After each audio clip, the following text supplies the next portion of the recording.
This Black Friday, transform your state of mind with Calm Radio.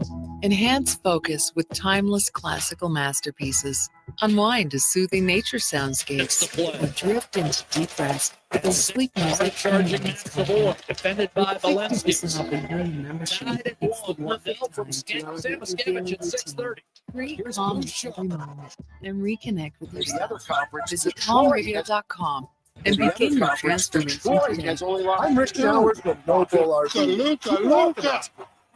Showtime! Actually buy RVs. Luca. Fair question, Rick. Why would you want to buy an RV just when it's time to put it away in storage for the winter? And I have the answer, Bob, because the RVs at No Bull are used. And that means They go to Sexton out of the backfield. He's got two tight ends so when blocking. you're looking They go to Sexton out of the backfield. He's got two tight ends blocking on the outside. He's got room. He bursts it 66 yards.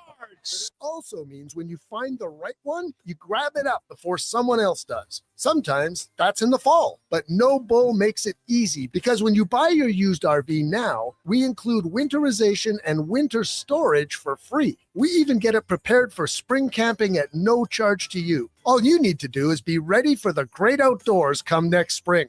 When you think of it that way, the fall might be the best time to get your RV. And that's No Bull. NoBullRV.ca.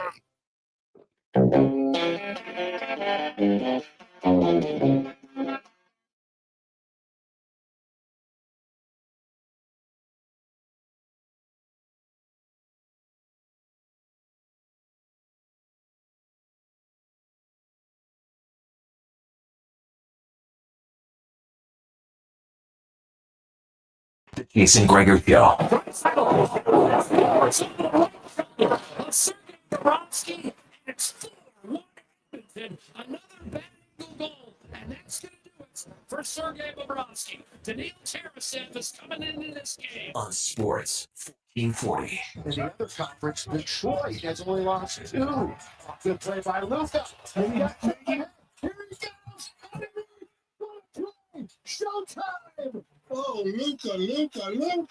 Presented by PlayAlberta.ca, Alberta's only regulated online gambling website. And they go to Sexton out of the backfield. He's got two tight ends blocking on the outside. He's got room. He bursts inside Raiders territory. One man to beat. He won't be caught. Touchdown, Simpson.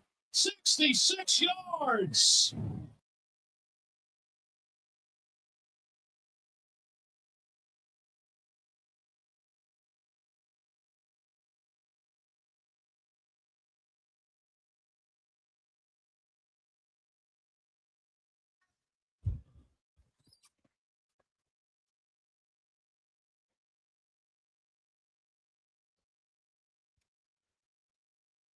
What a magnificent Monday afternoon. How are you? And welcome to the Jason Gregor Show. Sports 1440, sports1440.ca, YouTube, Facebook, X, and Instagram. As always, brought to you by our title sponsor, PlayAlberta.ca, where you can get in the game and use the promo code Gregor50. You get a free $50 play, PlayAlberta.ca. And remember, we now have every day at PlayAlberta.ca on the weekdays when we have the show on. We have our picks that we've always talked about. So it comes in there. And today it is the Panthers and Predators over 5.5 and the Red Wings to win outright. So check it out at PlayAlberta.ca. Got the big win on Friday with the Raptors and Barnes and the Leafs and Habs going over. So there you have it. Edmonton Oilers end their season-long 7-game road trip with a victory in Florida.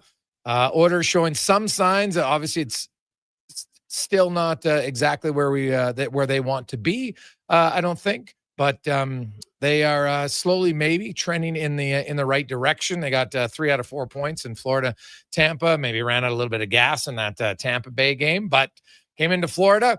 Got out early. Hey, Bobrovsky, guess what? Other goalies allow weak goals too. And Bobrovsky, that first one, that was a stinker by him. But the Oilers had a 4-1 lead.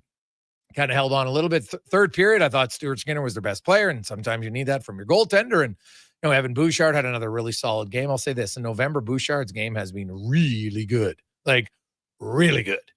and your best players play better, your team looks a little bit better. The Oilers are getting closer to healthy. Nugent Hopkins is a maybe. I'm going to lead to no for tomorrow. Doesn't mean he won't play, but I just watching practice today, and they don't play again until Saturday, and you're coming off a concussion. I could see them just saying, hey, you know what? Another 96 hours can be a benefit to us. Kasperi Kapanen was flying out there on the ice today. We have an interview coming up with him a little bit later on, talking about just where he's at.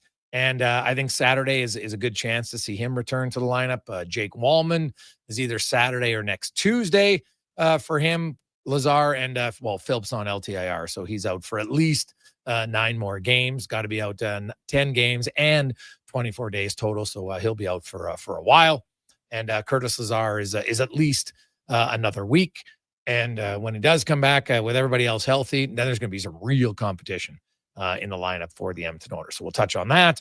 We'll talk about a crazy weekend in the National Football League. Oh my goodness, there was some comebacks, some teams that needed wins and just squeaked by, like the Kansas City Chiefs, desperate for a win, and Pat Mahomes still hasn't lost 3 consecutive games in a row. So that was big for them. And of course, is a short week in the NFL for a lot of teams because it's Thanksgiving Thursday. So we got 3 games coming up on Thursday. You do have Carolina and the 49ers tonight. But, the Giants, my goodness, how many times can you blow leads? Eventually, you're just going to have to make a change. And it was wild when you look at the Giants. So I'm going to give you want to talk about a rough sked. A rough time. So here's the Giants. These are scores, and they ended up losing every one of these games. They were leading the Cowboys 37-34 with 15 seconds left. They lost.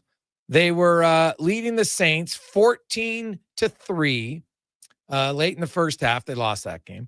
They were leading the Broncos 26-8 with 5 minutes left in the fourth quarter. Lost. They were leading the Bears 20-10 with 3:58 to go in the fourth quarter. Lost. They were beating the Lions 27-17 with 10:57 to go in the fourth quarter. Lost. Like, that is mind-blowing to me. Oh my goodness, you're just blowing leads constantly in the fourth quarter. It's absolutely wild. So they fired their defensive coordinator. Maybe no surprise there. And we move on. So we got lots and lots to talk about in the NFL, some NBA, lots of NHL talk. Sean Brown will join us here momentarily. We got Kevin Woodley coming on the program in about 15 minutes time. Eric Smith will talk some NBA and his new book, We Are the Raptors. Dennis Bernstein will be by, talk some LA Kings and Anaheim Ducks. Nick Kyprios. Brian Diardo, the 2-minute warning, 5 questions. So, man, we got a loaded show. Also, one-on-one I had with Kasperi Kapanen, a one-on-one with Clattenburg, and conversation with head coach Chris Knobloch, because I've seen a lot of reporting out there that, the Oilers have changed their system. Everything's different. False. I watched their games. I'm like, what do you guys, everybody says they changed the system, and they're like, well, yeah, they're spread out more. Do you think any coach in mankind at the NHL level teaches his guys to not support the puck and spread out on purpose in the D zone? And just because a guy shows you one 30-second clip where guys are making mistakes, that's not a systemic clip.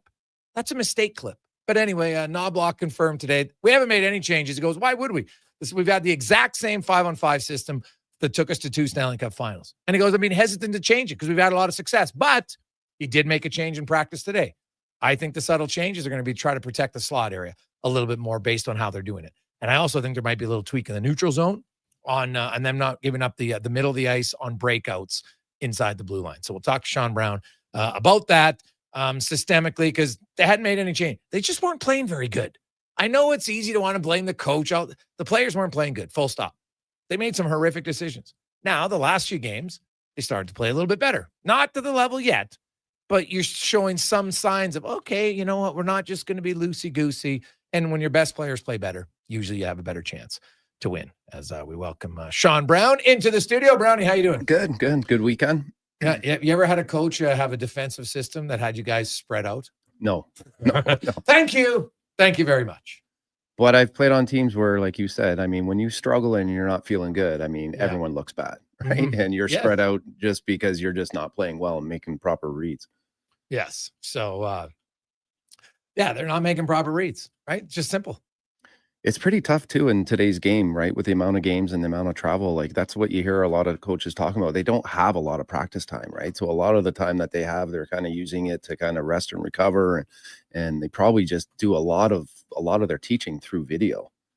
It sounds like to me, just with how busy the schedule, and especially because it's condensed with an Olympic year.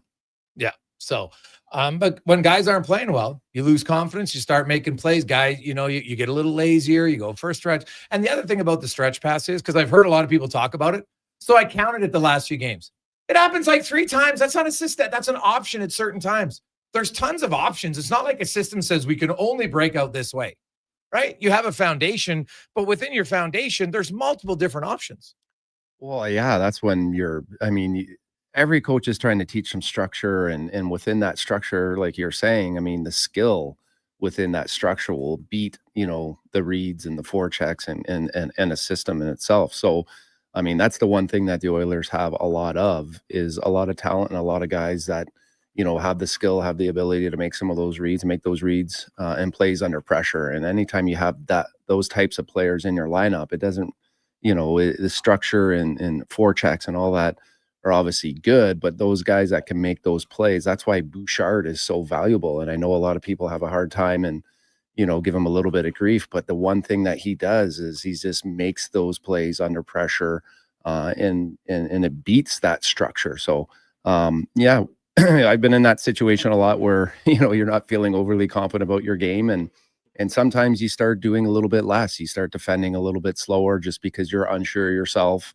And then, obviously, with time and space, good players, they make good plays. But I think as they build and they grow and they get confident in their game and in their individual game, all that time and space will start to take away, because that's one thing that the Oilers have, is they got guys in the back end, especially that, good sticks, big bodies, can close well. So, I look to see them build off of that road trip and that last win, and hopefully they can carry it on against Dallas.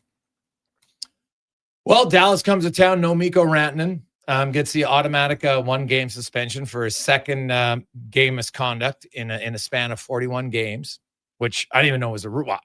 To be honest, I didn't know that was a rule specifically for that. I thought that hit on Coronado could easily be a multiple game suspension. They just went with the automatic 1-game suspension. No Matt Duchene. I don't think Harley's going to play tomorrow. So, you know what? The Oilers got some injuries. The Stars have some injuries. Edmonton will have to play well if they want to. And now, like, they've been a good home team, excluding the Colorado game. They have to try to start building on something here. 6 of their next 7 games are at home. They'll get some practice time in, which they didn't really practice for 2 weeks, Brown. Like, not once. Yeah. They didn't have a practice. Like, morning skate isn't a practice for anybody listening. Like, the morning skate is kind of like a Sunday stroll, right? Like, you get out there, you feel the puck on your stick. Hey, you know what? You skated about 70%, maybe 60%.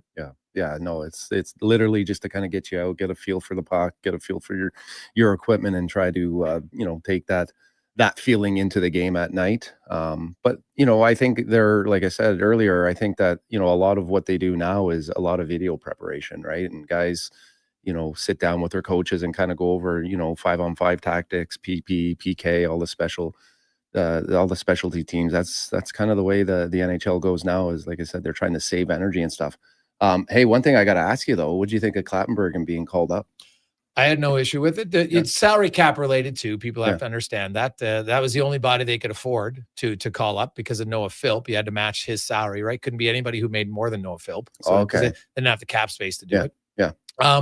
They're also looking for it was going to be either him or Max Jones. Max Jones made too much, so it couldn't be him, right? Mm-hmm. You weren't going to call up Ike Howard to fill an energy role. You weren't going to call up Yarventi to fill an energy role. And so he comes up, he's a 4th line guy. Like, why would you call up Ike Howard for 1 or 2 games knowing that that's all it's going to be, right? Like, Clattenburg's going to play tomorrow as long as Nugent Hopkins doesn't play. And then he'll be going back to the minors. Yeah. And that's okay. Like, it's a thrill of a lifetime.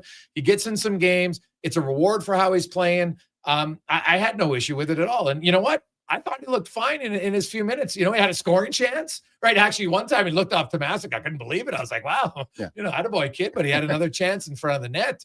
Didn't make any glaring defensive misreads, and played limited minutes, kind of what I expected. But I had no problem with it. I thought it was great, and I think you and I talked about it, and I think now there is it's missing, right? That grit, that sandpaper. And I think it kind of, I don't know if you agree with me or not, but does it not send kind of a message to the young guys, and it sends a message to the team like, hey, if you're doing these types of things, you're going to get an opportunity, right? I thought it was a good move. I don't think by any means is he going to come up here and save the day, but I think it's a good message for him and a good message to the team that, hey, and to other guys maybe similar in that role, that you come up and you play the right way, you're going to get an opportunity. So I think as an organization, I thought it was something. I thought it was a good call. Yeah, I don't mind it at all, right? Like, you're going to have different roles, and I talked to Connor, and we'll get to that clip later on today about. I think it's pretty clear if he's going to be an NHL player, he's going to be an energy guy who's physical, bangs bodies, and kills penalties. Right, that's what he's going to do, and obviously got to work on your hands so you can contribute a little bit offensively for sure. And he talked about, he knows, right? Like this, I saw some people say, "Oh, it stunts his development." What the hell are you talking about? This will be unreal for his development. It's an injection. They're like, "Oh, it's too soon to bring him up." Based on what? Your opinion? Your opinion's based on nothing factual. What do you mean it's too soon to come up? You don't think he could play 2 games in the NHL? Yeah. I think he played in the preseason. He didn't look out of place. He actually scored a few goals in the preseason. I think he fought almost every game in the preseason, right? Like, AJ Greer couldn't fight, as he's got a bad hand. People wondering. And I thought it was great that Clattenburg didn't fight. And then I look at Dallas's roster here tomorrow night. Like, he'll want to be physical, and maybe Bichelle will fight him if he has to. But I'd rather he go around and be physical and hit guys and irritate. And if a fight comes because a fight comes, and maybe part of it he wants, I get why he wants to fight. You're 20 years old, man. You want to, you're a little bit of a, bit of a rooster in there. You know how it was, Brownie. Like, you want to get noticed. You want to kind of get, hey, guy gets his first goal. If you're a physical player, you kind of want to get your first fight. Hey, I had a fight in the NHL, right? Like, I'm showing I'm willing. I get why you want to do it. But I didn't think he had a bad game because he didn't fight. It was kind of secondary to me. It's not even about the fight. Like you said, it's just getting up there and injecting some enthusiasm and playing with some energy and finishing your check. And then, obviously other guys kind of following. So, for me, it's not, I would never expect a guy or want a guy to say, hey, come on up here and just fight. But it's like, hey, come up here and play the way we drafted you. Yeah. Right. Show us that you can play the way we drafted you and you're comfortable doing that. And I think it's great for his development. It's encouraging. It lets him know that you've noticed it, and get him up here a few games and get him back down in the minors. And this experience, I know when I first got called up, like, just getting that experience of understanding what it's like to be in the NHL, what it's like to be on the road, what it's like to be in the hotels, what it's like to play against other teams, just the game day preparation and actually what goes into it. This, for his development over the summer and moving forward, is just going to really, really help him. And I think more teams, I think the more often you can do this with your young prospects, you'll start to get to know exactly what you have. Yeah. Well, and it gives him, it's a little bit of a carrot, right? Like, he talked about the plane. Well, he'd never flown on an NHL plane.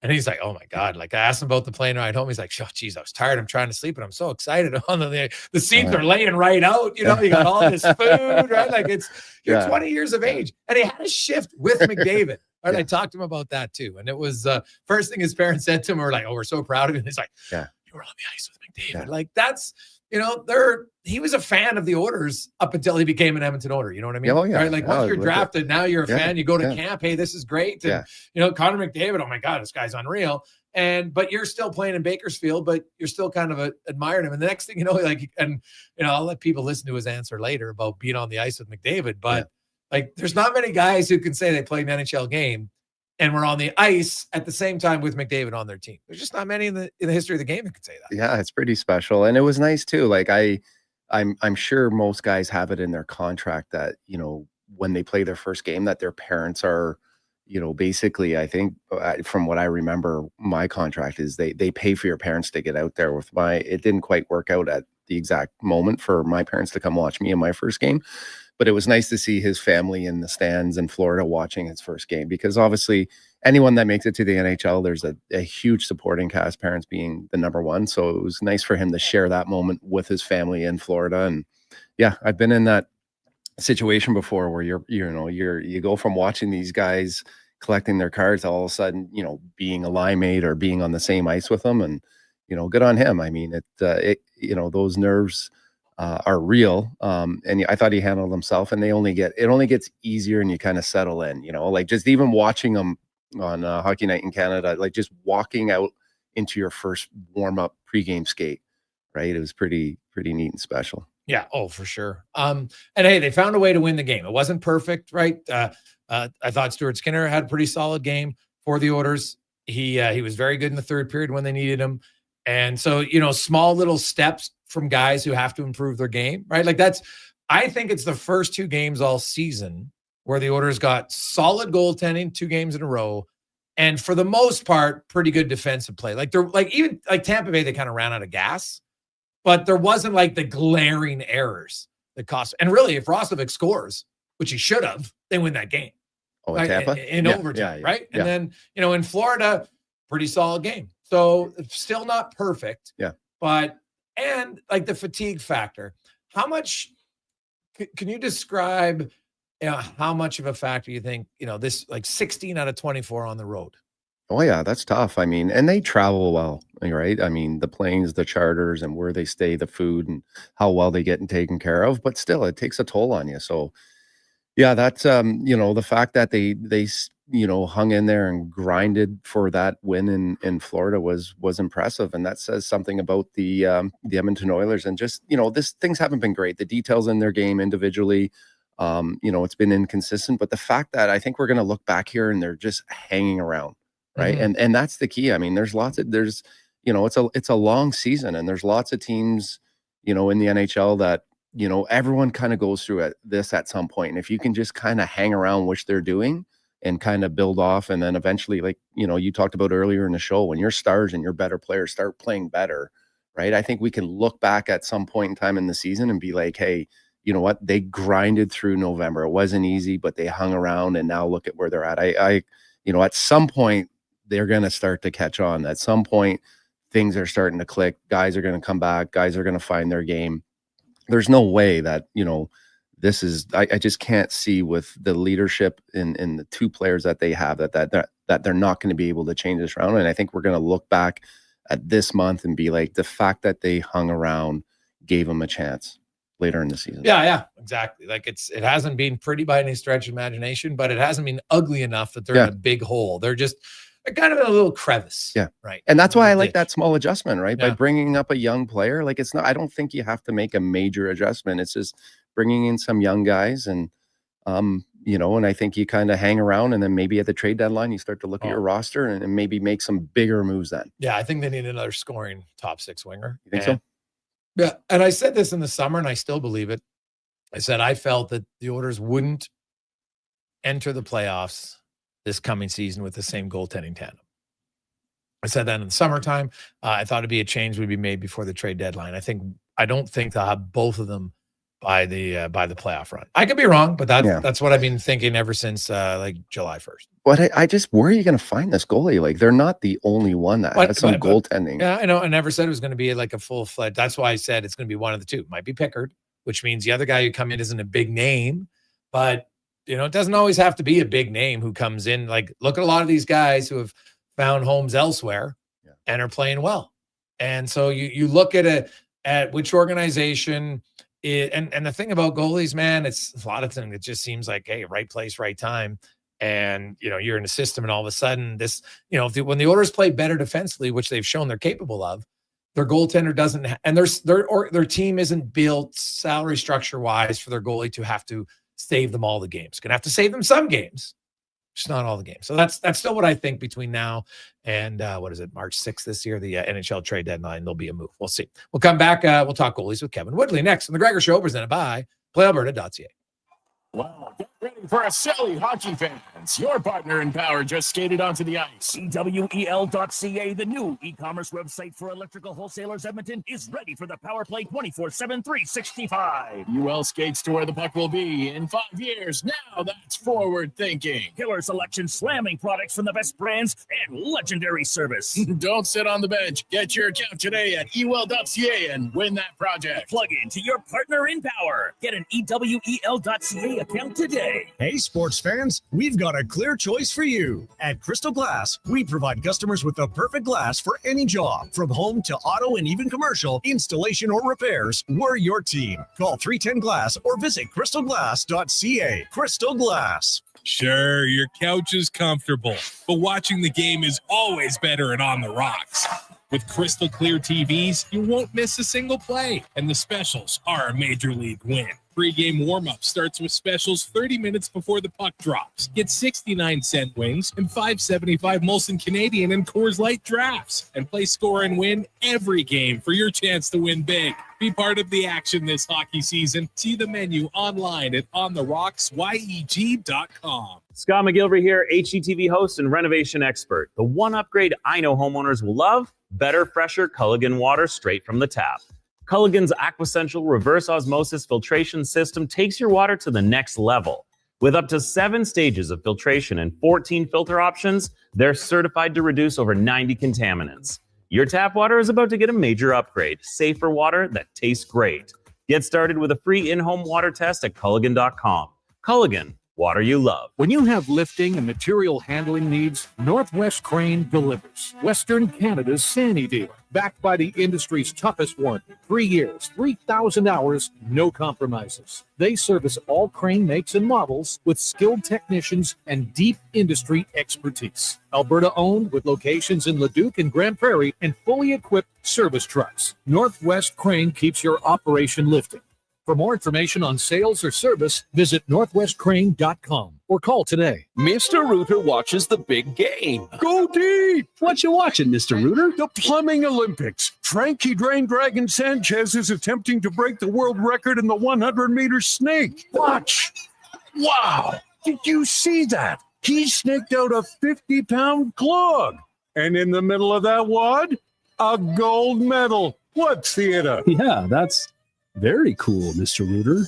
For a plumber who's good as gold, call Mr. Rooter.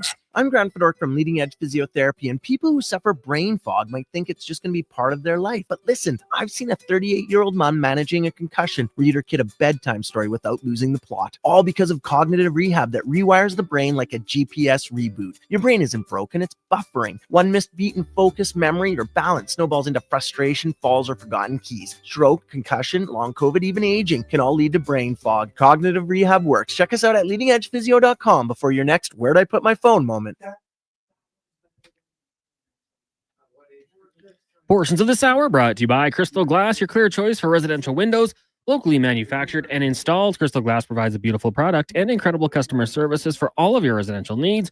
Call 310 Glass or visit crystalglass.ca for a quote. The Jason Gregor Show, the best of Edmonton sports talk and beyond. This is Sports 1440. Presented by PlayAlberta.ca, Alberta's only regulated online gambling website.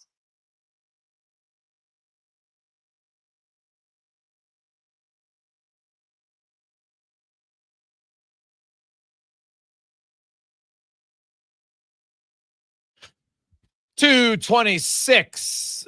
Welcome back, Gregor, Brown, Halley, Sports 1440, sports1440.ca, YouTube, Facebook, X, and Instagram. Thanks for listening. Thanks for watching the show. As always, we appreciate it. Of course, the Oilers are taking on the Dallas Stars. It's their only game of the week this week until Saturday. So only weekday game. After a pretty hectic schedule, the Oilers have played the most games in the National Hockey League. They played the most road games, 16 out of 24 on the road. 6 of their next 7 are on home ice. Tonight against Dallas, and they're off. Then they play one game. They're in Seattle. So really, after Tuesday, they only play one game in like 7 days. So they'll get some rest, and they should get some guys back. Kapanen on Saturday, Wallman maybe Saturday. Nugent Hopkins is a maybe for tomorrow. I think he's probably going to wait until Saturday. That's just my gut. So we'll see. But you get Kapanen and Nugent Hopkins back, and you look at their lineup, and all of a sudden you're like, oof, they got some pretty good depth. And then, hopefully guys keep scoring, and maybe they start to win a few games in a row. That would be their goal, I would assume.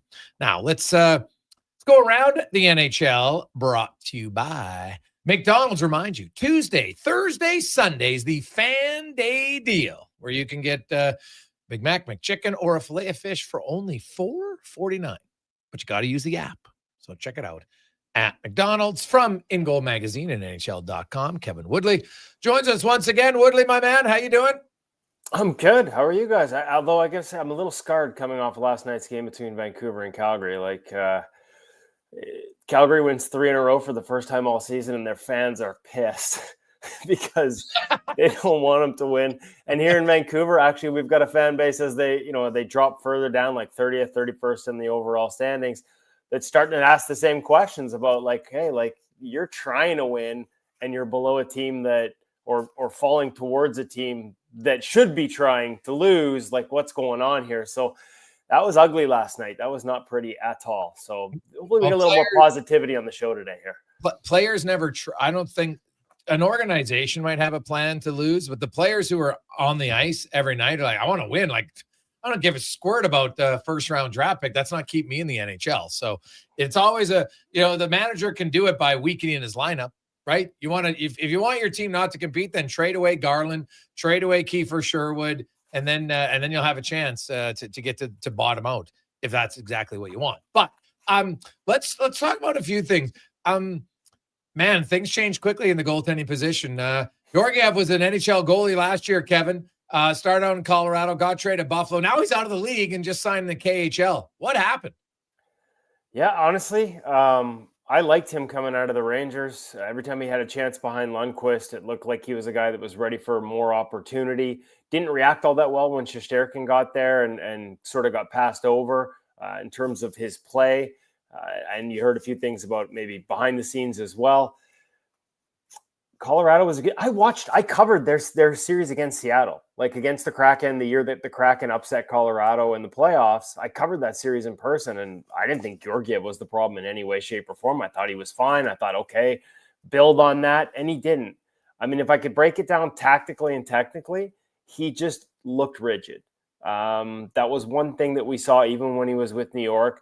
Like, there was power, there was explosiveness, but there was a stiffness in his play. A rigidity, a tendency to really stick the hands out, and rather than letting pucks come to him, sort of stab at things a little bit. A vulnerability they identified back when he was with the Rangers to shots just over the pads.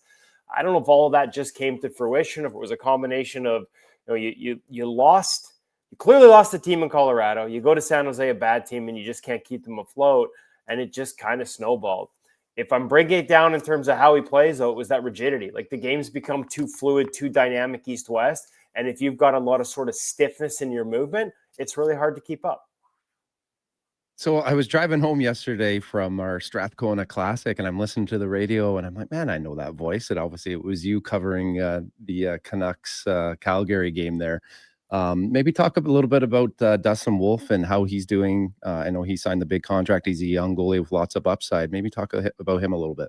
Yeah, I was doing double duty last night. That's a tough one, doing intermissions on the radio and then actually trying to cover and write a story by the time the final whistle goes in the third period. I've had to do it a couple of times, and I enjoy it, but it's a little tough to keep your eyes on two tasks.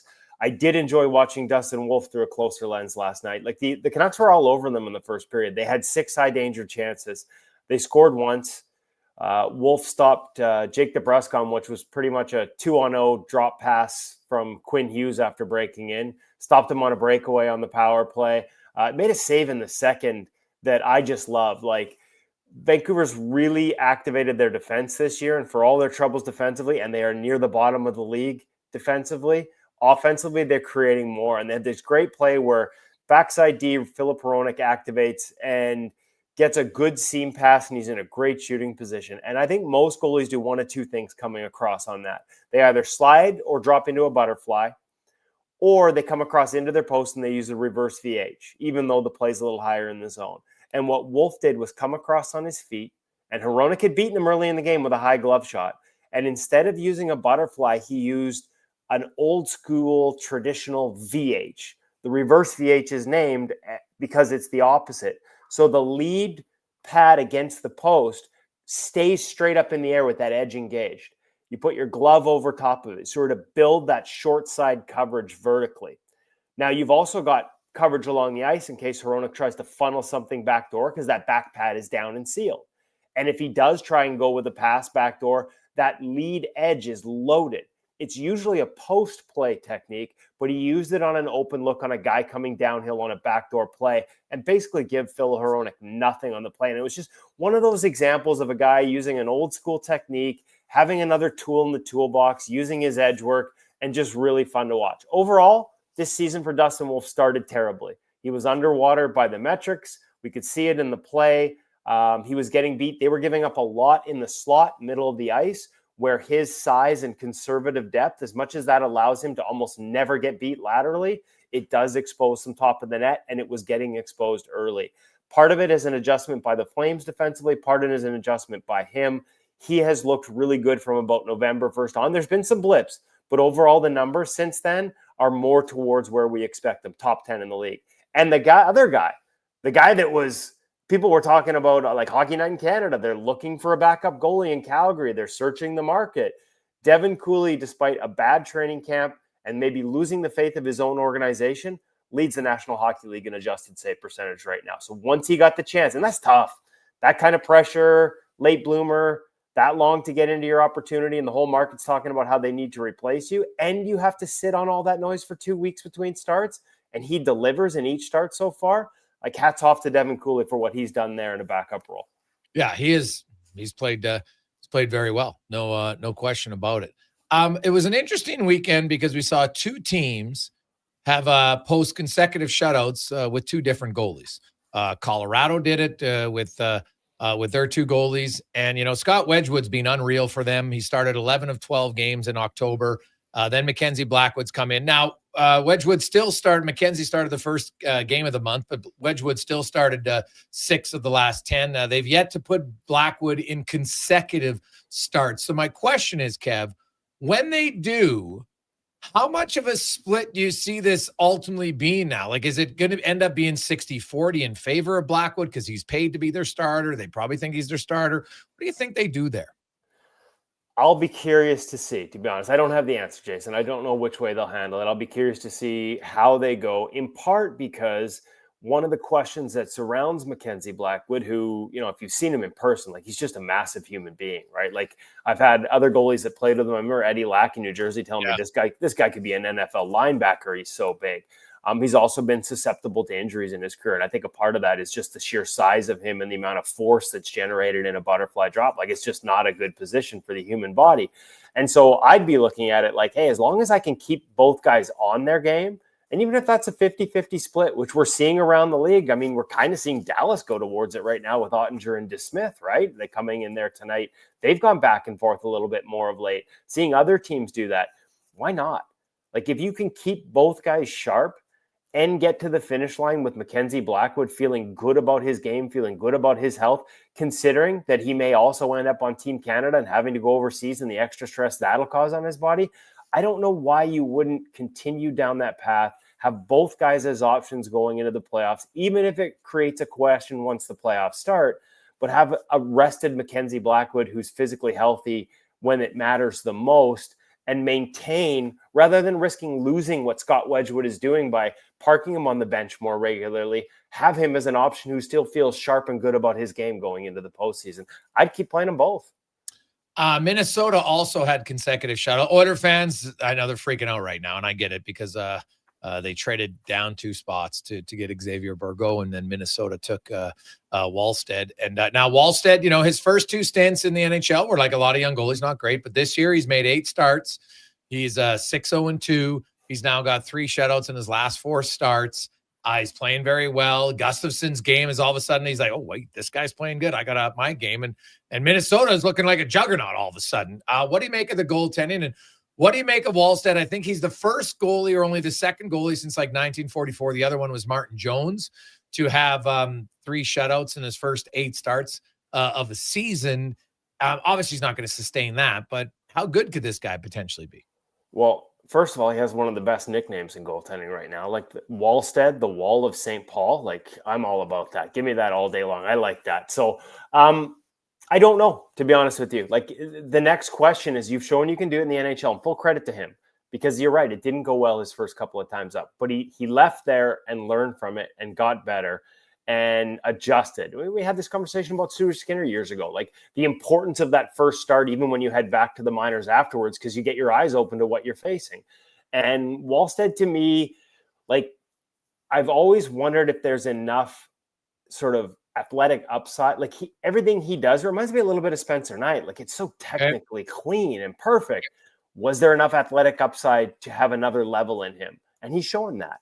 Now, the question is, hey, okay, now you're doing it in the NHL. Now, can you keep doing it, right? There will inevitably be a dip. It's not even so much that when the dip comes, it's how you react to it and how long does it last. And that's just inevitable for every young goaltender. But this is honestly, Jason, a level of success early on that the numbers didn't say was coming, that I didn't foresee coming this early in his career. We know what the pedigree is. We know what the promise is. I like the way he thinks the game in past conversations with him. And he seems to have put it all together a lot faster than I think any of us expected. And that bodes well because Philip Gustafsson, you're right, up until this point, was kind of back on his trend, that old Craig Anderson trend of 1 year of excellence, 1 year of average. And this was going to be a year of average. And for, whether it's Wallstead pushing or whatever, now they're both going.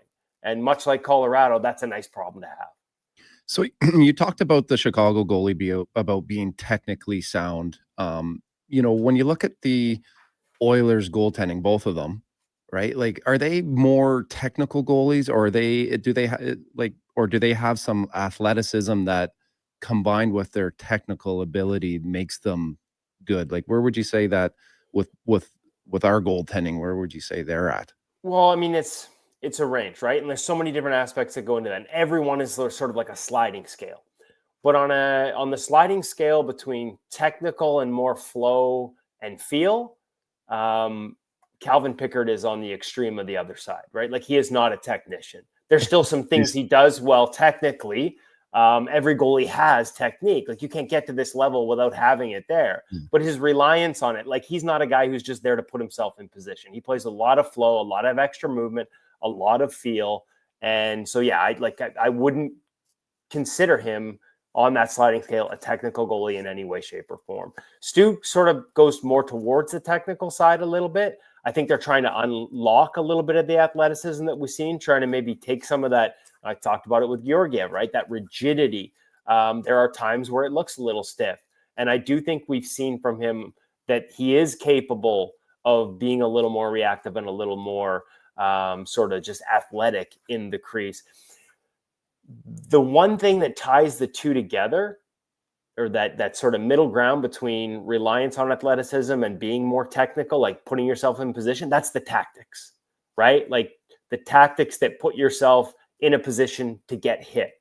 And I think the tactics for Stu are adjusting a little bit right now in terms of trying to put himself in a position more often where he doesn't have to rely on the athleticism, and putting himself in a position where he can use that big frame more easily, more efficiently, more effectively, more often.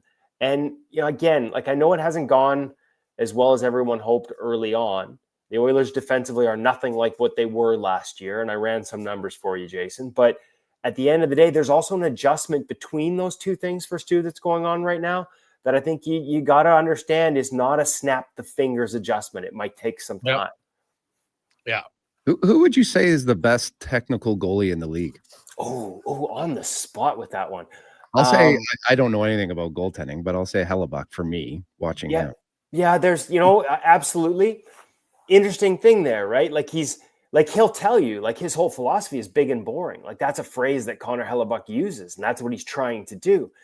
Interestingly, though, his ability to be big and boring is fueled by an incredible ability to read the game. I've said it before on the show. Like, I think when it comes to processing the game and anticipation, Hellebuck's the closest thing we've had to Dominic Hasek in a long time. It's just when he executes off of it, it's with big and boring rather than barrel rolls, right? Like, so he thinks the game at a level that, like, it's uncanny, Sean. I've done video breakdowns with Hellebuck, and the play hits the blue line, an on-man rush, and he's not just telling you whether the guy's shooting or passing based on body language. He's telling you where he's shooting by the time he hits the top of the circles. Like, the processor with Connor Hellebuck is a next level. And so it looks technical, but I think a lot of it is based on reads, and that allows him to hold his technique, hold his form longer and more patiently than other goaltenders. And without the read element, I think you would see him have to scramble a lot more, because technically he moves well, but there are other guys who are faster and more efficient on the technical side. Kev, one last one. When you look, you mentioned Spencer Knight's having a fantastic start for the Chicago Blackhawks, and there's lots of goalies around that have had good starts to this season. Like yesterday, not many teams could even score goals I think there was 3 shutouts and lots of 1-goal games. I'm not sure there was a game that had both teams score 2 goals each, even. So, which is kind of, or maybe Calgary and Vancouver. Did the Canucks finally? Yeah, the Canucks had a late one on the power play that made it 5-2. Yeah. Okay, so that made it 5-2. So there you go. But the offense is down a little bit this year from last year. Power plays are down, so I'm not surprised that that's where goals are down. But you look around. We've seen some goalies like Thompson had a great start. He only allowed 17 goals his first 11 games. Now he's allowed 15 and 4. Maybe on the season it's still good, but is there a goalie that you've looked at around the league where you say, you know what, like his public numbers don't look that great, but I actually think he's played well? Ooh, that's a really good question because it's probably Sorokin. It's probably Ilya Sorokin, and I couldn't even tell you. And this, what makes that a challenging question for me, Jason, is that I've gotten to the point where I don't pay much attention to the public numbers anymore. Just because I need the context, right? Like I need the context. He's got a 905 now. He was under 900 for a long time, but he's up to 905 save percentage. His expected is one of the lowest in the league. It's 870. I don't know that everyone understands just how heavily the New York Islanders are leaning on Ilya Sorokin to stop bullets in his teeth behind that system right now. He's being asked to do a lot. Even Spencer Knight, as good as he's been, and his adjusted save percentage is one spot below Ilya Sorokin in the top 5 in the National Hockey League right now. Spencer Knight's environment is 895 compared to Sorokin's 870. That's like a 25-point difference between 2 goalies. And that's why I don't look at the raw numbers very much, because those are 2 totally different measurements. So it's apples to oranges comparing them given their environments. And Sorokin is a guy who, you might say he's good. And I think there's a reputation there. So people want to give him the benefit of the doubt, but he's been a lot better than even the 905 indicates for sure. Another guy, and maybe this is just me because I said he was due for a bounce back this year. Philip Grubauer has quietly in very limited action been very good relative to the environment in front of him. And Dan Vladar, again, not knowing what the public numbers say about him, he's been really good. Like, and I gotta give him mea culpa on that one. I didn't see that one coming for him in Philadelphia, even though we knew they'd be better defensively under Tocchet. I wasn't sure that what I saw in Calgary, outside of some really short samples where he would give them good play for a week or two, I didn't know that would hold up to the degree it's holding up. He's 11th in the NHL right now in adjusted save percentage, and I didn't see that coming. I'm not sure a lot of people did, and he deserves full credit for it. Awesome stuff, Kev. As always, we appreciate it, buddy. We will chat with you next week. Sounds good. Thanks, guys. Enjoyed it. That's Kevin Woodley from In Goal Magazine and NHL.com. Always good to get a rundown on different goaltenders. And like I say, I don't think people realize how they're relying on Sorokin to stop pucks with his teeth. Got an 870 expected save percentage, but his actual save percentage is 905. So it's pretty solid. Take a quick break. We'll return. That's the Gregor Show presented by PlayAlberta.ca. Day or night, tasting just so right. You can order Oodle Noodle at oodlenoodle.ca, delivering you the news almost right away. Remember, you can order Oodle Noodle at oodlenoodle.ca. So stay on your couch all day and order oodlenoodle.ca. Oodle Noodle. Across the province, Albertans are taking their shot on Play Alberta. With casino winners every hour, jackpots worth millions, and revenue that stays in the province, there's never been a better time to sign up. Right now, our listeners can score a $50 free bet when they make a minimum $50 deposit with code Gregor50. That's code Gregor50 for a $50 free bet. Start playing with your game sense today to find out if you're Alberta's next winner. Bringing every project to life requires the right team. By joining the Japa Machinery Group service or sales teams, you can be part of setting a new industry standard. Celebrating a legacy of excellence with Japa. Learn more at japamachinery.com. They're not just a grocery store. They're a butcher, a baker, a cafe, deli, rotisserie pizza, and restaurant, all under one roof. Loca Quality Market does food differently with 2 locations to serve you. Edmonton and Sherwood Park. Visit loca.ca. Get Black Friday prices now at The Brick. Skip the line and save big. Get 65% off reclining sofas when you buy the matching Love Cedar chair. Plus, get up to 25% off bedroom and dining furniture. And buy more, save more. Get up to an extra $1,000 off select major kitchen appliances. Mattresses are up to 40% off. And with every mattress purchase, you're entered for the chance to win a cruise. Some exclusions apply. See in-store for details. The Brick, saving you more. Action Electrical's projects team takes the field, folks, ready to execute the entire play for new commercial builds. Absolutely. They're masters of design build, sketching strategy from initial blueprints to core electrical infrastructure. The team never misses on complex projects. Known for handling big league constructions and major renovations, ensuring flawless execution, hire the Action Electrical team to bring home a win for your project. Visit actionelectrical.net. 60 years ago, we started selling trucks as Western GMC Buick. Today, we are Wolf GMC Buick. We're still located on the corner of 184th Street and Stony Plain Road with the same ownership for over 2 decades. Our customers have trusted our family-owned, community-driven business. And for that, we are thankful. If you're looking for a truck or SUV, pop in and one of our seasoned professionals will get you a great deal, hassle-free. Come trust our team at Wolf GMC Buick. Wolf GMC Buick. We're making it easy. The job isn't done until the last load is hauled, and having a semi-trailer out of commission is not an option. Whether replacing or adding to your convoy, Edmonton Trailer has a huge inventory of new and used semi-trailers, trusted by the gravel, logging, oil field, fluids, and freight industries. Find a trailer right for you online or at one of their 3 locations. For sales, service, parts, rental, and finance, when you're in it for the long haul, Edmonton Trailer. This Friday, 6 p.m. till midnight, don't miss the 71st annual Kinsman Radio Auction. The Kinsman Club of Camrose invites you to join the fun and support their largest fundraiser of the year.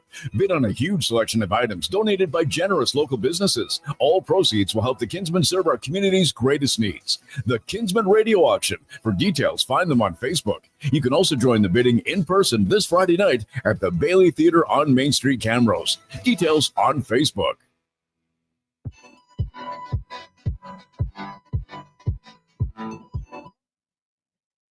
Portions of this hour brought to you by Cantork. What's the best way to beat the tariffs? Buy Canadian. Cantork's products are not only made in Canada, but right here in Edmonton. Save money, support Canada at Cantork.com. Hat tricks, touchdowns, and home runs. Get it all with the Jason Gregor Show on Sports 1440. Presented by PlayAlberta.ca, Alberta's only regulated online gambling website.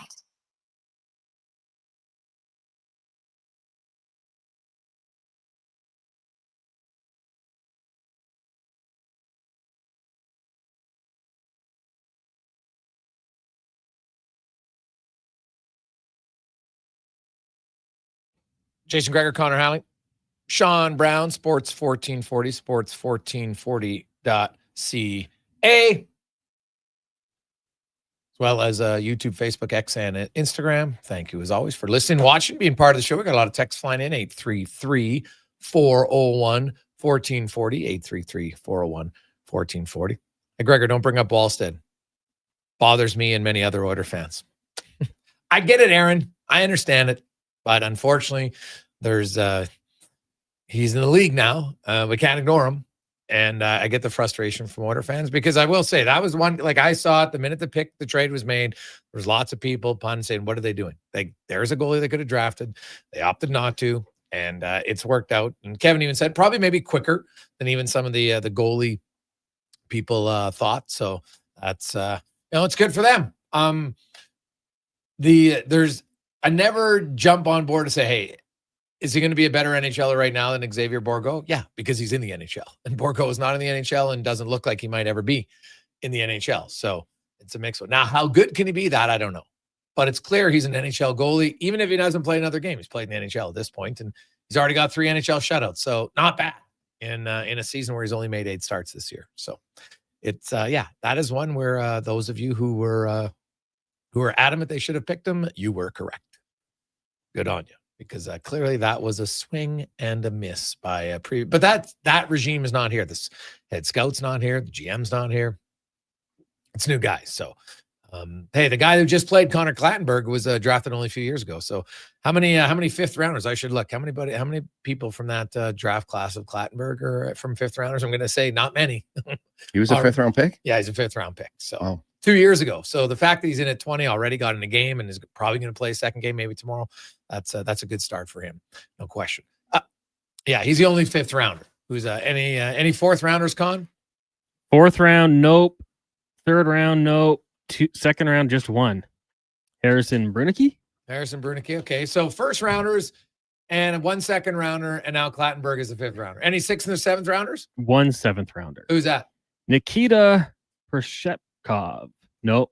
Prishepov for Colorado is where he was drafted. Played with Colorado. Yeah. How many games? 10 games last year.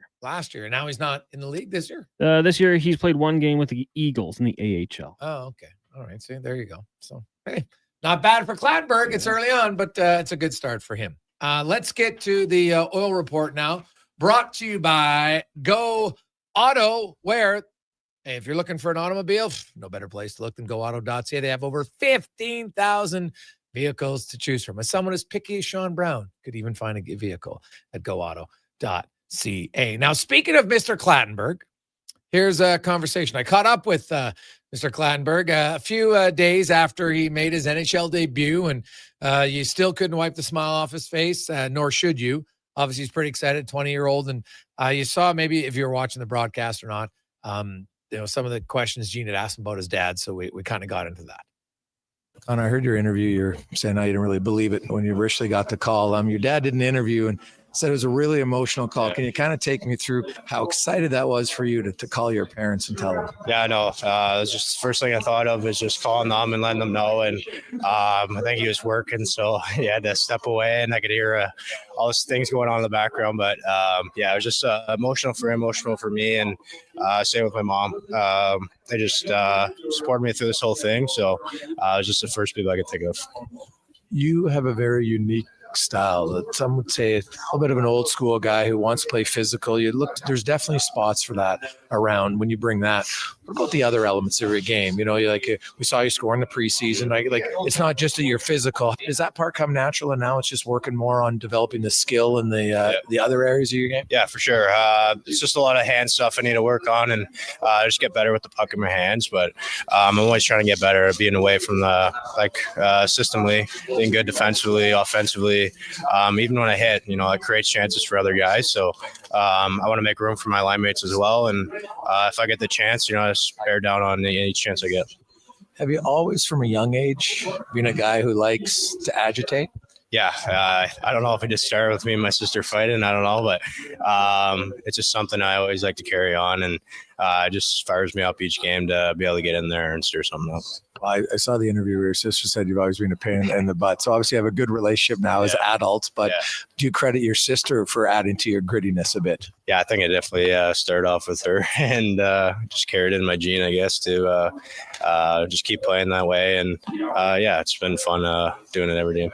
Drafted a few years ago. You get drafted in this organization, obviously thrilled. They're a very good team, but you're a 20-year-old, you get called up, and in your first game, you find yourself, I don't know what shift it was, that you're on there with McDavid. Did you kind of almost have to pick, hey, I'm in the league, but now I'm on the ice with McDavid? Yeah, I didn't. My head was kind of spinning all game, so I didn't even realize till I got the opportunity in front that he was on the ice with me. So, that was an unbelievable moment, and it was the first thing my parents said is, "You're on the ice with Dave," and I was like, "Yeah, it's pretty cool and a dream come true."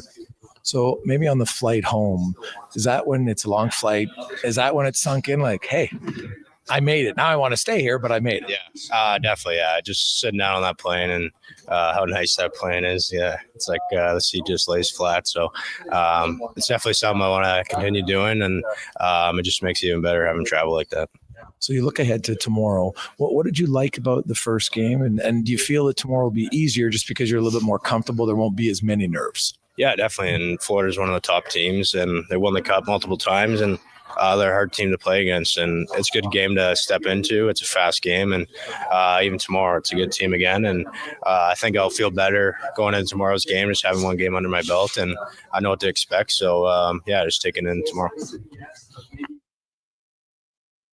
Obviously excited.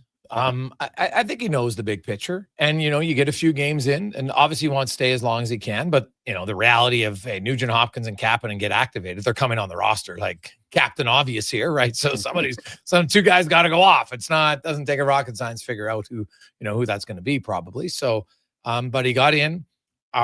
Step one is to make the NHL for a lot of guys, and then step two is of course to try to stay there, and it's hard. It's very hard to make the NHL. It's harder to stay there for long term. And I don't think anybody thought, myself included, that he was going to be in the NHL this season, even if it's only for a few games. So I think that's awesome. And I think Clattenburg, just his will and desire to play the role that he wants to play, Brownie. There's a guy that part's easy, comes natural for him, right? That comes natural. Now it's about improving your skills, getting on the penalty kill. I asked him about the penalty kill. He told me, before I got called up, he played a few shifts the last few games on the PK. And, that's something that, and this is where it's hard, but I think if you're Connor Clattenburg, when you go back down there, you talk to the coach, say, okay, coach, I want to get on the penalty kill if I can. I might only be in the third pair to start, but I got to get in some penalty kill minutes down in the American League. So hopefully that allows me, if I do get up to the NHL in the future, that I can be a penalty killer. Yeah. I love that interview. I love the fact that he knows who he is. He's comfortable with who he is and how he has to play. And now, like any player that wants to play in the NHL or have a long career in the NHL, you got to develop areas around your game to keep you in the NHL. I don't think, it's important for everyone to have an identity to their game. So you know exactly what the team and the coach is going to get when he brings you up or puts you out on the ice. But yeah, I mean, take advantage of the situation that you're in with some injuries and the fact that the team is looking for a spark and some energy. But when you do go down, yeah, it's important. And that's what the American Hockey League's about. And that's what the coaching staff will probably, start to work with, is being like, hey, how can we round out your game? How can we make you an everyday NHL player as quick as we can? And he seems like a guy that's willing to put in the work. And, the fact that that's those kids, that used to play that style, I don't want to say they're a dime a dozen, but there seem to be a lot more of them. And now they seem to be harder to find, right? And the fact that he's, comfortable with that, right? As an organization, as a coach, what you have. And it's important to know all the players that you have in your organization and what they bring, right? Because I think it obviously would make it easier for GMs to know the holes and areas they got to get better at, or who they have to pick and draft and make trades for. So I think that's important for guys to get drafted. They get drafted for a certain reason, and to play to that identity, and then obviously, continue to, grow your game around that. So I'm excited. That was a fun interview to listen to, because it kind of brings you back to, when, my time when I got brought up, and you talk about the planes, you talk about the arenas that you're going into, the cities that you're going into, and just how exciting that is. And there's nothing like the NHL and how they treat you on and off the ice. And like you say, you get to play with some guys that, for years you've been watching, Hockey Night in Canada, through your junior career, you're watching these guys on TV, and then all of a sudden you get an opportunity to play with them. So hopefully, like he said it, as he starts to feel comfortable each game, as guys start to make him feel comfortable with the environment, it's only going to help him and bring other areas of his game. And I think, you're never going to make a 2 a 10 as far as, he's not going to, all of a sudden start using apparatuses and become like Connor McDavid and have his hands. No. Right. But, that you can improve. You can definitely improve. But the one thing that you can't be is something that you're not. And if he's that physical guy and he has that, and that's built into him, that's what he's always been, that is great, because you can't teach that. There's no hockey school for that. No, like it's hard to be a pest and a rat, Brownie, because not a lot of people like you when you're on the ice, right? That's a hard. If there's a reason why there's a very limited list of players who are rats and pests, because it's a hard job to do, right? Like there's almost, like, you think about in the league right now, how many rats / pests would you say there is? Is there even 10? I don't know who they would be, right? Like Nick Cousins would be one. I think AJ Greer is one. I think Brad Marchand is a highly skilled pest and a rat. Bennett, right? Florida. Even Bennett, like, Bennett's physical and he'll hit you, but he doesn't really he doesn't yap at guys. Like he doesn't say much, right? Like he just stares through you sometimes. But I'm not even like he's aggressive and physical, but I don't even know if I'd have Sam Bennett in the rat category because he doesn't really like he's physical and he'll hurt you, but he doesn't go around and stick guys. Like a Cook. Yeah, Matt Cook was one, but like Nick Cousin, like there's not many. Like you think if there's like on any given year, like last year, there's only one, but like you think about how many 100-point scorers there are in the league. There's not many. Yeah. There's not many rats because it's really hard to do. And so if Clattenburg can be a rat, and I say that as a compliment because it's a hard job to be the guy who you got to play high energy, you got to piss people off, and you got to be ready to go. And not even that you fight lots, but it's just like you got to have your radar on all the time because something's coming to cheap shot. Well, I always think that you're always making a hard game harder. Yeah. Right. Because when you're playing that way, you're kind of putting a bullseye on your back. Right. And to play that way, even if you're not a fighter, if you're going to play that way and you want to have some respect, right, you got to answer the door every once in a while. Right. And that's not easy for anybody. So, it's, it's kind of, they are hard to find. I mean, there used to be probably one or two, I would say on every team it seemed like he played with, but with every team that had one or two, they also had a heavyweight and a guy that, did a lot as far as making it comfortable for that guy to play that style of game.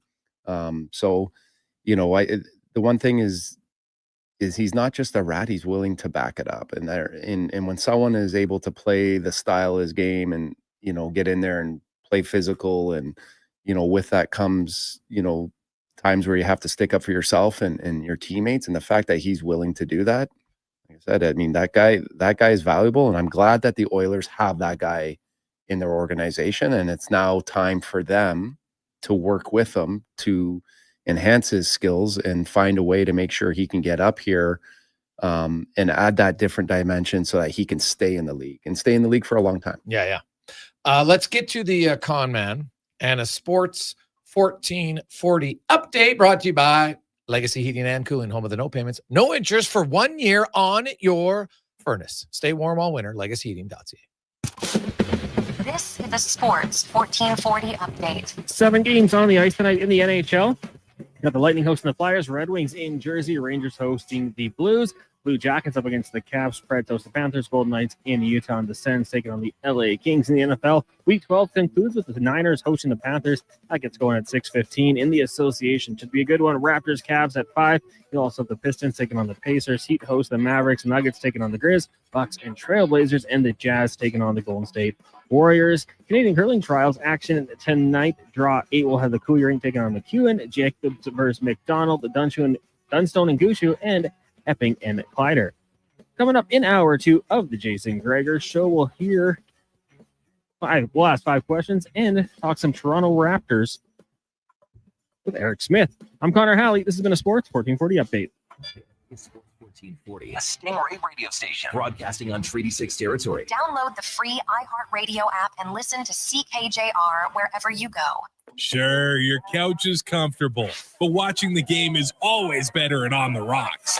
With crystal clear TVs, you won't miss a single play, and the specials are a major league win. Pre-game warm-up starts with specials 30 minutes before the puck drops. Get 69-cent wings and $5.75 Molson Canadian and Coors Light drafts, and play score and win every game for your chance to win big. Be part of the action this hockey season. See the menu online at ontherocksyeg.com. We want orange. Give us the orange. We want orange. Bring up the orange. You got it, Canada. Booster Juice orange smoothies are back by popular demand. The original, the marathon, and orangesicle smoothies are back and bursting with tangy zest of oranges. They're Canadian favorites. Orange, you glad they're back? Only for a limited time. So squeeze the day, smoothie lovers, and head to a Booster Juice near you now. Booster Juice, Canadian born, blending since 1999.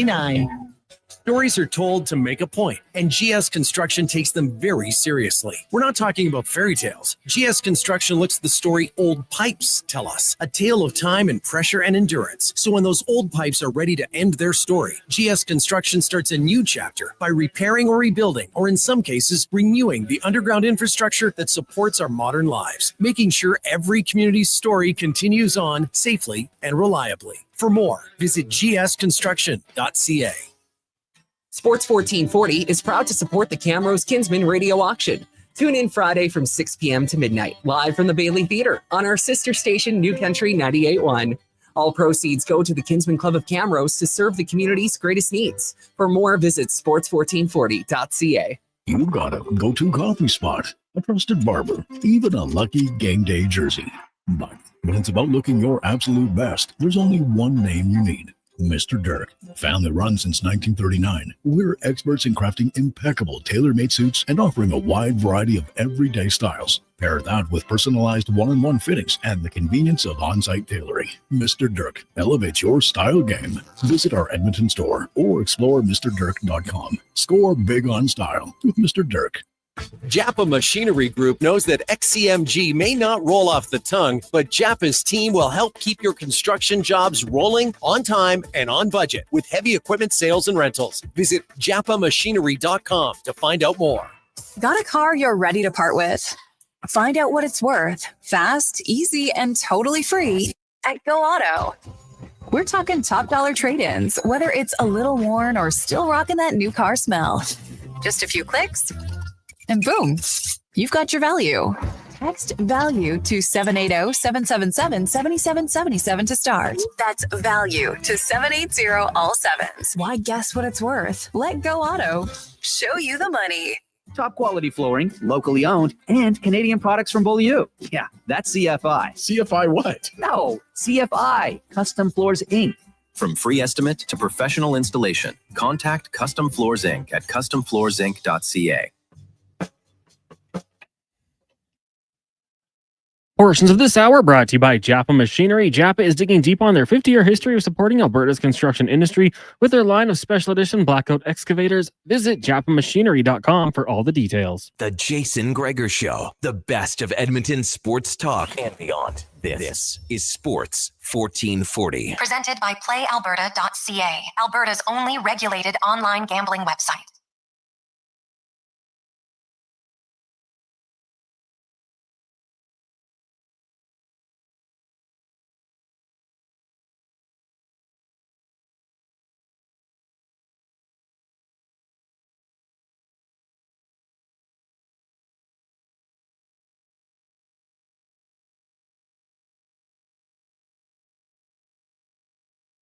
.310, welcome back.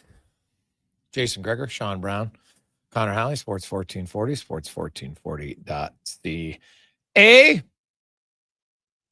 It is interesting how, sometimes one move, one decision can really alter how things are going.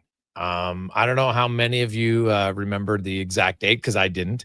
I had to look it up. I knew it was close, but I wanted to look it up to get the exact proper date. But it was actually a year ago today, on the 24th of November, when Chris Drury sent a memo to the other 31 NHL general managers saying that he was open for business, citing multiple players available, Chris Kreider, Jacob Trouba, amongst others. And it's a memo that, if you look back in time, because at that time the Rangers were 12-6-1. No, not bad, right? 12-6-1. They were playing .658 points percentage hockey. You're thinking, hey, that's pretty good. Now you fast forward to a year later. So remember, they were playing .658 hockey. Now you fast forward to a year later, and since that memo went out, the Rangers are 37-41-8, playing .477 hockey. Trouba got traded. Kreider is on the Ducks. Well, they're both on the Ducks now. And the Rangers missed the playoffs last year. They're actually 27th in the NHL last year in that time. And so I'm trying to look at what would their points percentage be from a year ago till today. Oh yeah, that's right. 27th.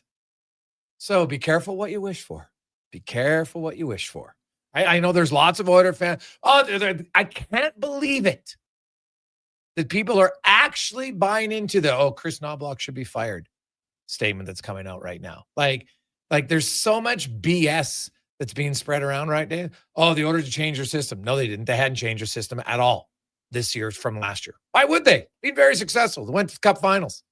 And you know what? Like that's the base of their foundation. They dominated Dallas and Vegas en route to get into the Stanley Cup final last year. Some people forget that. And now if Zach Hyman's healthy, best forechecker, could have been different? Maybe. I don't know. But give Florida credit. They outplayed them. Full stop. I don't think anybody debates that. But now you're going to fire Chris Knobloch after 24 games, 16 of them on the road, where a lot of the games, the players simply did not play well. Not due to the system. Some bad goaltending, some terrible giveaways, lack of offense. And you want to fire the coach? Like, no offense, that is capital C, clueless. I'm not even contemplating firing my coach right now if I was Stan Bowman. Yeah, I don't know where those websites are or where you're seeing that, but yeah, I mean, they're just not. It's they've played a lot of hockey, and this is the NHL. And the one thing about the NHL right now is this league is tough to win year after year, and it doesn't matter what you did the year before, but Knobloch has done nothing probably for the last couple of years other than push the right buttons on this team.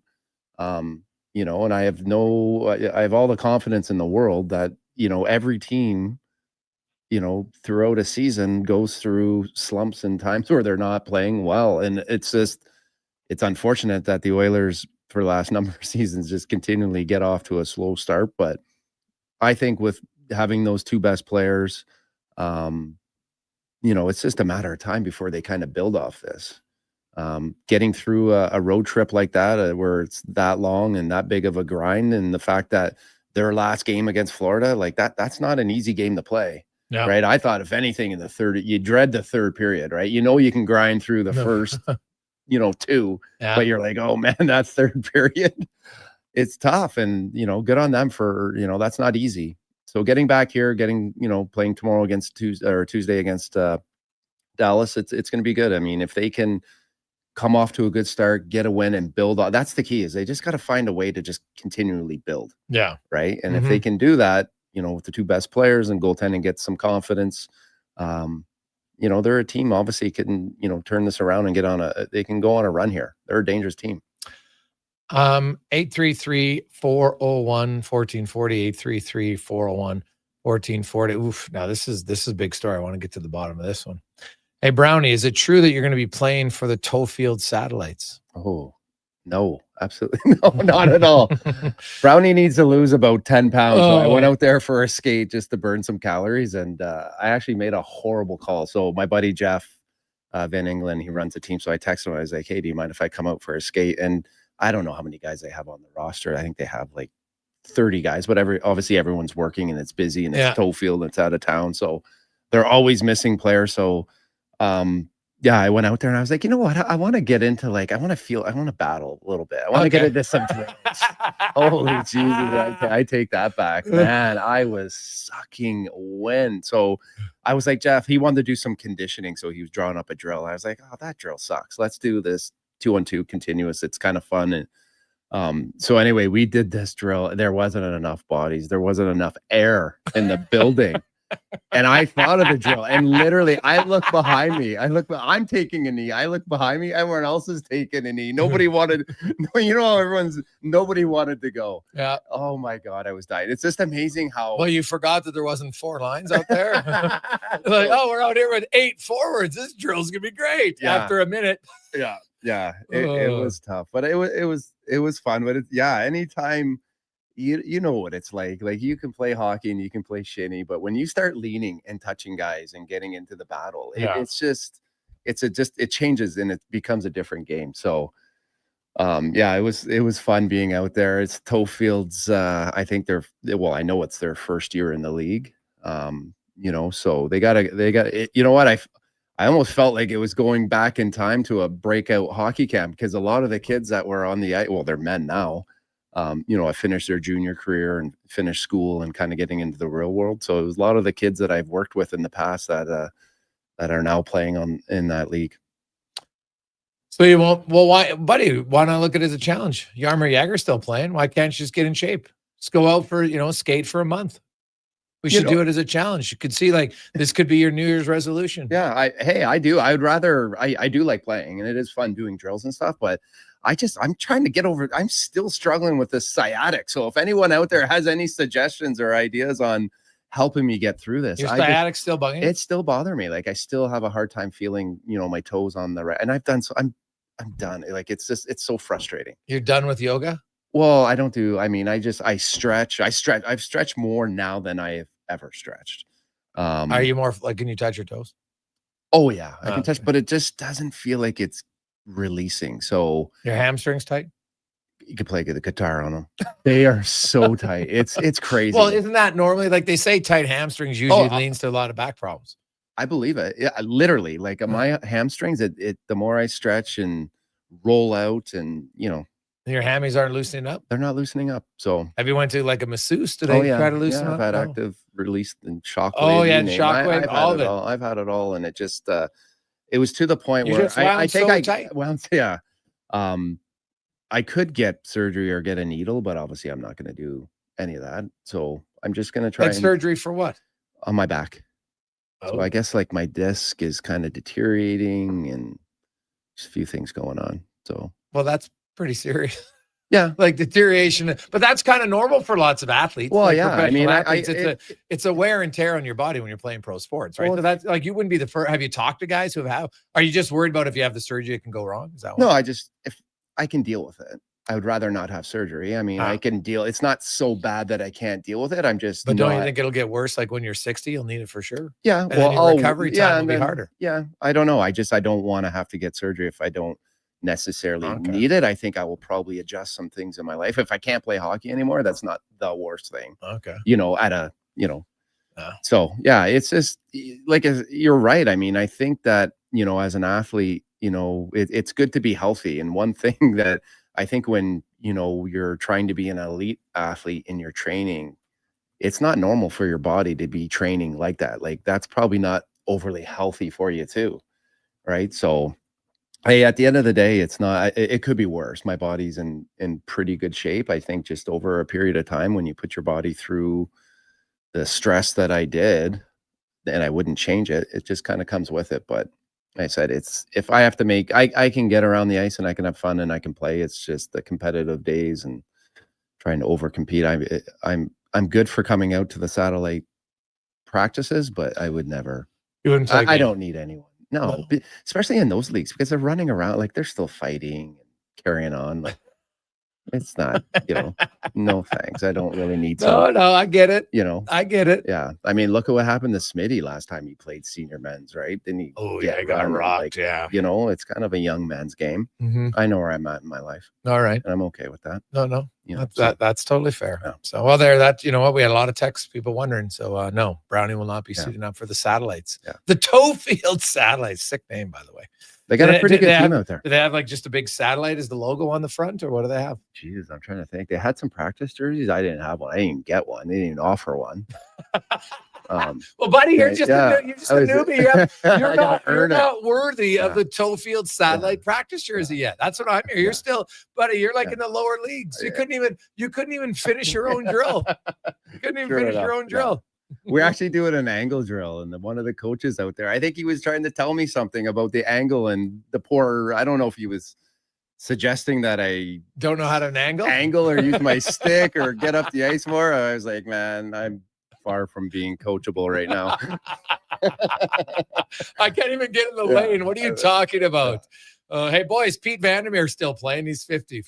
Vandermeer brothers, they're pretty tough. Yeah, exactly. Like those guys are like, there are certain people that they kind of like fighting. Yeah. Right. Some guys who fought, they like fighting. There's a few of the Vandermeer brothers, they like fighting. That's the one thing that was scary when you play. Like, there's tough guys, right? And then there's guys like you said that like fighting, like to get hit, and that's the big difference, right? It's scary, and the fact that they're at that age, and I think they're still running around and still think they have that edge to their game. I just no, thank you. Have you before we go? Have you seen our buddy Grant Fedork at Leading Edge Physio? Well, that's who you probably need to see.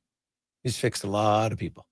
Yeah, no joke. Yeah, I'll hook up with them. Now he might need a step stool to see you, but he knows it. He's just a little guy. Oh yeah. Yeah. I don't know. I got something's got to give here at some It's point. going to be hating that right now, but that's awesome. It was just a little guy, but he knows his stuff. There's no doubt about that. So yeah, I'll connect you with him. Yeah, he'll figure out a way to get your sciatica fixed. How are you doing? You're an active guy. Yeah, but I've never had a sciatica. That's why I'm like, what's like sciatica? No, knock on wood. I don't have many. But now I'm about as flexible as a crowbar, though. Funny enough. So that's lucky enough I haven't had any. But I'm on the blades. Like we practice 3 times a week right now with my team. So and I actually did a drill. So I wanted to see a drill. I lined up a puck right in the slot because I'm trying to teach our kids we got to go stops and starts and then shooting in motion, right? Yeah. Not over stick handling the puck because I know they go to the academies and this academy is all about stick handle. I'm like, you don't have to dust the puck off every single time, right? Yeah. Like you got to be able to shoot it, just have it on your stick, a sweep shot, and then just a skate in motion, just shoot the puck without stick handling at one. So I put a puck in the slot, right in between the hash marks. Yeah. And then it was kind of like at an angle. Then the next puck was kind of in the middle of the slot, and the last puck was on the ringette line. Yeah. So I started guy low. Hard out to the blue line, stop, come back in, shoot in motion, stop on the net. So because a lot of times you circle up, right? Then you go all the way back to the blue line, come in. I want you to bring in a sweep, take a stride with it on your stick, shoot, stop, come back out, pick up the third one, quick deke, like one stick handle, shoot, right? Done. Yeah. Dude, is that the same kid? Yeah, he's a kid. Yeah, it's like a bag skate. A little bit, yeah. But I did it myself. So because we have a special coach who comes out every Tuesday morning to run our practice. So they were down at the other end. I'm like, I'm just going to try this, see if it's too hard or not. Yeah. So I did it. Yeah. And then I did. I'm like, okay, not bad. So I waited. I'm like, okay, I want him to do it twice. So let's see. I'm like, 2 minutes, 2.5. I did the second time. I was dying. Like I'm just like, and I'm like, but I'm like, hey, you know what? And I'm not in game shape. Like I have the kids skating, so they did it, and they're pretty tired, but it's good. They got to learn like stopping, starting, working hard. And I'm like, don't keep stride because they get to that third one, and now they want to coast into the puck, and I'm no. So because a lot of times kids they need to know that they can push through the threshold. So as a coach, every now and then you got to show them that you can still do stuff. Yeah. That's not going to last much longer, but I am still faster than them today. But I know it's coming to an end. How often do you get your skates done? Sharpen. I'm not skating that hard. Probably once a month. Oh, that often? Yeah. Oh, okay. Yeah. So I get mine done like once a year. Oh, wow. Because I don't find like, do you go fast when you're demoing or do you go slow or? Well, I go, but like that drill I'll do. Yeah. Some drills I'll do. Yeah, like, well, that's a pretty straightforward stuff. You chase the rabbits and stuff every now and then. Right? Yeah. Every now and then I'll jump in a little drill with kids, just show them hard down. Yeah. They like it. How much longer do you have before? Oh no, that's what I said. Like doing it now. You're running out of time. U15 might be the last year. Well, this might be the last year because then it's into U15. It's like, geez, So yeah, it'll be. But it forces me to stay in shape. So that's what I like. I'm because what? I'll be like, they might be able to be quicker in a sprint one way, but I'm like, I still pretty sure if we have to go climb the mountain, I can climb the mountain quicker. You're doing drills like that? Climb the mountain? Not very, no. Yeah, but we did some off ice running the hills, and then I dominated on that one. Okay. We'll take a quick break. We'll turn on the Gregor Show presented by PlayAlberta.ca. They are nice, tasting just so right. You can order oodle noodle at oodlenoodle.ca, delivering you the news almost right away. Remember, you can order oodle noodle at oodlenoodle.ca. So stay on your couch all day and order oodlenoodle.ca. Oodle noodle. Legacy Heating and Cooling is the only place to call for heating your home. So when it's time to replace your old furnace, call Legacy. Or for 24-hour repair with no overtime rates. Legacy even heats your shower with hot water tanks. Call Legacy. Call Legacy. And with no interest and no payments for 1 year, it could only be Legacy Heating and Cooling. you've got a go-to coffee spot, a trusted barber, even a lucky game day jersey. But when it's about looking your absolute best, there's only one name you need. Mr. Dirk. Family run since 1939. We're experts in crafting impeccable tailor-made suits and offering a wide variety of everyday styles. Pair that with personalized one-on-one fittings and the convenience of on-site tailoring. Mr. Dirk elevates your style game. Visit our Edmonton store or explore MrDirk.com. Score big on style with Mr. Dirk. I'm making my list, checking it twice. And guess what? I'm giving Will Hawk beef jerky to everyone, naughty and nice. Because honestly, everyone deserves a taste of Alberta's finest, no matter if they've been bad or good. So this holiday season, skip the chocolates and pass on the turkey. Make sure you're Will Hawking around the Christmas tree with Alberta's best beef jerky. Ho, ho, ho! Call to place your pre-order today at 780-986-2537. At Fountain Tire, get up to 15% off select tires, up to $125 off a set of 4 select Goodyear tires, and $50 off $150 service until December 13th. Restrictions apply. Book today. Fountain Tire. We're on this road together, Canada. Portions of this hour brought to you by Sherbrooke Liquor, the best place for wine, cocktails, and beers from all over the world. Also, a variety of excellent non-alcoholic options. See more at SherbrookeLiquor.com. The Jason Gregor Show, the best of Edmonton sports talk and beyond. This is Sports 1440. Presented by PlayAlberta.ca, Alberta's only regulated online gambling website.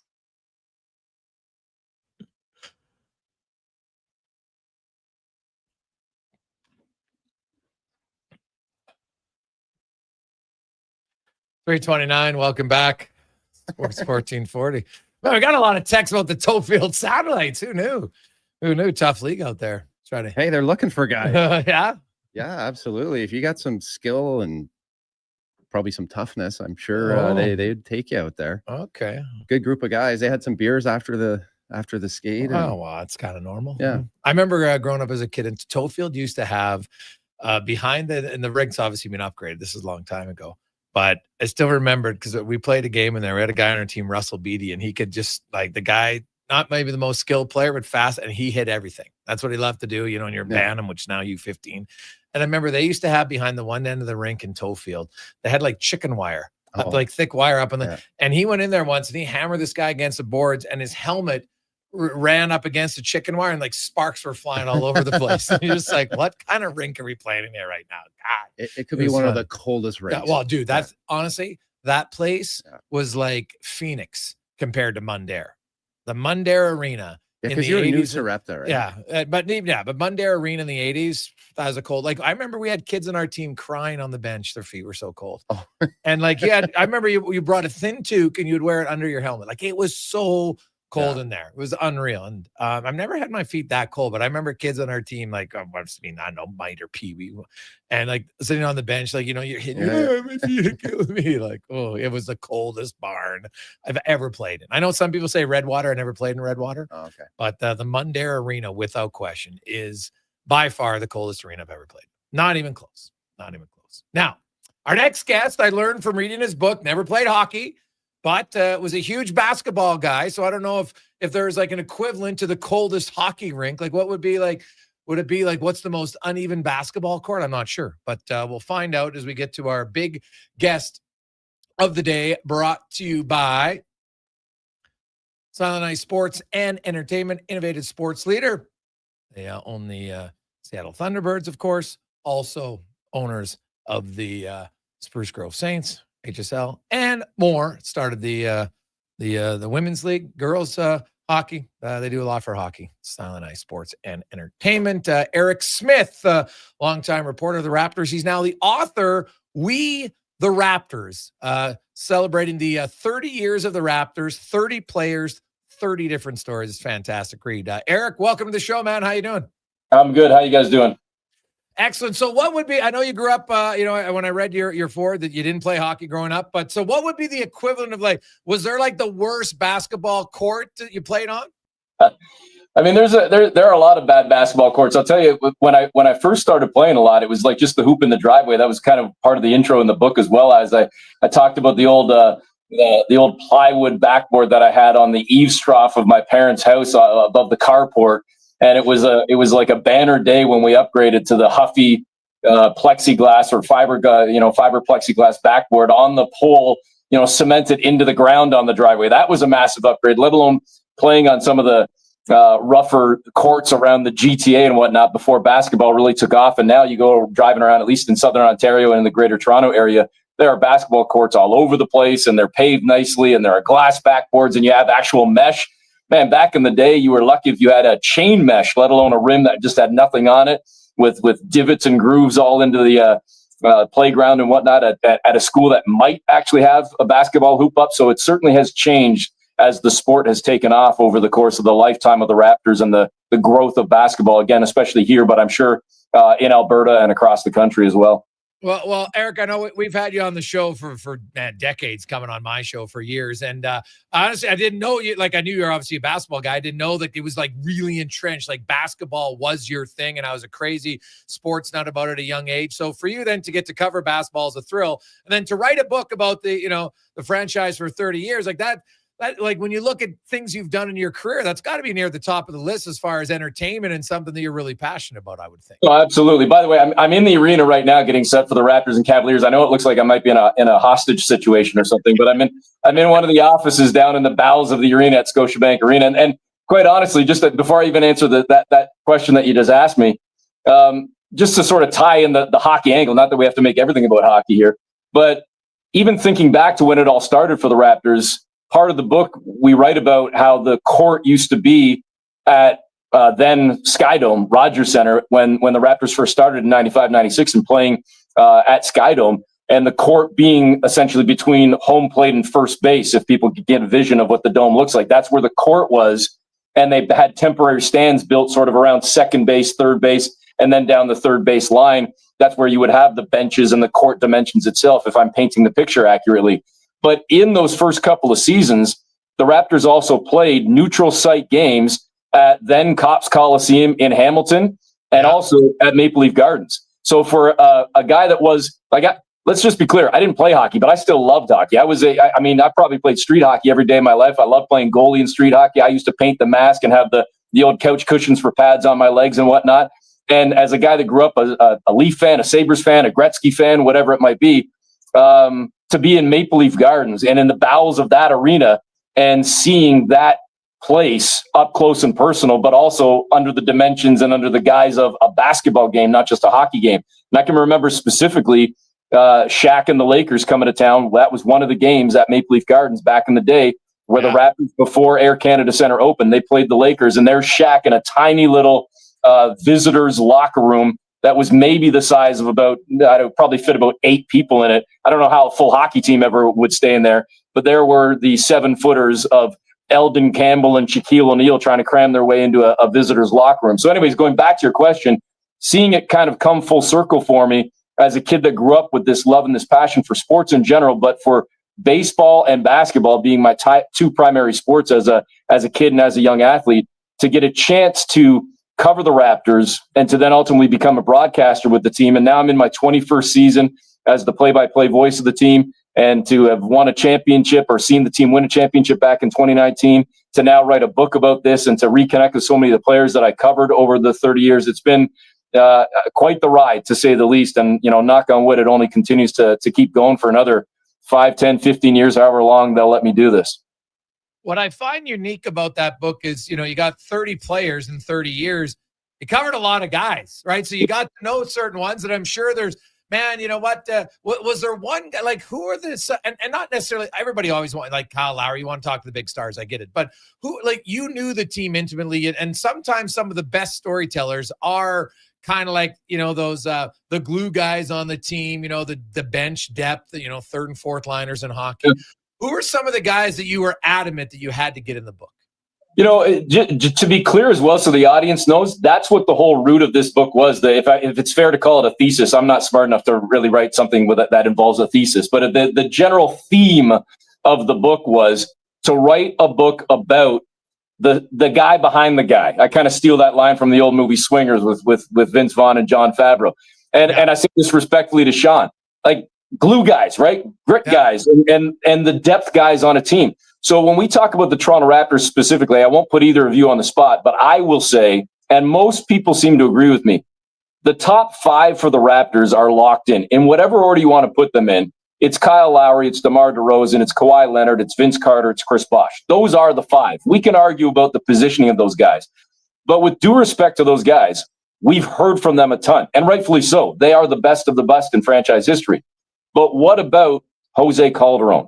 What about Jerome Williams and Matt Bonner and Antonio Davis and Alvin Williams and Doug Christie and Norm Powell and Charlie Villanueva, and the list goes on, Patrick Patterson, Danny Green, all these different dudes that when you looked up into the stands over the course of this franchise's history, you saw tons of their jerseys. Fans supported those players as well. They weren't just supporting Kyle and DeMar and Kawhi and Bosh and Vince. They were supporting these other guys, Jonas Valanciunas, Jorge Garbajosa, Amir Johnson.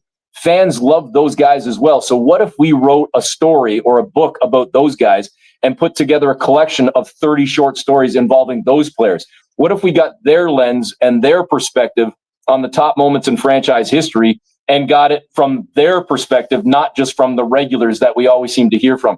That's what this book was ultimately about. And I think, at the risk of breaking my arm, patting myself on the back, I think it's why there's been some success so far with the book, because I think people are enjoying hearing from those other guys, because this fan base, I can tell you guys, in hockey as well, in baseball, and definitely in basketball, as much as Toronto loves, and I think probably every city loves the Stars, think about baseball. Think about the Jays and the run that they just had.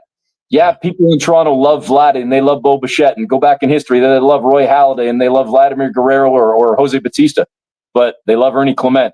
And they love Nathan Lucas and Davis Schneider and John McDonald and Kelly Gruber and Ty Domi and Darcy Tucker, not just Matt Sundin and Austin Matthews. They love the glue guys, and it's definitely something that you can talk about Raptor fans loving those guys as well.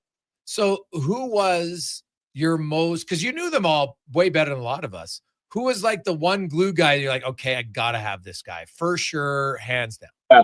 I mean, I think Jerome Williams is at the top of that list. JYD, everybody remembers the Junkyard Dog and for what he was for this fan base, let alone for the team and the energy that he brought off the bench. I can shout out a couple of guys as well. I think more current day, Norm Powell, a guy that started a bunch of games but came off the bench and really burst onto the scene even as a rookie in a playoff run that had the Raptors go all the way to the Eastern Conference Final that year.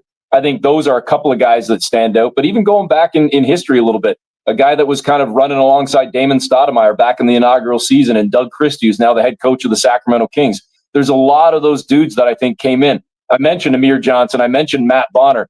A guy like Jorge Garbajosa played only 1 year with the Raptors, but in that 1 year, I think really ingrained himself with the franchise, with the fan base, and with the history of this team for the way that he played. Or an Amir Johnson, who ended up planting roots in this city and lived here year-round, even in the offseason. There are so many guys that I think I would say stood out because of the way they embraced the city. And a lot of guys that maybe didn't anticipate embracing the city or the country to the extent that they did.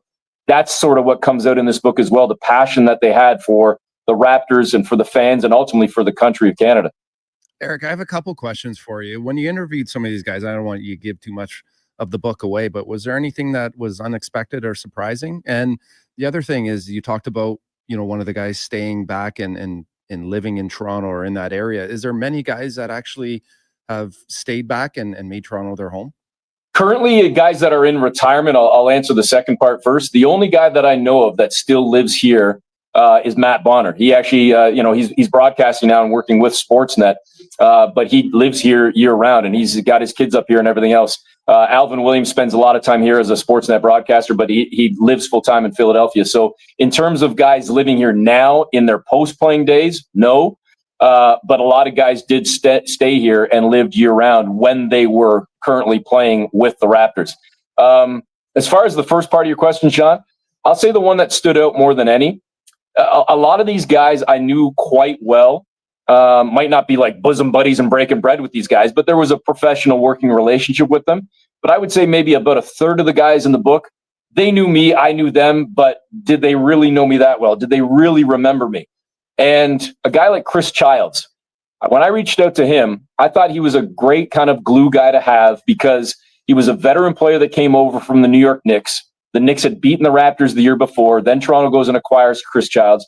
Then in acquiring Childs, he adds to a veteran locker room that already had an Antonio Davis and a Del Curry and a Charles Oakley and and Muggsy Bogues and the list goes on. Lots of veteran voices. But Childs coming over from New York, helping the Raptors beat New York the next year, then going toe-to-toe with Allen Iverson in that second-round series back in the early 2000s as the Raptors were trying to make that first run to a conference finals that came up just a little bit short.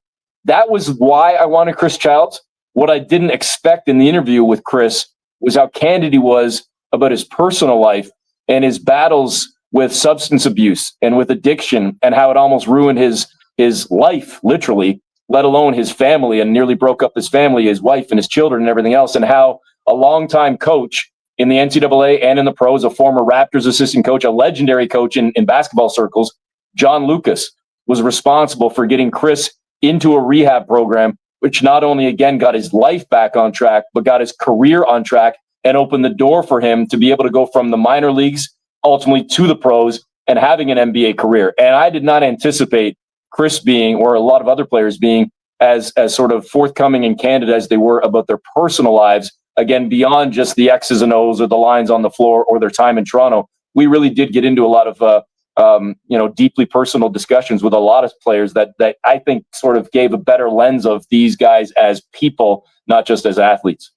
Eric Smith joins us, longtime analyst for the Raptors, of course, being the voice of the Raptors now for over 2 decades. Has the book out, We the Raptors. It's 30 players, 30 stories celebrating the 30 years of the Raptors franchise. If you're a basketball fan, I highly recommend it. It's a great book. Like, honestly, as I was going through it, the one name, and when I open it up and, you have all the names, and I read through it, and right away I'm like, oh, I forgot about Tracy Murray. And it was because, it's funny. Like, I'm like, geez, he played there for a long time, but I needed to see that in the book to remember. And that's why, stories like this are fun. I didn't do something like this, but for Joey Moss, when he passed away, I reached out to players and got 67 stories from guys for 67 years of Joey's life. And so, you hear some stories that guys I knew, but you never know. And you always you're learning new things. So hearing your story there about Chris, I think makes sense. Obviously, that's even more in depth. And the franchise, that championship, Eric, in 2019, and to kind of turn it to the team now today,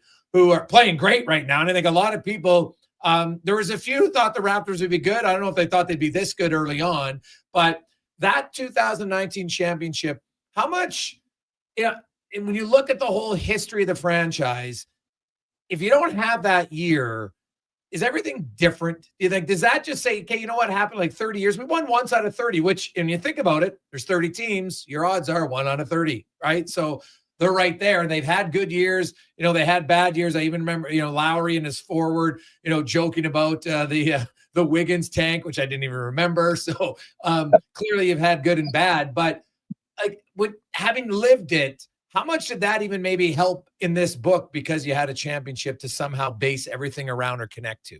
Yeah, I think it definitely helps. I mean, listen, I'll give you kind of a comparable example, if it's even a fair or accurate one. I am a hardcore, like it's the only team and the only sport that I can really still say I'm truly a fan of, because I work in baseball, I work in basketball for almost 30 years. I haven't had an opportunity yet to work directly and connected to a hockey team. But I mean, on Sundays and for 6 months of the year, leave me alone when the Buffalo Bills are on. Okay. And I can remember the heartache and the pain of making it to 4 straight Super Bowls and not winning any of them. And I still hang my hat on how unbelievably magical it is to even get to 4 straight. But if you win one, how different is it? How different is the narrative around the franchise? So for the Raptors or any team to have at least a championship.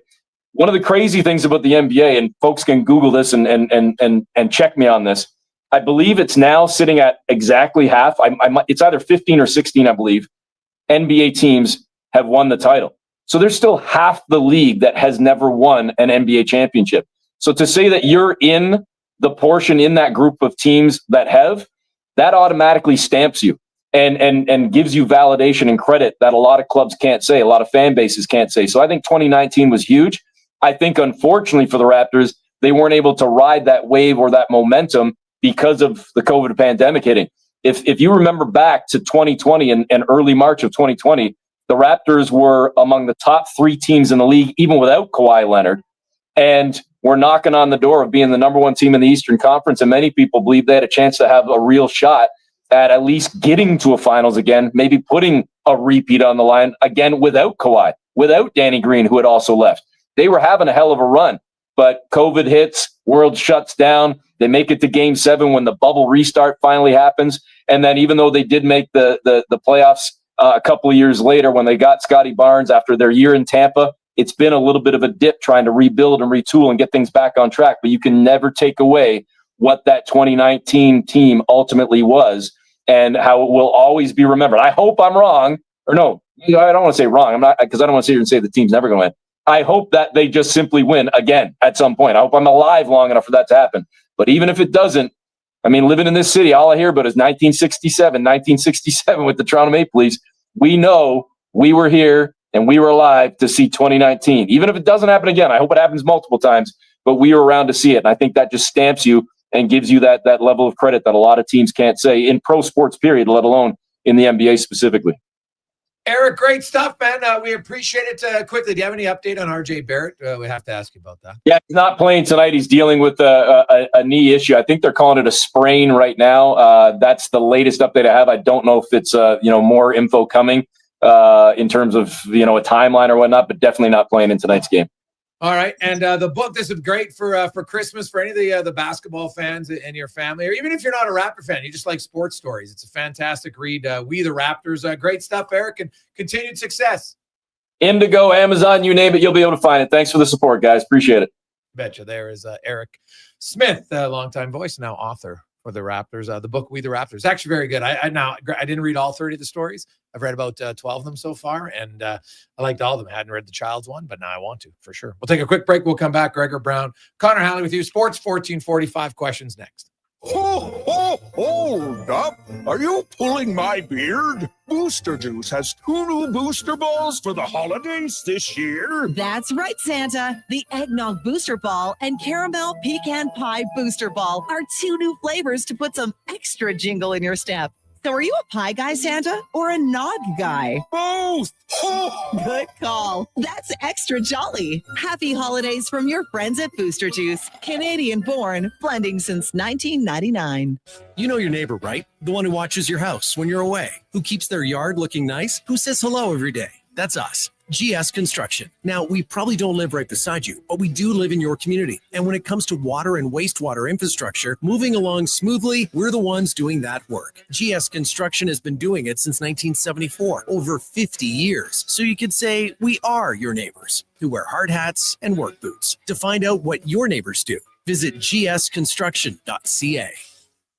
I'm Colin Livingston, president of Cantork. Since 2016, we've been at the forefront of hydraulic torque wrenches in Canada. I'm delighted to share our latest venture, in-house production for quicker turnaround, superior quality, and heightened versatility. Experience excellence at cantork.com. The job won't wait. Why should you? At AWS Welding Supplies and Repairs, conveniently located in Nisku, we've got everything you need to get it done. From product sales to servicing and calibrating machines, we're your one-stop shop. We're a proud, locally owned and operated business, committed to serving our community with a proven track record of customer service. Don't let a broken tool slow you down. We offer fast repairs and free same-day delivery of in-stock items to Leduc, Nisku, and South Edmonton. AWS Welding. We make it happen. This hockey season, before every game, check out the pregame show with Andrew Walker on Sports 1440. It's brought to you by Titan Supply, your only source for rigging, lifting, and hauling products. Visit titansupply.ca. Are you looking for an affordable business, group, or team outing this season? Why not catch the excitement of a game with the 5-time Junior Hockey League champions, the Spruce Grove Saints? With extremely affordable group and suite packages available and some of the lowest food and drink prices around, Saints games are the perfect night for your next group event. Get your group in on the action. For more information, visit sgsaints.ca. It's the Nissan Black Friday event, a full month of excitement packed with awesome vehicles and exclusive offers. Right now, finance the Nissan Kicks for 0% for 24 months. Plus, get $1,000 Nissan bonus and enjoy an epic ride wherever you go. This Black Friday, we've got great offers and limited inventory. Get yours today before they're all gone. These offers won't last. Go see your local Nissan dealer or Nissan.ca for more details. Conditions apply. Visit your local Edmonton and area Nissan dealer for more information. A Saskatchewan boy who grew up loving and playing sports. At least we think he grew up. Listen to Kevin Carius weekday mornings from 7 to 11 on Edmonton's home for sports. Sports 1440.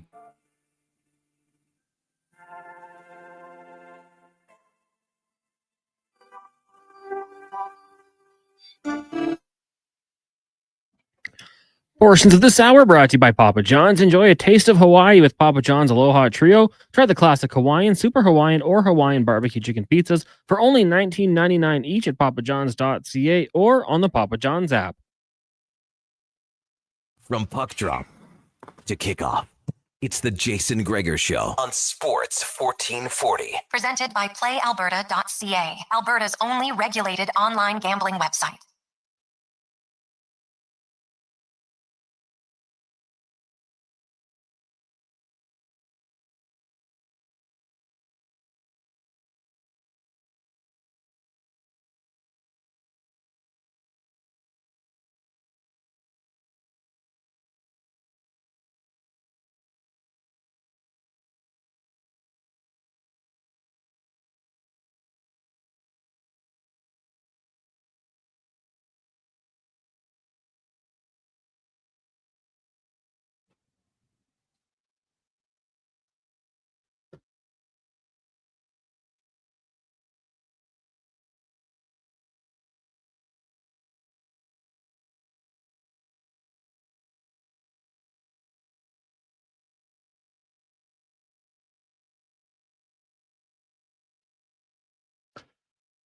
$3.54.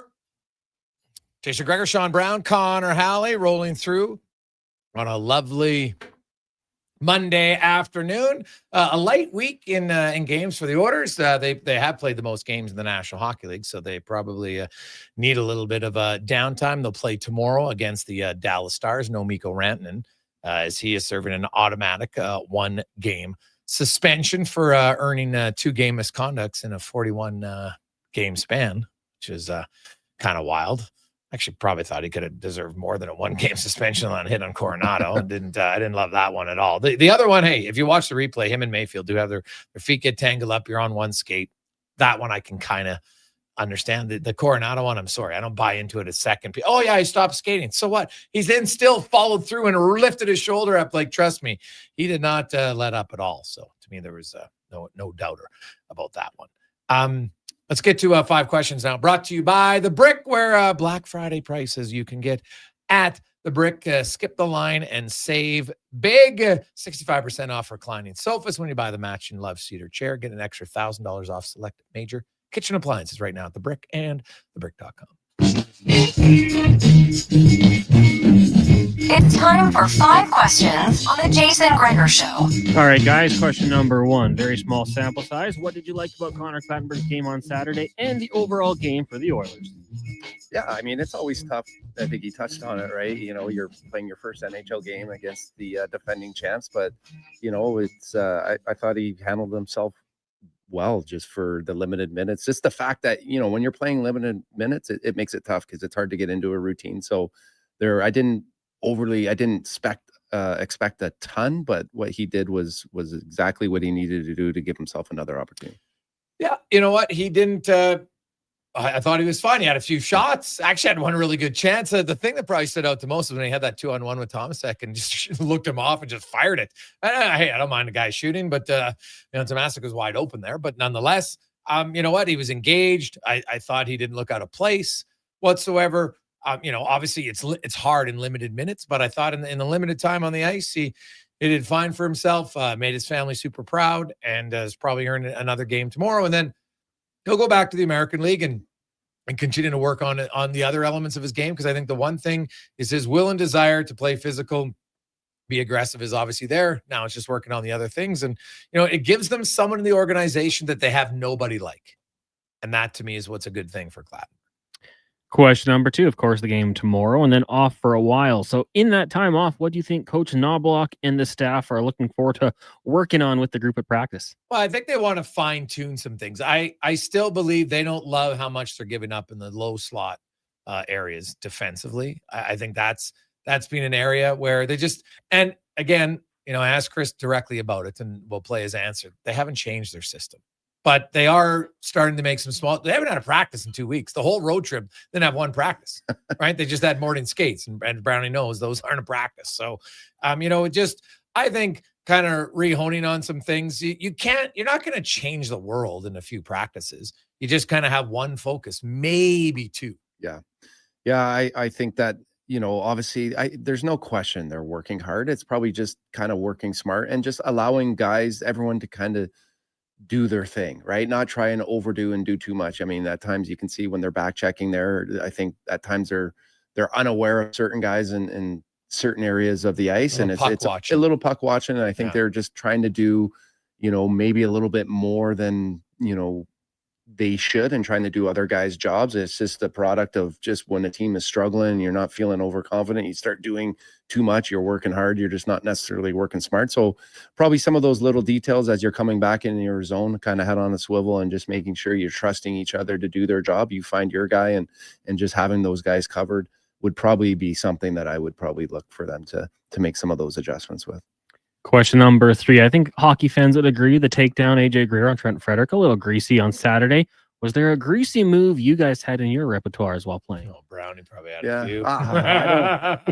You know what? I don't know. I was thinking of that when I seen the question. I mean, I guess if you fell down on a guy, I'd always try to get my forearm into their neck, right? And try and crush their neck, or, get your forearm on their nose and try and crush their nose, especially when it's a dog pile, because it's hard to pick that up. You're not going to necessarily get a call, but yeah, it was kind of, I mean, I say that now and I'm in a different mindset. It doesn't sound all that good, but when you're kind of, in the moment in a game, I guess anything goes. Yeah. I wasn't really a cheap shot artist, to be honest. Yeah, I was more of I could beak with anybody in the ice. That didn't bother me at all. Kind of like that. But you like beaking? Oh yeah, I thought I enjoyed it way more. Like I could get fired up. Like if someone used to beak off me, that would kind of get me into the game more. Yeah, right. Really? Like, because you know how it is. Whatever. And then all of a sudden, someone's spouting off. What? Yeah. And sure. Now, of course, somebody gives you a flying elbow, you get a little pissed off too. Yeah. But usually beaking. So sometimes I would just beak to get myself into the game, because usually someone else would start squawking back, and then I'd find I get in the game more. I'm too black. I can't talk. Like I'm too black or white. Like yeah, it's either we're on or we're off. Okay. And once I get it in my head that we're on, that's all it consumes me. Oh, okay. Until I just like beaking at guys about whatever. So I was awesome. Like we had, and I had a few guys on our team. Like we played a buddy, Dean Rack, might have been one of the funny. Like he had some unbelievable chirps from the bench. Like God, were times where you just be like, even the opposing team, some of their teammates are laughing. Like you're just like, oh, they were unreal. So that's probably the thing. Like you have different personalities. Anybody out there listening, I don't care what sport you play, football, basketball, anything. You have different guys on your team who brought different things. Everybody remembers who the best players they played with, but there's just certain guys who had different characteristics and made it a lot of fun. There was definitely some benches that you just wanted to stay away from. God, I remember getting beat up in the first period against Philadelphia, and I had to go back to that bench, and there was Dan Kordick and Lacroix, there was Brant Myers, and I'm like, man, I got 2 periods of abuse that I gotta take from these guys, and they're no obviously slouches either, right? So, there wasn't a whole lot of beaking back. Oh yeah, guys, look at the scoreboard. That doesn't have the same great feel. That's a minor hockey thing. Yeah. Question number 4 for you guys. Monday Night Football tonight. PlayAlberta.ca has the Niners as 7-point favorites. Where would you be going on that bet? And is there any other prop bet you might like? Go ahead, Gregor. Well, it's interesting, man. You look at this weekend in the NFL. Like there was some games you thought, like who would have thought the Cowboys would have come back in that game? Like I couldn't believe it. Carolina's fresh off of putting up some huge point totals, so some huge yards. So I'm wondering, like, can they build off of that? But my gut is, 7. So it's basically I got to go 7.5, right? Or I guess I got to win by 8. Yeah, 49ers at home, I'd probably still go with the 49ers, Cons. I'm going And I'm going to the George Kittle. I'd go to the George Kittle TD. Okay, I'm going to go with the Panthers, and I'll go with Christian McCaffrey to score a TD and get over 100 yards rushing, receiving. Ooh, look at you. Well, parlay action. Final question for you guys. On this day in 1966, the cult classic 1 Million Years BC, starring Raquel Welch, is released in Germany, West Germany to be specific. In honor of that, do you guys have a favorite cult classic movie? Ooh, that's a good one. Probably Pulp Fiction. Does that fall under the? Or is that too popular to be cult? IMDb has it listed as a cult classic. Okay, So well then I'll give it to you. go. All right, okay. Because if they would have said no to that one, I would have went Donnie Darko. That has to be a cult classic. No, I don't even know what that one is, but I'll go Scarface. Ooh, that was a good. You know what I learned on Friday? There was an original Scarface, 1926. The one with Al Pacino is actually like a remake. Oh, yeah, I didn't even know that. So, well, could have been. Low Tide is probably alive. Then he would have known, but I didn't. I didn't know that. Another classic cult one is Clerks. Clerks is awesome. Have you seen it? No. Oh, buddy, it's so good. Cons, what about you? What do you got? Came out at probably the perfect age range for me. Napoleon Dynamite. Buddy, one of the greatest. His dance scene, when you realize he did it in one take, that's so funny, man. Like that, there were so many funny scenes in that movie. It was unbelievable. Like his brother was such a don't be jealous that I'm talking to babes online. Like, oh my God, he was so funny. Like, so many lines in that movie. Uncle Rico, like when Rico throws the steak and hits him in the face, like classic right there. Oh God. Like Uncle Rico is just a classic because most people have met someone in their life that loves to tell you how great they were at sports, even though they weren't that good at it.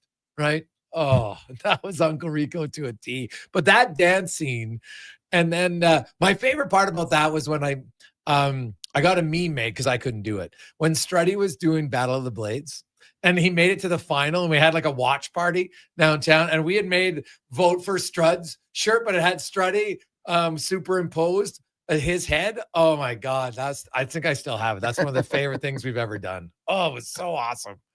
Oh yeah, so Napoleon Dynamite, that's a great pick, man. I love that movie.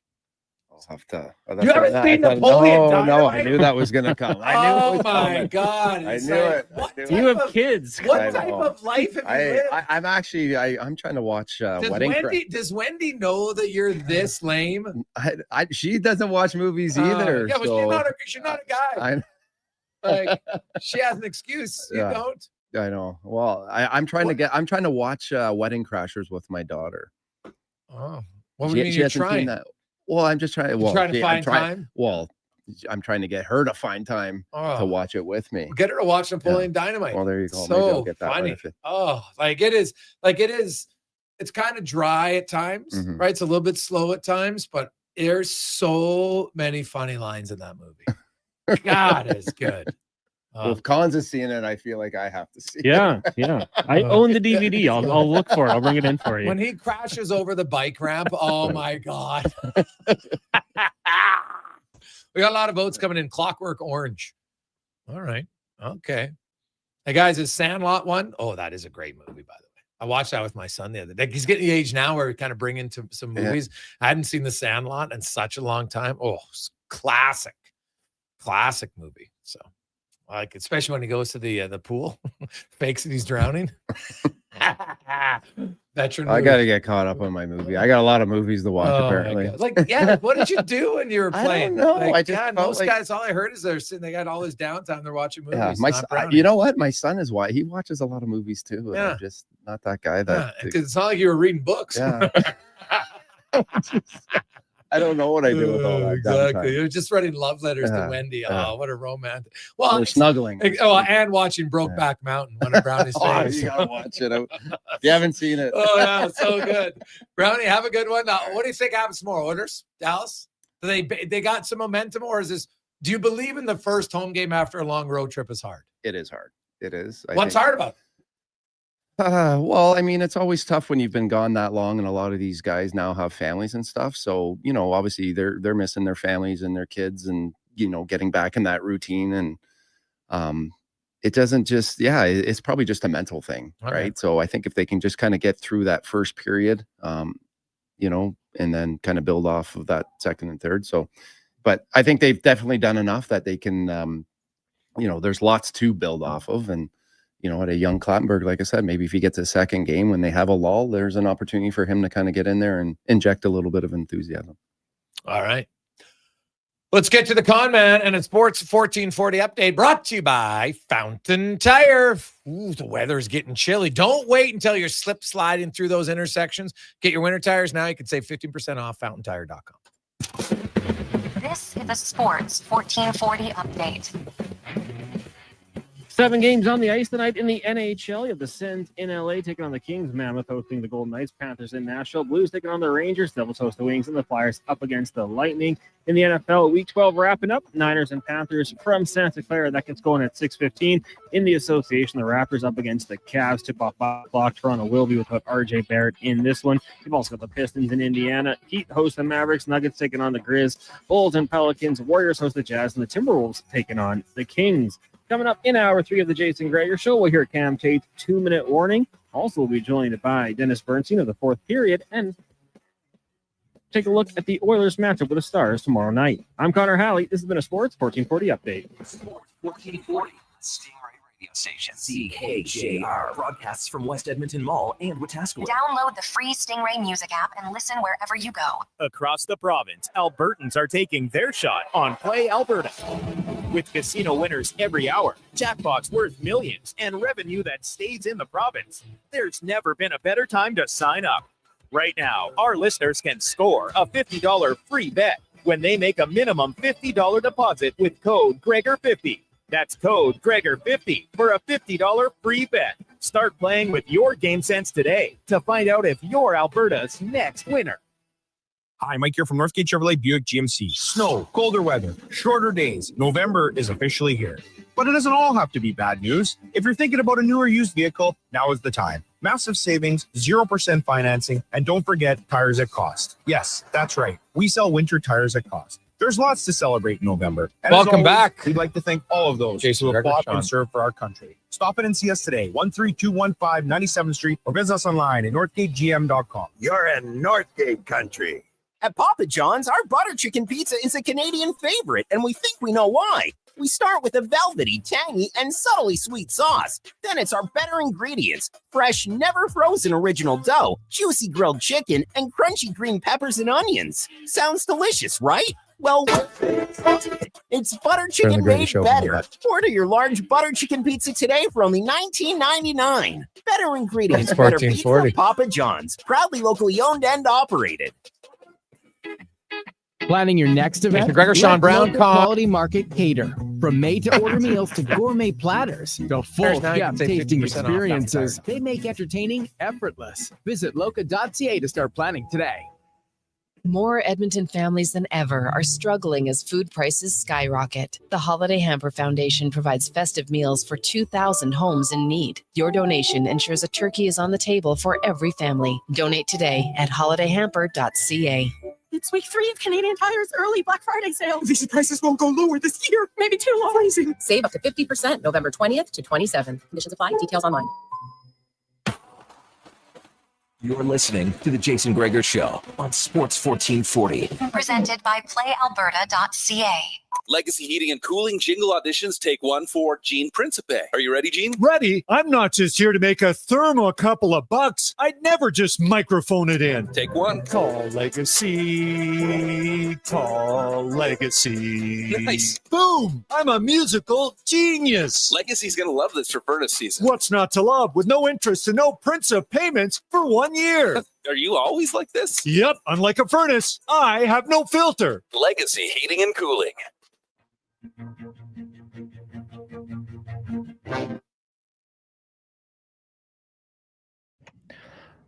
Portions of this hour brought to you by Leading Edge Physio. From weekend warriors to professional athletes, kids playing soccer to grandparents in the garden, rotator cuff tears and tendonitis to post-surgical knees and hips. We fix your body. Life shouldn't hurt. LeadingEdgePhysio.com. The Jason Gregor Show, the best of Edmonton sports talk and beyond. This is Sports 1440. Presented by PlayAlberta.ca, Alberta's only regulated online gambling website.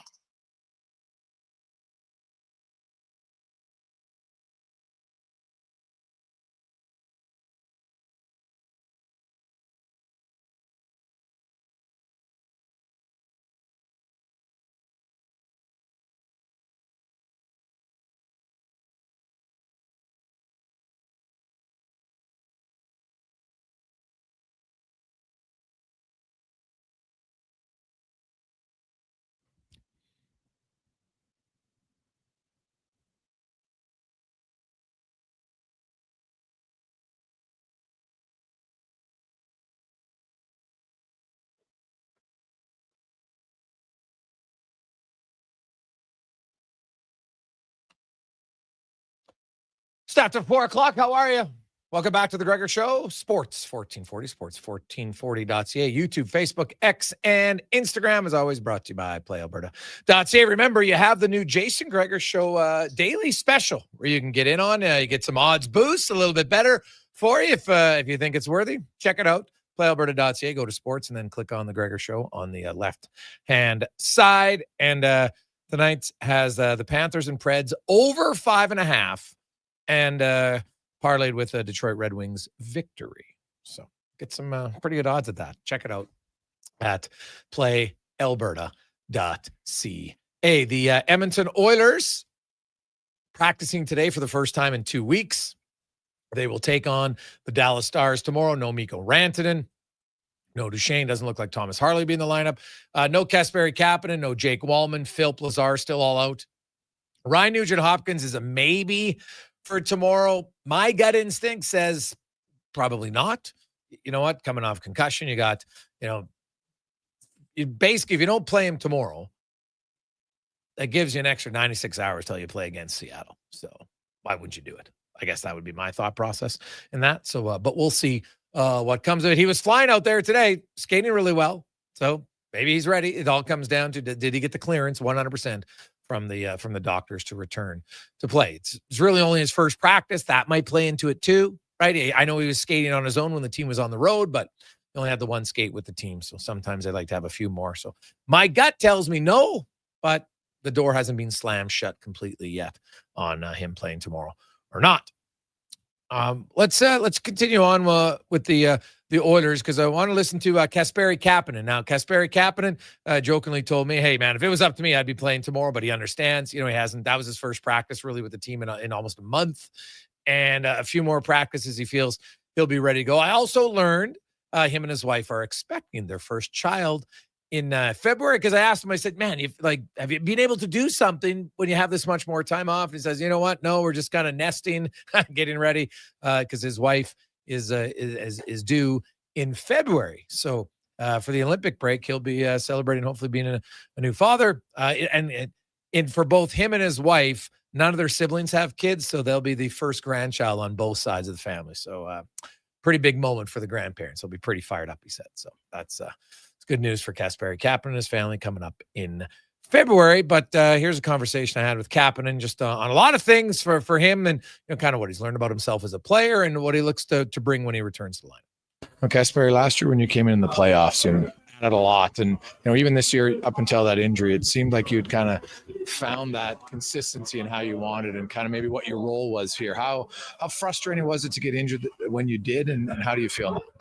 Yeah, like you said, you said that I kind of find my role, and I think I found it playoffs last year, and then coming into this year, I think those first 5-6 games that I played, I felt like I was playing pretty well, and playing with confidence is obviously a big thing. So getting hurt early in the season you never want to get hurt, especially early in the season. But yeah, I'm feeling good now, and hopefully I'll just come back better. You've been in the league. You've done a lot of different things. You've shown the ability to score. Obviously, we saw in the playoffs, you can be physical if need be. Kind of, how do you describe, what do you feel your role is on this team moving forward? I think just I try to be a complete player, a player that can provide offense when needed to, and obviously on the physical side, be physical and just kind of be in your face type of player. Just a player that's not fun to play against, and then defensively just try to take care of our zone and then block pucks and just kind of be tough to play in the defensive zone as well. So I'd say all around player and maybe somewhat of a energy player. I'm assuming it's harder to watch when the team's struggling, just because you feel like I want to get out there. But from your vantage point, when you watch it, a lot of the players have talked about, hey, we haven't been as consistent as we would have liked. How do you get back to being consistent as a group? I think it just starts with the simple things and doing the simple things right, which is it's always a cliche. You hear guys saying that, but it's true when we're talking about our group. I think it's just having clean exits out of our zone, making the simple play, not always turning the puck over in the neutral zone, and playing simple, and with that you get confidence. And then we got a lot of guys that have the ability to make those small little plays that turn into great scoring chances. So we're able to score. I think as a unit we need to defend a bit better as well, but it's easy for me to say watching on TV, but I think the team's trending in the right direction right now, which is a positive. Experiencing coming back after losing the cup, how do you get over that? With time. I'd be lying if it still doesn't hurt. Obviously, I've never gone that far in playoffs and never been a part of a group quite special as it was last year and this year as well. It hurt. It was one of the most painful things that I've ever encountered in my career and in my life in general. So, but there's a lot to learn from that. I think from losing like that, you learn, and I'm hoping that, like I said, this team is trending in the right direction. So we learn from our mistakes right now, and hopefully once we get into the playoffs, we learn from our mistakes last year, and then we just hopefully able to win this year. What did you learn about yourself in that cup run when you came in? Maybe is there something new that you learned about yourself as a player that can help you moving forward? I learned that I'm a hell of a good player when I'm playing with confidence and I'm playing with purpose, and coming into that, I think it was game 4 against Vegas, and just having that energy and just having that playing with passion, and that's something that you try to bring for 82 games in a year. It's a lot. Obviously, not every game you're not going to get up for it, but for the big games, especially playoffs, you need to bring that emotion and just try to be an impact on the game. And I learned that I can be a hell of a player when I'm playing like that. And like I said, just try to do that for most of the year. So, and I agree, you can't do it 82 games in a year, and the games aren't as emotional, everything like that. But knowing that you kind of maybe went through a new level for yourself, that now your lower level's even higher in the regular season. Oh, for sure. So you kind of just raise your level as a whole. So even your lower level is still a good level. But I think being consistent is also one thing that I'm trying to be better at. And I started those first 6 games this year. I felt like all of those games I was playing pretty well and skating well and just being physical. So I'm excited to hopefully get back here soon and just bring that energy back. When you come off of an injury, what's the number one most important thing for you to get back up to speed after being out for a month? Just keep it simple. I think keep it simple and get the legs moving. I don't think the first however many games are going to feel great, obviously, because you haven't been playing for 6 weeks. It's just to stay patient, but get the legs moving and then just be physical and kind of just try to ease your way into the kind of game that I want to play. And but obviously bring energy. I haven't been playing for a while, so I should have plenty of that. So Kasperi Kapanen really excited to get back, most likely on Saturday against Seattle, and look for him to come back in 5-on-5 and on the penalty kill as well. So they'll start to use some more guys. Kapanen's speed, you saw his physicality. I loved his honesty just about becoming more consistent and what I'm capable of as a player. And now when you raise the bar at the top, that means your floor should automatically be higher when you find your consistency. Because I think if you look at Kasperi Kapanen, no, he's got NHL skills all through and through. It's just a matter of the consistency, and you can't bring it all 82 games to a high level, but then your bottom level has to be acceptable enough, right? When on the nights where you don't have it, you find a way to contribute something, right? And I think that's probably been his issue. But man, in the playoffs when he came back in, everybody like that, those few shifts he had were unreal. Scored a few goals down the stretch for the Oilers. I thought he started this year really well till he got injured. And You know, his size and speed, his shot, you know, like that guy's got the skill. If you give him a chance, he can score. You know, he's learned to be more physical. He kills penalties. He could be a valuable kind of middle six player for your team potentially, and can play both wings. So I think he's kind of underrated as a guy. You get Hyman back, you get Kapanen back, you get Nugent Hopkins back. That helps your team a lot. Let's get to Cam Tate now. The 2-minute warning brought to you by Legacy Heating and Cooling, where the rates never change. No overtime charges. That's how you build a legacy at legacyheating.ca. And Cam Tate, longtime journalist in town. Cam, of course, born with cerebral palsy. He's in a wheelchair. Has never let it slow him down. And he's always wanted to be on radio. And now the 2-minute warning comes to life via technology here with Cam Tate. You know, around here in Edmonton, we tell stories the way we handle winter, with a grin, a shrug, and a whole lot of pride. And one of my favorites, a tale whispered over green onion cakes or a coffee from the old Garneau Tim Hortons, is the legend of the bar napkin. That sacred Edmonton document, the place where great ideas are sketched between scotch stains and last call at some downtown spot that's probably been torn down and rebuilt twice. And every so often, those ideas come true, like that day on the Oilers charter, 45,000 feet over. Take your pick, Vegreville, Provost, maybe Wainwright. Oilers president Patrick LaForge leaning toward Alan Watt. Two Edmonton guys thinking big Edmonton thoughts. And on a napkin that might have come from a box bought at London Drugs on 82nd Avenue, they started drawing lines, rinks, possibilities. The first heartbeat of an idea the hockey world didn't know it needed. The first ever NHL outdoor game for real, hard-earned points. The Heritage Classic, an Edmonton idea. Cold, bold, and stubborn. It unfolded at Commonwealth Stadium in a hoarfrost so thick it looked like a movie effect. 21 years ago, yesterday. Connor Halley was there, bundled like he was camping in Elk Island in January. And he'll admit it nearly got canceled for cold. He didn't see the end. Hypothermia doesn't check the game clock. Everyone here has a story about that day. Ask around at the Pint, the old downtown Y, or the Italian center line. Me? The press box was jammed tighter than West Ed on Boxing Day, so I ended up in a gym with a few hundred scribes, warm and lucky. Oilers, Canadians, legends everywhere. And that game lit Edmonton's beacon. The one built by Gretzky and the gang, even brighter. Outdoor games sprouted everywhere after. But the first? It started on a bar napkin. Edmonton style. 2-minute warning. Gregor, Halley, Kruger, me, Tater. Sports, 1440. The deepest voice Tater's ever had comes across. You really got to listen, pay attention. I like it. It was true. And it's interesting how you rarely hear the NHL kind of applaud the fact that it was Edmonton who came up with, which is now one of their biggest annual games of the year. And remember, they didn't want, like the Oilers really had to fight them to get that game. And 22 years later, now how many outdoor games have there been? Like, oh my goodness. Well, Chicago itself has been in probably close to 8 or 9.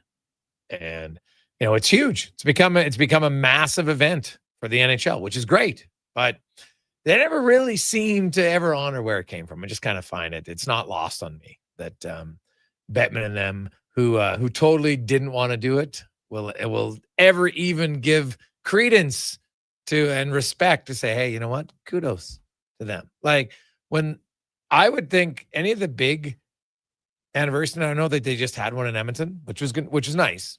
And it should be one that there should just be a memorable part about it. At least a mention every now and then. That's all I'm saying. So it's good. Like, you know, the second one was successful. The first, it's always hard to match the first because it was the first of its kind. And, you know, you had the Habs come in, you had all the greats around, right? That was all special. You know, the fact that the fact that it was minus 20 was good and bad at the same time. It was bad for the ice conditions. It was good for the history and the folklore, people that are able to gut it out and stayed in the entire time. You know what? I'm sure there was, I don't even know how many they officially fit in the stadium that day. Was it 60,000? I'm sure there's probably 120,000 people who claim they were there that day. So, you know what? It makes for great history. And, wearing the toque over his mask was at Jose Theodore. So, there's lots going on in that game. So it's pretty fun. Let's take a quick break. We'll come back. And speaking of lots going on, it has been a wild stretch to start this season in the National Hockey League for lots of different teams, for lots of different reasons. And the one kind of consistent we've seen more this year than ever is just the amount of games that have gone to overtime. Whether you're playing in the games, whether you're winning the games, like Vegas has lost 7 games in overtime / shootout. 7. And you know what? They won another game, so they've been 8 times. Where's it been to overtime 10 times this year? They've already got 5 OT / shootout losses. That's the same amount they had all of last year. Like, there's 3 teams. The Kings also have been there 10 times this season to overtime. They're 4-6 in OT. The Oilers are 5-5 in OT / shootouts. And who's he? Is it Anaheim? Maybe it's Seattle. I think Seattle might be the other team. Yeah, Seattle has been there. And they're 4-6 as well in overtime / shootouts. They got 3 teams that have already played 10 games in OT. It's wild. So we'll touch on that. The LA Kings. Corey Perry came out of the gate like a house on fire.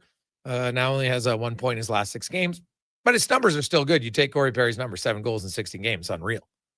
Right? He came out on fire. Where are the Kings at? They got Kempe signed. What's the update on Doughty? We'll find out next on the Gregor Show, presented by PlayAlberta.ca. Diamond Rides is one of Alberta's premier specialty charter companies. With our luxury motor coaches, we provide our customers with the safest and most reliable ground transportation services. Our seatbelt equipped, top-of-the-line motor coaches have become the preferred carrier for many local sports teams, tours, corporate outings, and other various travel needs across Western Canada. For more information and to request a quote, contact sales at 877-748-0991 or visit silentrides.ca. He's a legend in the booth and a master on the mic. Low Tide brings the banter weekdays from noon to 2. Sports 1440 is where Edmonton talks sports. Get in the game. Text 833-401-1440. At Fountain Tire, get up to 15% off select tires, up to $125 off a set of 4 select Goodyear tires, and $50 off $150 service until December 13th. Restrictions apply. Book today. Fountain Tire. We're on this road together, Canada. Hey, winter is really freaking cold, right? So play it smart. Don't get caught freezing in your car with your pants down and no power. At Big Toy Shop right now, lead-acid batteries are just $129. $129 is a great price for a good start. Big Toy Shop.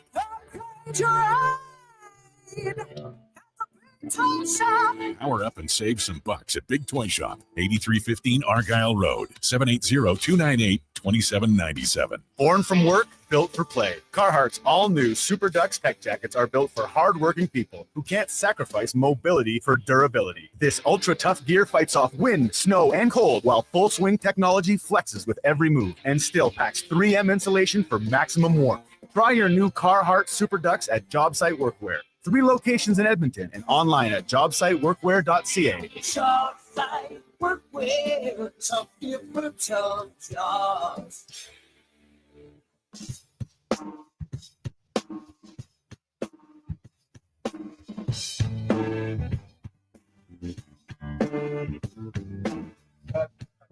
Portions of this hour brought to you by Culligan for all your residential water needs. Your local water treatment company, more than just big bottles. Culligan.com.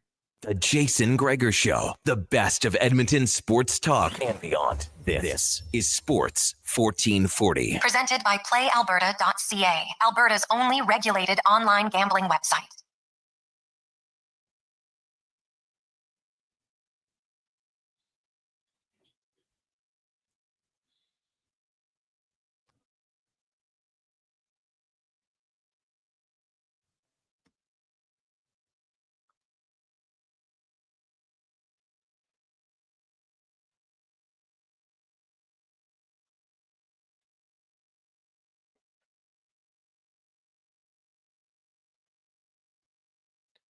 4:30.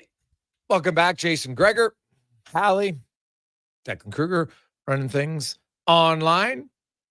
YouTube, Facebook, X, and Instagram. Of course, the Gregor Show always presented by PlayAlberta.ca. Remember, get in the game when you're there. Casino, live dealer, lottery, instance. Of course, all the sport games that you like, NFL, NBA, NHL, and more at PlayAlberta.ca. And tomorrow night, Lotto Max, $55 million plus for 1 million max millions. So good luck. Get your tickets at playalberta.ca. Time to go in the room now, brought to you by Action Electrical, 53 years running. Now, they've installed over 300 residential solar installations throughout Alberta.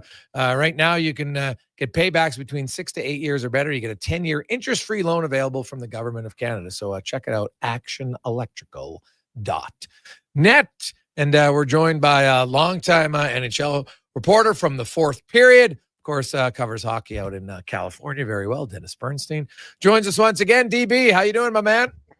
Great, JG. Always great to be with you. Let's talk some puck. Oh, yeah, for sure. Let's start with the big news. I thought it was a really good chance it would happen, but until it happens, it's never for sure. But I'm sure it's a big relief for all Kings fans that they have locked up Adrian Kempe for 8 years. I think a pretty good value contract, really, at 10.65. JG, what took him so long? It's under market, right?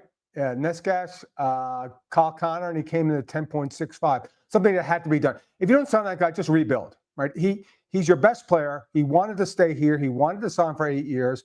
I think the challenge was for Kenny Holland was he'll be 30 next year. So you're paying him from age 30 to 38, not 28 to 36 or whatever. So I think that was part of the challenge of bridging the gap with JP Barry, his agent, but it was something that had to be done. And you're right, big sigh of relief. Now Adrian's got to score some more goals because the team isn't scoring any goals. But yeah, big sigh of relief, something that had to be done, and they can go on to more business and trying to win games. You look at what's the update on Doughty? Probably 3 to 4 weeks. It's a broken toe, but it's not his big toe. So Okay. he's in I saw him after the last game. He's in a walking boot. My guess would be probably then around Christmas time is what you get. And does that impact his chances to make the Olympic team? It probably does, although he's had a pretty decent season. So it's not a long-term injury. They held their breath. It was, Jason, like a lot of these injuries are innocent plays. It was, he took a shot off the foot in Ottawa. He was limping around. And they did some x-rays, so that's where they stand. So not a major injury, but something where guys like Brand Clark, Joel Edmondson, they're going to have to kind of step up in his absence. I know it's early, and I know it's his farewell tour, but Kopitar has been Mr. Consistent for a long time. This is his last year. He's announced it. 4 goals in 18 games, only 12 points. How's Kopitar played? He's been okay.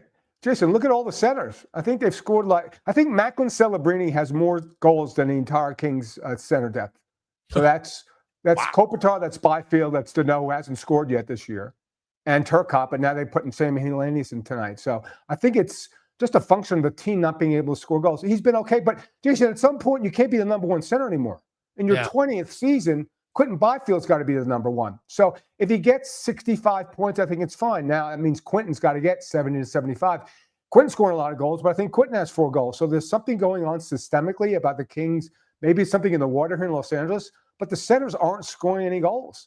I think that's the key. So my expectations for Kopi wasn't a point-a-game player like you're expecting here. It's more like 60 points. So I think he's on track for that. But Kopitar's always been a pass-first guy. So he's never going to be. 1 year, I think he had over 30 goals. He's not that type of guy. If he gets to 20 this year, that'll be fine. So I'm not shocked, but he's still going to play 19 minutes a night, doesn't take penalties. The penalty kills have been exceptional, Jason. So I think that's the strongest part of Kopi's game right now is the defensive side of the puck. Yeah, well, and he's always taken a lot of pride in that. Is Byfield ready to be the number one center?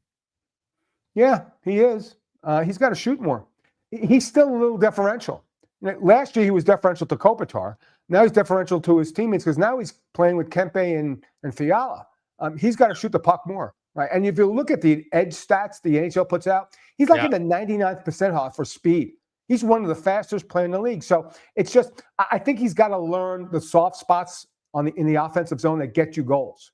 Like maybe Luke Robitaille needs to get him on the ice because Luke scored over 600 goals and show him where on the ice you shoot the puck. Because I think that's his challenge right now is raising his IQ offensively to be in positions where you can score goals. He's getting a lot of high danger chances. He's not finishing. Nobody on the team's really finishing the high danger chances right now. So yeah, he needs to be the number one center right now, not game 60, game 8. He needs to overtake Kopitar and be the one. He has all the tools, Jason. Offensively, it's just not showing right now. You mentioned Phil Deneau, no goals in 22 games. Like he's never been a huge offensive guy, but come on, like that's obviously what's gone wrong, what's gone missing in his offensive game. I told the people here in LA that when he got 27 in his first year, go to the bank with that. You're never going to get that again. But he should get 12 to 15 goals. Jason, he's lost a step, maybe a step and a half. I think that's it. It's simple as that. Now. He was good the last 20 games of last season. He was good. And against the Oilers in the playoffs, he was really good. You're right. He's not a great offensive player, but he's got to chip in a little bit. I think he's a little bit, disgruntled. They were playing with Kuzmenko a little bit, and that's not the type of player with Phil Deneau, right? So I think that's the challenge. That's the issue. I just think it's a matter of age, and he's lost a step. So I think that's hurt him offensively, not so much defensively. Yeah, the Kings' defensive numbers are obviously off the charts. Tremendous. Their penalty kill is very good. Darcy Kemper was excellent for them last year as well. Corey Perry came in like a house on fire. Unfortunately, got injured in camp, in like a captain skate, and then he missed the first part of the season. He scored 7 goals in his first 10 games, and people are like, what the hell is going on? Now, he only has 1 assist in his last 6 games, but, still, he's got 7 goals in 16 games, which the Kings would take all day. All season long. Was the first 10 games just adrenaline? What's been the difference from Perry's first 10 to his last 6? Jason, the same player that was in Montreal and Edmonton and Anaheim, he goes to the net. He's a straight line player. He gets in front. It's as simple as that. And the puck was fun in the back of the net. Now it doesn't. Now he's not but look, he played with Connor and Leon. Like he's a really smart player, Jason. Yeah. He's a role model. Like the rest of the forwards to look at Corey, and granted, Kevin Fiala is never going to be Corey Perry with respect to the type of game he plays. He goes to the net. He stands in front. He goes to the dangerous places where you can score goals. As simple as that. Sometimes it falls. Sometimes it doesn't. So, yeah, my expectations with this guy would be about 15 goals. He's on the first unit power play, right? And he'll play 15 minutes a night. He'll chip in. He'll go up and down the lineup. Won't complain.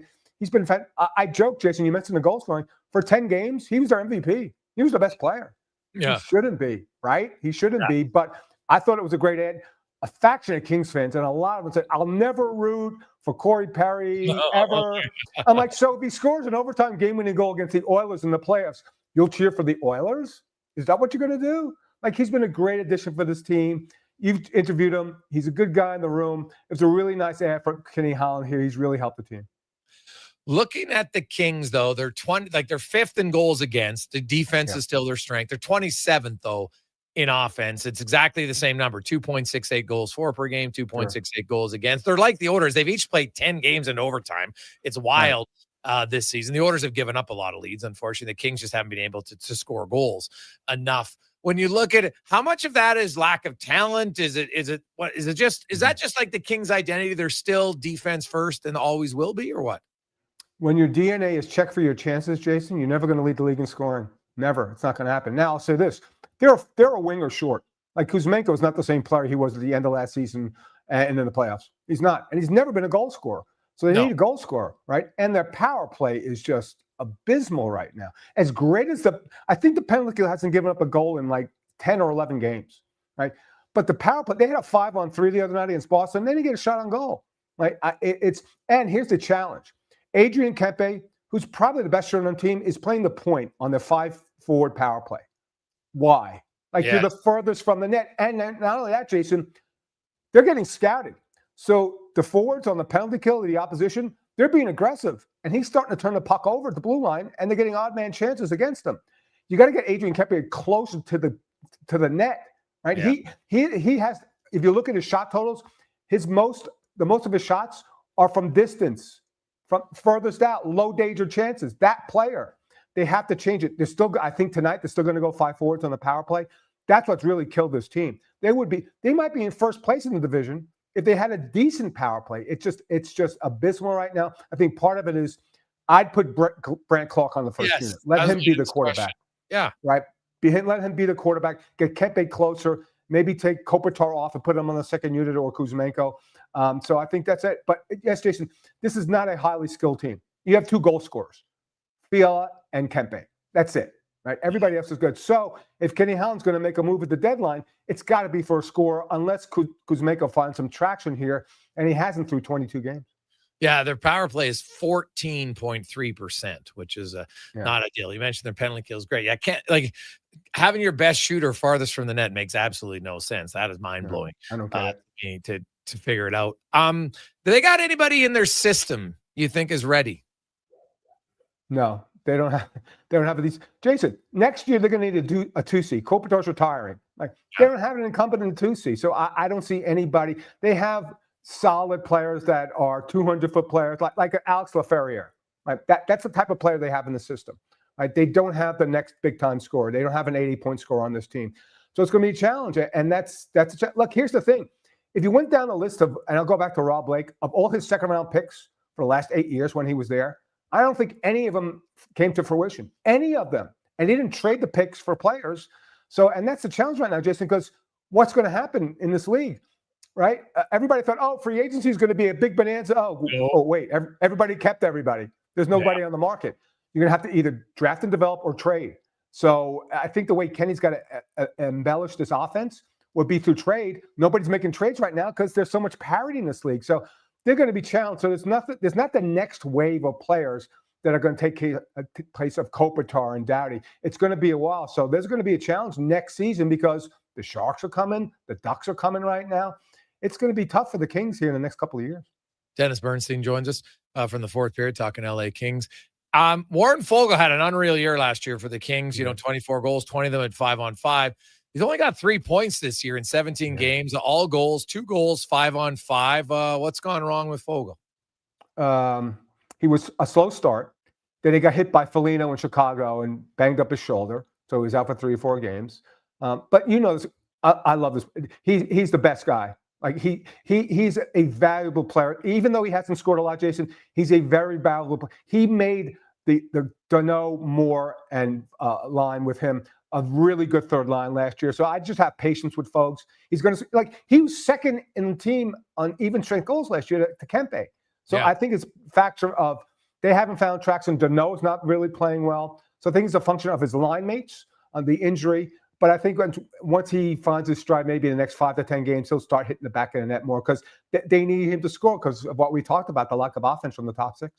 Well, and that's my last one for you. To Brant Clark, he's their best young offensive defenseman. There's no debate on that, right? They don't got anybody. They got Drew Doughty, but he's an older Drew Doughty's not really an offensive guy much anymore. Why are they scared to play him on the power play? Because Jim Hill still believes that the 5-unit forwards can be productive. I don't know how much longer you can run with this. I ask him after every game because after every game, it's not productive. I think you have 1 power play goal in the last 6 or 7 games. It's time, Jason. The challenge with Brant Clark, he doesn't have a big shot from the point. He's not Evan Bouchard. He's not even Drew Doughty. He doesn't have a big shot. So I think they want, and Kempe does have a big shot. So that's who you're putting at the point right now. It's got to change, though. And I think it's going to change here over the next probably week to 10 days. If they keep going through this, Jason, where they don't get production on the power play, he's going to have to play. Now, he's not going to get a lot of time because he doesn't play on the penalty kill. You're not going to change the penalty kill because it's going so well. So he's never going to play 22 or 23 minutes like a Makar or Werenski or even a Bouchard. So I think that's a challenge with him. But it's time. They should try it. For all the experimenting that Jim Hiller does with this team, he hasn't experimented with the first unit power play. It's coming to that time. Well, and the thing is, I get the theory of having 5 forwards there, but you need a forward who's very comfortable walking the blue line, really being the guy at the top. And Kempe has always been more of a shooter than a passer. He just doesn't seem to be the right. It makes no sense to me. Stunned. I could see Kuzmenko maybe, but even then, But he can't defend, Jason. I know he can't defend. It's a turnover. It's a shorthanded goal against. That's the challenge. So I think that it worked really good when Kuzmenko came in last year. It worked really well, and it worked well in the playoffs for 4 games because the last 2 games, right? But it's not working, Jason. And I don't know. Madness is trying to go back to the same, going back to the same thing over and over again, getting the same result. They're getting results. So at some point in time, you got to change it, and they're losing games because of it. If they had an average power play, they'd probably have 2 or 3 more wins. They wouldn't have the overtime losses that you talked about, and they'd be in a better spot right now. DB, always good to catch up with you, buddy. We will chat with you again soon. Have a great day. Always great being on Sports 1440, JG. Thanks for the time. Appreciate it. That is Dennis Bernstein from the fourth period, longtime reporter covering the Kings and hockey in California, and really the entire NHL. Knows the stuff very well. But that is like a penalty kill of 14%. Like, are you kidding me? And that, you don't want to know what's scary? The Colorado Avalanche, the best team in hockey. Their power play is only 15.7%. And look at who they've got on their power play. McKinnon, Makar, Natchez. They got some skill players. If their power play ever wakes up, like, oh my God, could they make a life even harder for opposing players? But that's mind-blowing when you think about it. That the Avs are just, they don't score any goals in the power play. They don't now. You could say they don't need to, which is totally true. They haven't needed to, but it would be nice. It is surprising though with their skill that they're 15% on the man advantage. It is it's a wild number, and they get a fair amount of opportunities too, right? They have the most opportunities in the league, and their power play is that bad. Like, they've had 83 power play chances so far this season. The Oilers have had 59. And Edmonton's played 24 games and Colorado's played. So Colorado's played 2 fewer games. They're getting 3.77 power plays per game. The Oilers are getting 2.46. Like, imagine what Colorado, if they could ever wake up on their power play. Oh my God, it'd be lights out Irene, because they play fast and they draw penalties. And it's, to me, we should have a whole conversation about why the Oilers can't draw penalties. Because you watch the games. We haven't even had people texting in say, oh my God, the refs are missing calls. The refs are missing calls. No, they're just not drawing penalties at all. It's crazy. Quick break. We'll return. It's the Gregor Show presented by PlayAlberta.ca. The job isn't done until the last load is hauled, and having a semi-trailer out of commission is not an option. Whether replacing or adding to your convoy, Edmonton Trailer has a huge inventory of new and used semi-trailers, trusted by the gravel, logging, oil field, fluids, and freight industries. Find a trailer right for you online or at one of their 3 locations. For sales, service, parts, rental, and finance, when you're in it for the long haul, Edmonton Trailer. Across the province, Albertans are taking their shot on Play Alberta. With casino winners every hour, jackpots worth millions, and revenue that stays in the province, there's never been a better time to sign up. Right now, our listeners can score a $50 free bet when they make a minimum $50 deposit with code Gregor50. That's code Gregor50 for a $50 free bet. Start playing with your game sense today to find out if you're Alberta's next winner. I'm getting McDonald's. You want anything? Oh, yeah. I'll get I'm obviously going to get the McVeggie, medium fries and a medium fountain drink for $9.99. It's my favorite meal, and it's new. Plus, if I get that, maybe he'll want it too. And then he'll always thank me for introducing him to the McVeggie. I'll be a hero. So, McVeggie fries and drink? How'd you know? You were thinking out loud again. Get yourself a McVeggie meal for just $9.99 plus tax for a limited time only at participating McDonald's restaurants.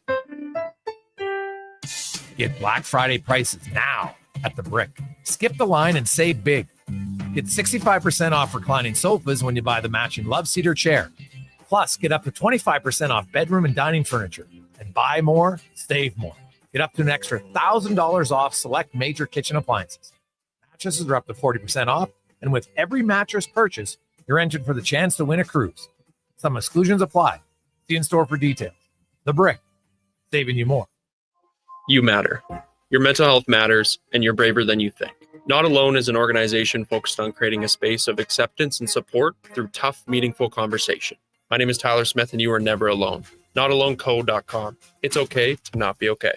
More Edmonton families than ever are struggling as food prices skyrocket. The Holiday Hamper Foundation provides festive meals for 2,000 homes in need. Your donation ensures a turkey is on the table for every family. Donate today at holidayhamper.ca. At Fountain Tire, get up to 15% off select tires, up to $125 off a set of 4 select Goodyear tires, and $50 off $150 service until December 13th. Restrictions apply. Book today. Fountain Tire. We're on this road together, Canada. I'm Rick Showers from No Bull RV, and if you're serious about selling your used RV, then I'm serious about getting you the money you want. You're not the only one who wants to spend the winter in selling mode rather than storage mode, and we're happy to help. People come to No Bull RV 12 months of the year, right, Rick? That's right, Bob. A used RV is one of a kind, which means when the one you're looking for comes along, customers quickly pounce on it. So if you've outgrown your RV or you're looking to upsize, downsize, or just turn it into cash, come see us at No Bull RV. You have to be serious about selling, though, right, Rick? Better believe it, Bob. This is for people who truly want their RV gone. If we're going to store your RV for free all winter, it has to be priced to sell. And that's why customers come to No Bull 12 months of the year. Because you never know when the perfect used RV is going to arrive. And if it's here, it won't last long. And that's No Bull. NoBullRV.ca. At Papa John's, our butter chicken pizza is a Canadian favorite, and we think we know why. We start with a velvety, tangy, and subtly sweet sauce. Then it's our better ingredients: fresh, never frozen original dough, juicy grilled chicken, and crunchy green peppers and onions. Sounds delicious, right? Well, wait till you try it. It's butter chicken made better. Order your large butter chicken pizza today for only $19.99. Better ingredients, better pizza, Papa John's. Proudly locally owned and operated.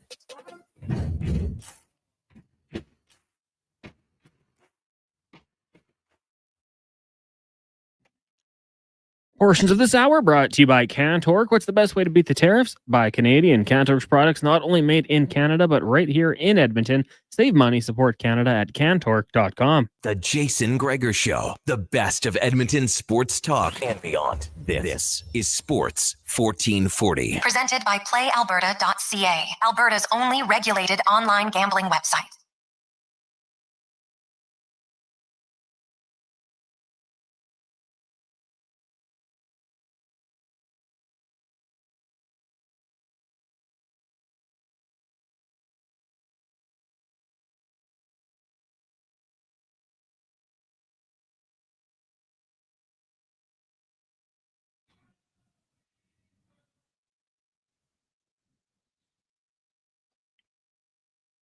.454. Welcome back, Gregor. Connor Halley, Sports 1440. Sports 1440.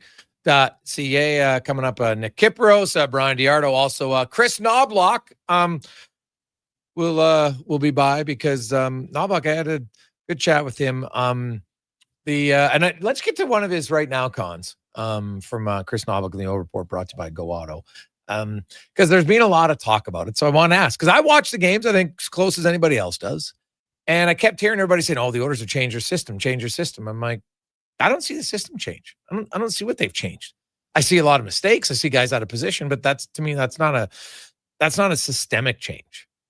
They didn't change their forecheck. They didn't change how they want to break out. What happened was they gave up too many chances in the low slot in the defensive zone. And I thought, the exact same system. So I asked today, because the Oilers have been out of town for 2 weeks, asked Chris Knobloch, have you made any significant changes to your system 5-on-5? We have been playing the exact same systems as we did the previous 2 years. And we've talked about things, they'll work out, things will turn around. It's got to the point where, things haven't turned around now that we're 20 plus games in the season. Now we're starting to alter some things. And today we adjusted one thing, but it's hard just because we've had so much success. We've gone to Stanley Cup final twice. We didn't want to change anything. But now that we're playing like we have for as long as we have to start thinking, things aren't just going to work themselves out. We need to make some adjustments, whether that's moving guys around, our system, obviously. So now we're starting to look at making some adjustments. So there you go. We will, the adjustments, as I was watching from practice today, I think that I saw was one was in the when the opposition is breaking out, they felt like they've been giving up the middle of the ice too easy. And if you can attack from the middle of the ice, you just have way more options. Right? And anybody out there, and I know lots of coaches have used this analogy. So consider where the dots are, right? So the dots in the neutral zone, the face-off dots, right? They're all in the straight line, right? From the face-off dot in the offensive zone, then there's ones at the neutral zone, and then there's one in your defensive zone. They're all in a straight line. So a lot of people will call from the dots out on each side to the boards, that's the ditch. And then in the middle of the ice between the two dots, that's the highway. When you're on offense, you want to be on the highway. You're wheeling down. If you're the defensive team, you want to get them and you want to angle them, veer them to the ditch. It's the easiest way to describe it. And I think the Oilers haven't liked the fact that they've been giving up a little too much in the highway. So I saw for sure a few times when Knobloch at practice today blew his whistle, stopped when they were doing a drill, and said, hey, here, this is where we want. And he talked specifically about when the team was breaking out and how the one line was breaking out and the other line was defending it through the neutral zone, blew the whistle a few times, pointed out how here's the areas of concern.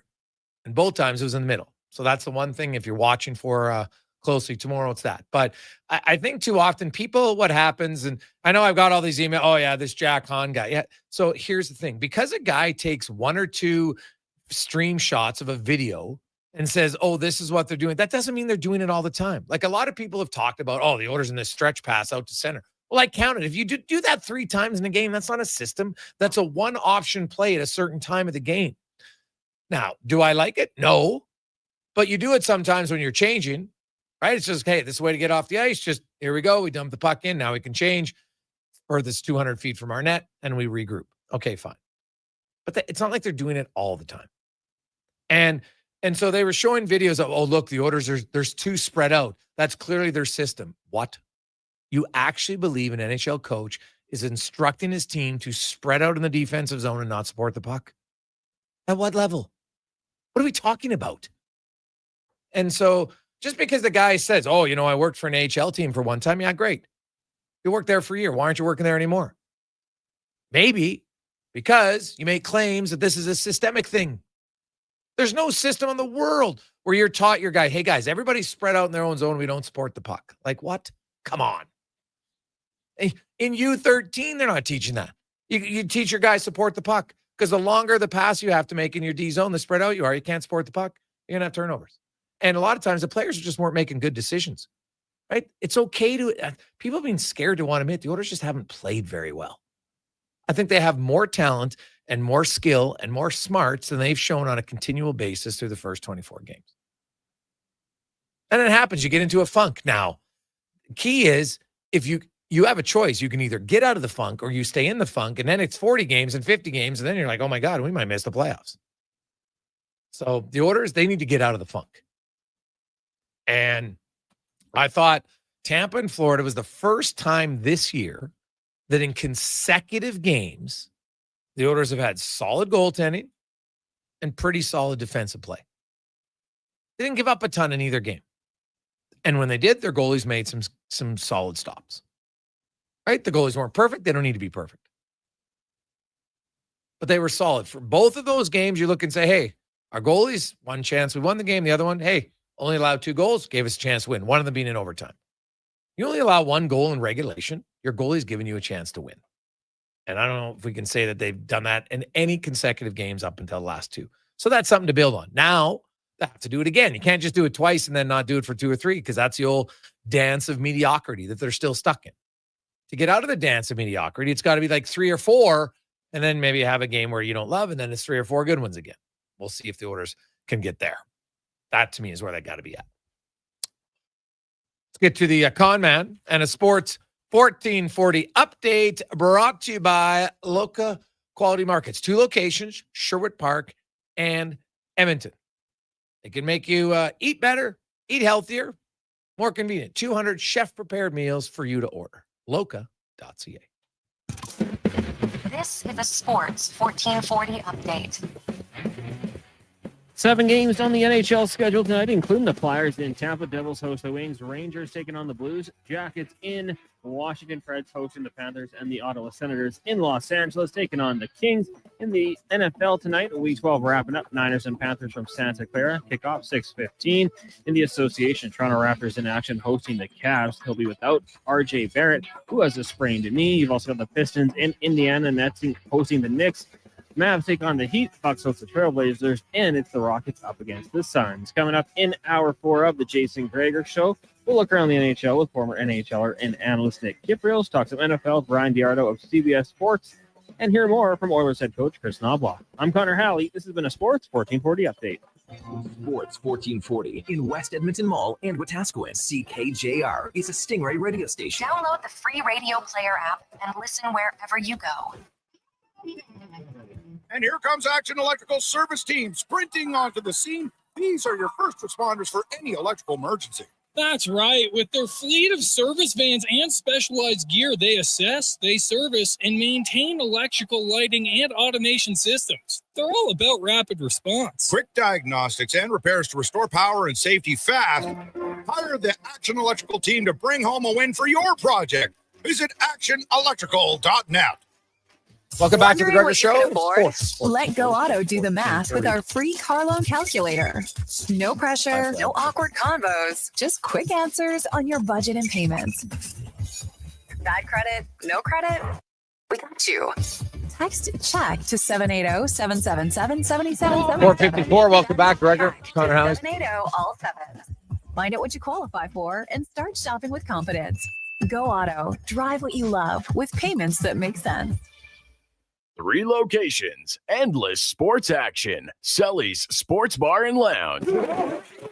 Sully's is the place to catch every game this fall. With tons of TVs, there's never a bad seat in the house. Check out the game night food and drink features and bring your friends for all the fun with Oilers watch parties all season long. Sully's Sports Bar and Lounge at all 3 Century Casino locations, Edmonton, St. Albert, and Century Mile. It's week 3 of Canadian Tire's early Black Friday sale. These prices won't go lower this year. Maybe too low. Crazy. Save up to 50% November 20th to 27th. Conditions apply. Details online. Hey everybody, it's Chief Principe and Jason Stradley. Join us on a 7-night cruise through the Mexican Riviera, leaving from Los Angeles and including Cabo, Mazatlan, Puerto Vallarta, and more. While we relax and cruise the tropical waters and have some drinks with umbrellas in them, you could attend an intimate meet and greet with legends like Bill Ranford, Jason Strudwick, Kelly Buchberger, Ron Lowe, Jack Michaels, Louis DeBrusque, and more. Don't miss out on every hockey fan's dream cruise, the Edmonton Hockey Legends Cruise. It's going to be one hell of a trip. Price start at just $23.99. Part of the proceeds support the Ben Stelter Foundation and Kids with Cancer. The Edmonton Hockey Legends Cruise, July 2026. Visit cast.tours/Edmonton or call 1-833-347-7678. Book now and save $500 per cabin when you mention promo code Stingray Radio. That's cast.tours/Edmonton. To sports in Edmonton, Jason Gregor is a must listen. He brings you the inside scoop with guests from across North America. If it matters in sports, you'll hear it here first. Gregor rolls out weekdays from 2 to 6 on Sports 1440.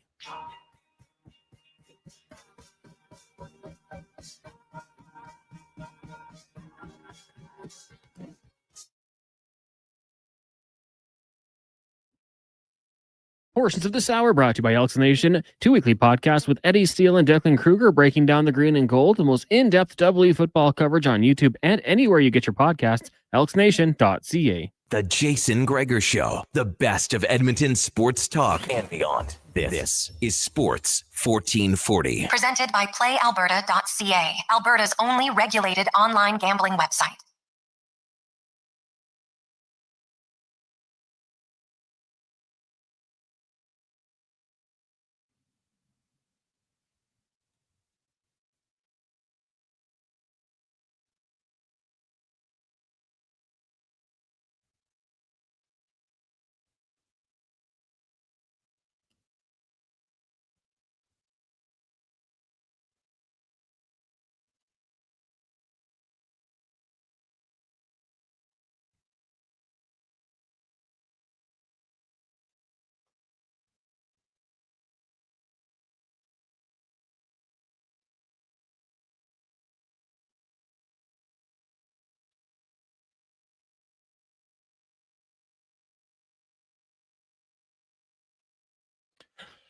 Just after 5 o'clock. How are you? Welcome back. This is the Jason Gregor Show, Sports 1440, sports1440.ca, YouTube, Facebook, X, and Instagram. As always, brought to you by PlayAlberta.ca, where you can get in the game. Use the promo code Gregor50. You make a $50 donation, and they'll match it. So you get double your chances at PlayAlberta.ca. And remember, tomorrow night, Lotto Max, $55 million at PlayAlberta.ca. Oilers, one game this week. They play tonight at home to Dallas. Then they have Wednesday, Thursday, Friday off. They play Saturday in Seattle, and they have Sunday and Monday off. So after a hectic start to the season where the Oilers have played the most games in the National Hockey League, they get a little bit of a reprieve here.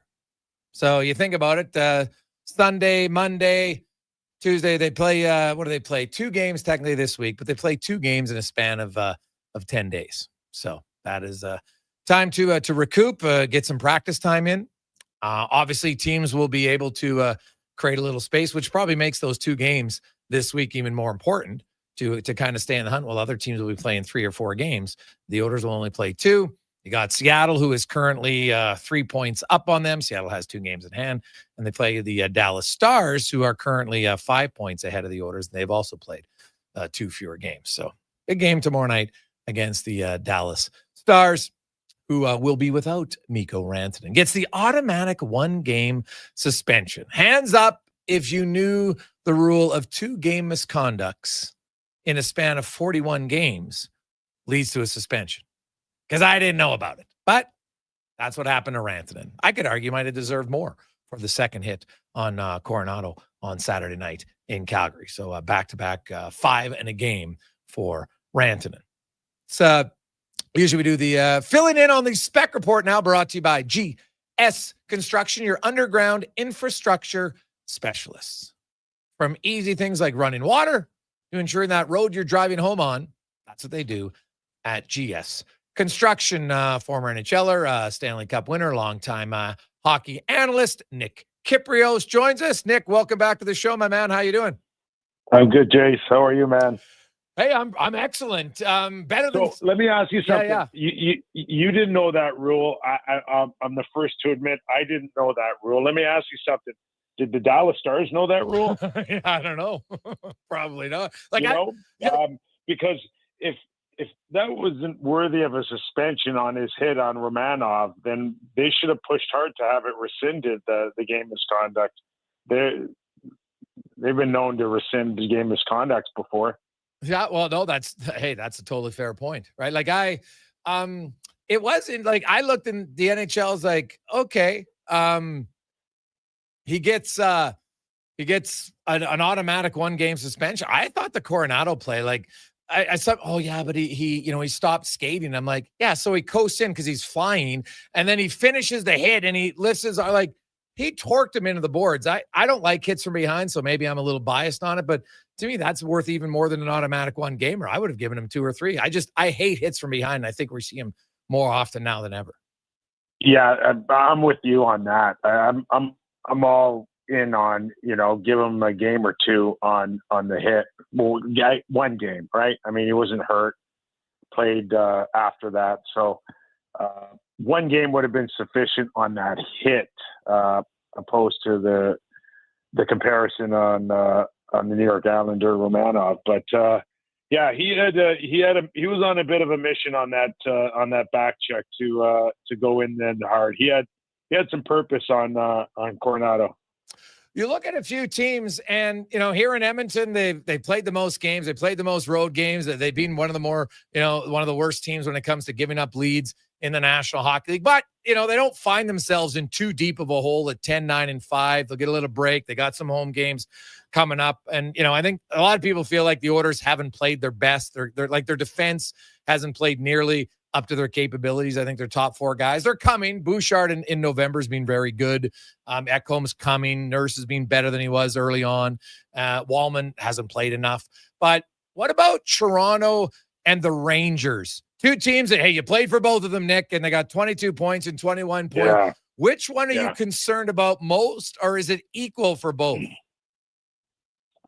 No, more concerned, I think, for the Toronto Maple Leafs than even the New York Rangers, who underachieved last year. But this was still a team, albeit minus Mitch Marner, that had high expectations in the Eastern Conference.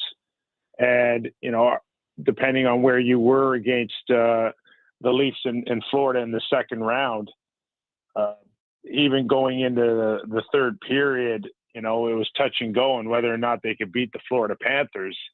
But ultimately, we know, where Florida stood on not only winning the series, but their second consecutive Stanley Cup. But, minus Mitch Marner, Jason, they should have been able to kind of put together a different version of a contending team. And it hasn't happened. And they've sprung leaks from the net on out. There's a ton of concern here. With Edmonton, at least, they're coming home off of a decent win against Florida, and they got, I think, 6 or 7 at home. And people are starting to feel like, maybe they're going to be able to turn the corner here. I know Knobloch's talking about a different system and bringing a few new, fresh ideas into, again, turning the corner. There's not that feeling at all in Toronto with the Maple Leafs. There's a lot of questions on their injuries, who's hurt, how long are they going to be out? Is it next game scenario, or is it going to be much longer? There's a ton of issues right now in Leafland. Oh God, yeah. Like there are a lot of issues. If you could pick one thing in one area they need to improve, what's the most pressing area of improvement? Well, I think, if we want to go back to what are you supposed to kind of team are you supposed to be, their most pressing need is to have an identity. Even if we talk about the Oilers struggling here, their identities, they're led by 2 of the best players in the world. And we know most often than not, they're going to show up and they're going to give fits to the opposition. And there's some times this year where it's been enough and it's not enough. And that's now, around your support team. And we know it's gotten stronger since Zach Hyman came. But right now there is zero identity on the Toronto Maple Leafs, including their best players, in Austin Matthews. Nylander has been able to put points up, but they at times have been, a few empty calories on when and where the points have come from. Case in point, I think he ended up with a goal and an assist against Montreal, but I thought, did not play well Saturday night. So no identity in net. They give up way too many rush chances. The gap between the forwards and the players is the size of, Lake Michigan. So where do you want to begin on how do you get an identity back for the next 60 games? That's the burning question for Craig Berube and Brad Treliving. The Colorado Avalanche are crushing teams right now. They've only lost once in regulation in 20, and they're doing it despite the fact that they get the most power play chances in the league, and their power play is like 23rd at 15.7%. Yeah. My God, if their power play was good, they might not lose a game. Again, 2 of the best players in the world, right? So, in terms of, I know I'm giving out this award of best player in the world a lot to different guys, but I think we're safe to say Draisaitl, McDavid, McKinnon, and Makar leading the way. And, the one thing, again, if you want to go back to, what the Toronto Maple Leafs did not find a way to replace Marner.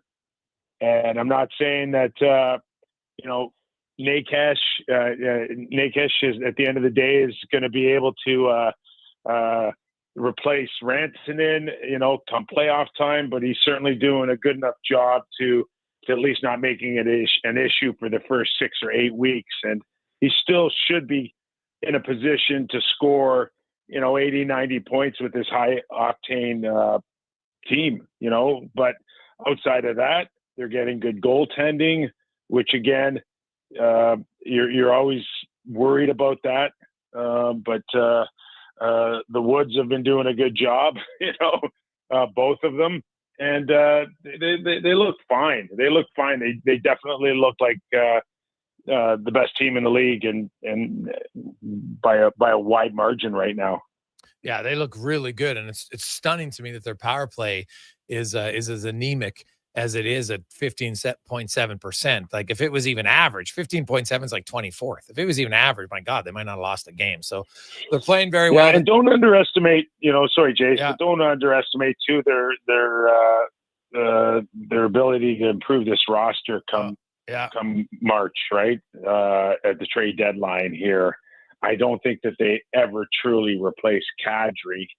And I think quietly they're gonna go about their business to make sure that McKinnon's well insulated, on the second and third lines.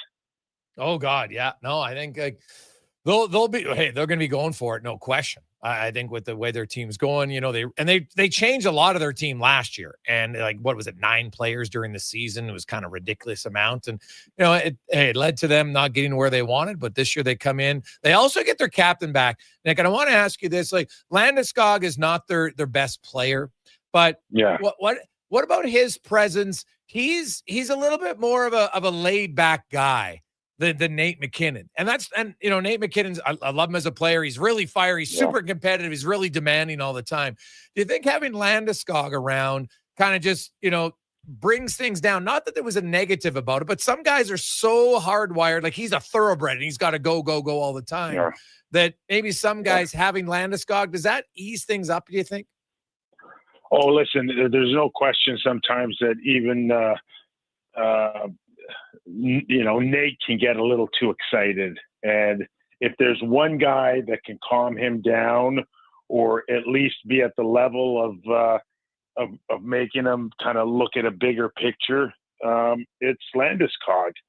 And, outside of that, the inspiration that they get out of this guy when, he's basically playing on one foot right now, is huge. And you're right. We'll never see him consistently playing 19 minutes a night like he did before the multiple surgeries.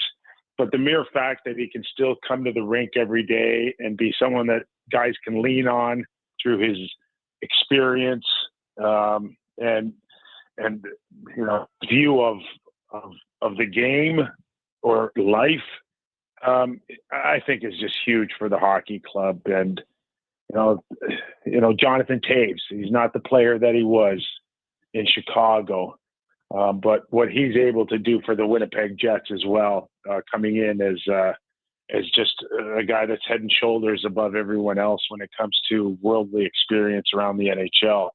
How do you put a value on that? Yeah, no, it's very true. The Jets, speaking of Toews and the Jets, they played 2 pretty good games here, but they lost both. The first 2 games without Hellebuck. And the Minnesota Wild are on fire. Colorado, we've talked about. Dallas has played really well. You look at Hellebuck's probably out until Christmas. This next stretch of games here for the Winnipeg Jets, and I looked at their schedule. It's not an easy schedule. That like next week they have a stretch where they play 4 games in 6 days, they play 6 games in 9 days. And the last 2 are a Friday at home and it's Saturday in Edmonton, which is not an easy back-to-back travel-wise. Like this next month might make or break the season for the Jets. Yeah, listen, they still come in as I think, along when Edmonton's at their peak are 2 best teams in the country. So I think they're going to be just fine. And I think the focus now is we don't have to win the President's Trophy. I mean, we've been down that path before, and the President's Trophy in the regular season, sometimes when you really want to be taken seriously as a contender and you want to get the respect out of the rest of the league, that may be the case here. But for them, I don't think that's the focus right now. They're battling injuries. Their best player, their MVP and Connor Halley, as you said, probably not out till Christmas. That, our players now kind of trying to figure out and manage their season. They want to be respectful, of course, for their club who's paying them all this money. Can't tell me that the Olympics isn't factoring into this as well. Jace, when it comes to some of these stars and when they do things and when they don't. But they're a deep team, you know, and Lowry's back now and doing what he does best and providing depth, you know, for Mark Scheifele and dropping his gloves against Foligno, which was a real great bout. So they're going to be there. They're going to be just fine for me anyways. Nick Kypreos joins us. Nick, there's lots of chatter all the time. Teams get off the struggles and everyone's like, oh, change the coach. And yeah, I think some cases it works. In a lot of cases, it doesn't necessarily work. But the Buffalo Sabres have been 14 years out of the playoffs. They haven't had much success. On paper this year, you're like, hey, this team could be all right. Now they've had some injuries. You know, then Rasmus Dahlin, you know, went away for something way more important than hockey with his wife and the heart transplant. And that makes, or fiance, I should say, and that makes sense. But suddenly they got guys back. And the Sabres are playing pretty well. And the Eastern Conference is really bunched up, right? Like you win 3 games and suddenly you go from 13th to 7th. Yeah. Right. Do you think the Sabres can stay in the hunt until March? Well, how can they not? I mean, all these years, as you mentioned, missing the playoffs and then accumulating some picks and some young players. And, you know, you got to think that there has to be a year here in 1 and 14 where they all of a sudden you look around and guys are contributing. And I think for the most part now that we're talking about, you know, Thompson's gotten hot. Alex Tuck scored the other night. You know, what are they going to do with Tuck? Can they be in a position to trade him now? If people believe that this could be a year where they could be close and contend, would Buffalo fans just take a good, honest playoff run here and make it? They're in a tough spot here, but you know it's still kind of broken there. You know, when it comes to ownership and you know the vision that they've had the last little while and how they get there. So. You know, Kevin Adams has been in charge the last little while. How does he get another year, another 2 years to pull this thing together? You know, they've got some nice young pieces there. Byram, we've talked forever the last little while. Trade him, don't trade him. Long term, does Dahlin want to stay there? We mentioned Tuck and Thompson, Tage Thompson. Like, do these guys get tired of not being there? And not experience the playoffs. This is a real important stretch now. And if I think if they can get through Christmas and make people believe, then there's a real possibility that, you know, we may even see them add a few pieces here and hold on to Tuck. But we're going to have to wait and see for the next 2 or 3 weeks what direction they go. Yeah, well, I think every team around the league, you look at it. You look at all the free agents. 3 months ago, there were supposed to be big name free agents next year. They've all signed with their teams. Like Tuck is now like the biggest free agent out there. So yeah, he is. Yeah, he is. And so if Buffalo signs him, teams are like, well, how the hell do we build our team? How do we get any better? Well, right now, you know, they're miles apart. Yeah. So the question is now, do you make more money because there's not great alternatives out there? Do you add another $500,000 or $1 million of someone overpaying you just because there is no plan B or C? Or do you just lock it in that, you know, we like you as a player, but you're not a $10 million player, you know? So this scenario is going to be really tricky here because we do know that Tuck likes it in Buffalo, right? I mean, he was happy to go home, but you know, I don't even know if he is a $10 million player or is he, you know, is he more like Ehlers, you know, or, you know, is he going to shoot for the moon? We got to wait and see. Yeah. Yeah. No, it's very true. Nick, great stuff, buddy. We appreciate it, man. We'll talk to you again soon. Jason, always a pleasure, bud. Thanks for always helping us out too. Oh yeah, you betcha. No problem. That is Nick Kypreos, of course, former NHLer, host on Sportsnet.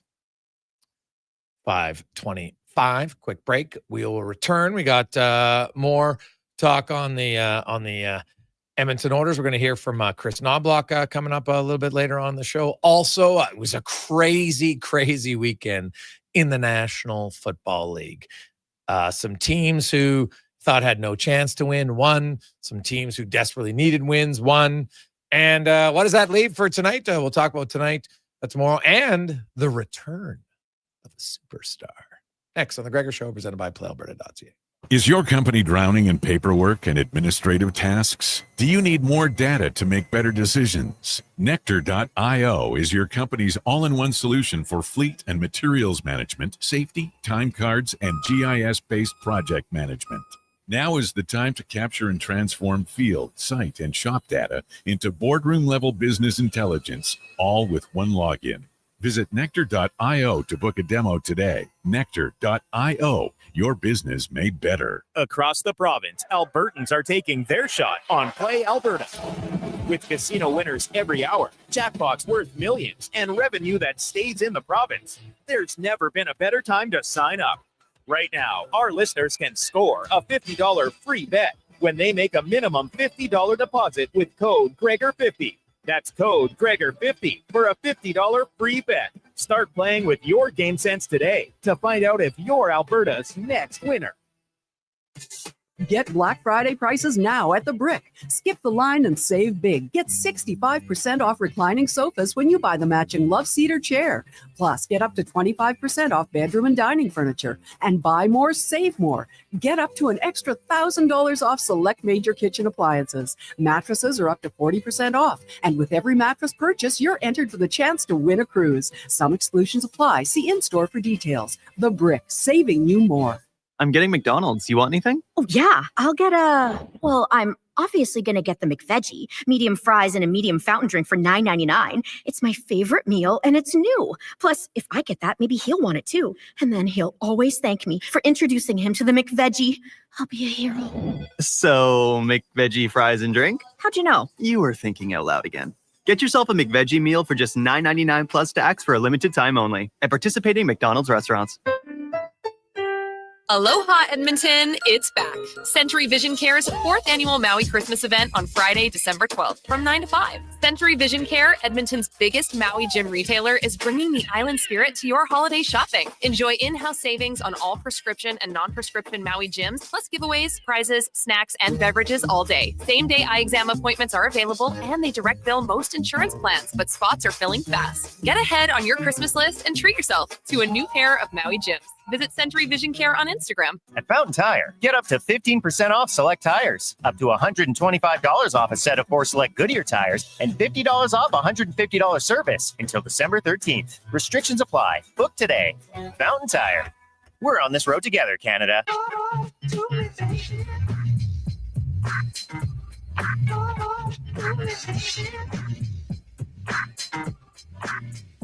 Stop. Portions of this hour brought to you by Northwest Crane, available for all your lifting and equipment needs, specializing in selling and servicing cranes. Get lifting at northwestcrane.com. The Jason Gregor Show, the best of Edmonton sports talk and beyond. This is Sports 1440. Presented by PlayAlberta.ca, Alberta's only regulated online gambling website.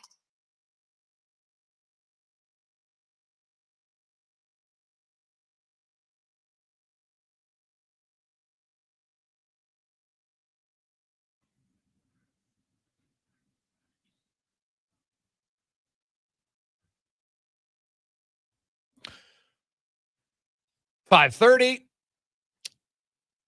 We continue on. Jason Gregor, Connor Halley on a Monday afternoon. Please turn your lights on as you make your way home. It's always better for everyone if you can get home safe and everybody can see on the roads. Remember, auto doesn't always mean your rear lights are on, so turn them on. Thank you very much.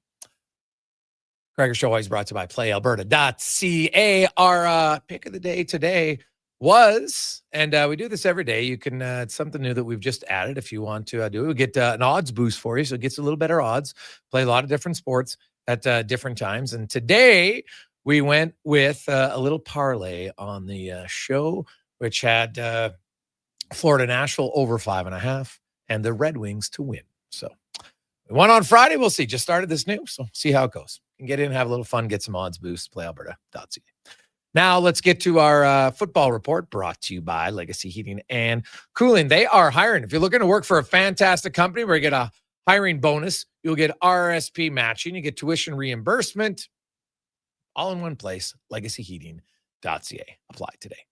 As the NFL wraps up, what a crazy, crazy week. Some ridiculous, unexpected comebacks, some much-needed wins for some teams, and we'll find out what happens tonight in Monday Nighter. Brian Diardo from CBS joins us once again. Brian, welcome back to the show, man. How you doing? I'm doing good, Jason. How are you? Good. Well, hey, Brian, since we talked, man, are you a little nervous about your Penguins? All right. I'm going to admit I've been too into the weeds with the NFL to know too much. I will say I did catch a soundbite with Dan Muse that said, went into the weekend needing 4 points. We only got one. That's not good enough. I know their first outing was lethargic. They played tougher but lost. But my dad's a lot more into the team than I am at this point. But he doesn't believe the front office believes they can actually make the playoffs. So he doesn't think they're going to give them the enforcements they actually need to make a run, which is disappointing. But I don't want to see them belly up, and I don't think they will. I mean, but we'll see. I know I call the Diardo Bowl. That's coming in town next Friday, Black Friday here. The Jackets are hosting the Penguins, so that's the one time of year that I'm very conflicted, and I really can't lose either way. Oh, yeah. Well, hey, man, too bad for the Jackets. Marchenko was on fire. He's out for a game, but hopefully it's nothing too long term. Now, it was a crazy week in the NFL. It started off on Thursday when Houston, man, their defense is good. And the Bills, maybe the Bills aren't that good. Let's start there. What's your thoughts on the Bills? They don't have a great receiving core. And, I mean, I think Khalil Shakir fooled a lot of people, myself included, when I picked them up on fantasy earlier this season. But they just don't have a lot of weapons. And I think that's kind of catching up to them. And I also think with Josh Allen, they rely on him a lot. And I think physically we saw him get banged up. He had that injury scare against Houston. And, again, these guys are going to play through injuries. But I think to us watching at home, and obviously we don't know what they're going through, but those injuries do add up. And it does affect their effectiveness. So, yeah, I mean, I think that Cook is obviously awesome. They need to lean more on him. But, yeah, that receiving core doesn't scare anybody, and it just puts more pressure on Josh Allen. Yeah, well, you need some guys who can create speed for you for sure, and that just opens it up. And so right now, and their offensive line isn't playing great either. No, it's not. The Bears, man, they just find ways to win. They got a real tough schedule down the stretch, but they win, and so they fend off for another week at least. The Lions and the Packers. Where are you on the Bears? Is their schedule just going to be too tough for them to hold on and make the playoffs? I think they will. I think where they are at 8-3, I think realistically they only need to win 2 more games. But to your point, they've got a tough stretch coming up. But I think they'll get the necessary 2 wins. I mean, that as long as that defense keeps forcing turnovers, they've got 24, which is most in the league. You look at yesterday against the Steelers, they had 2. They got touchdowns off of both of them, and they really had a third. I consider turnover on downs a turnover.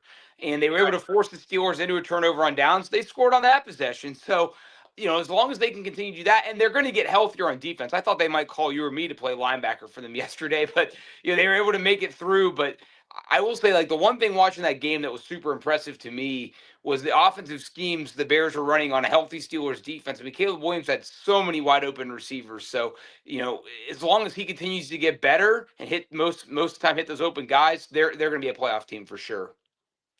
The Jacksonville Jaguars got a huge, much-needed win for them to keep pace.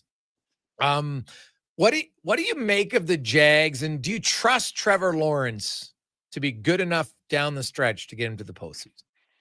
I picked them to go 9-8 and miss the playoffs, and I'm going to stick with it because I agree with you. And when you look at the remaining schedule, they've got 2 games against the Colts, who are really good. They're, in my opinion, the class of that division. And they've got to go to Denver, so they're going to probably lose at least, 2 of those games.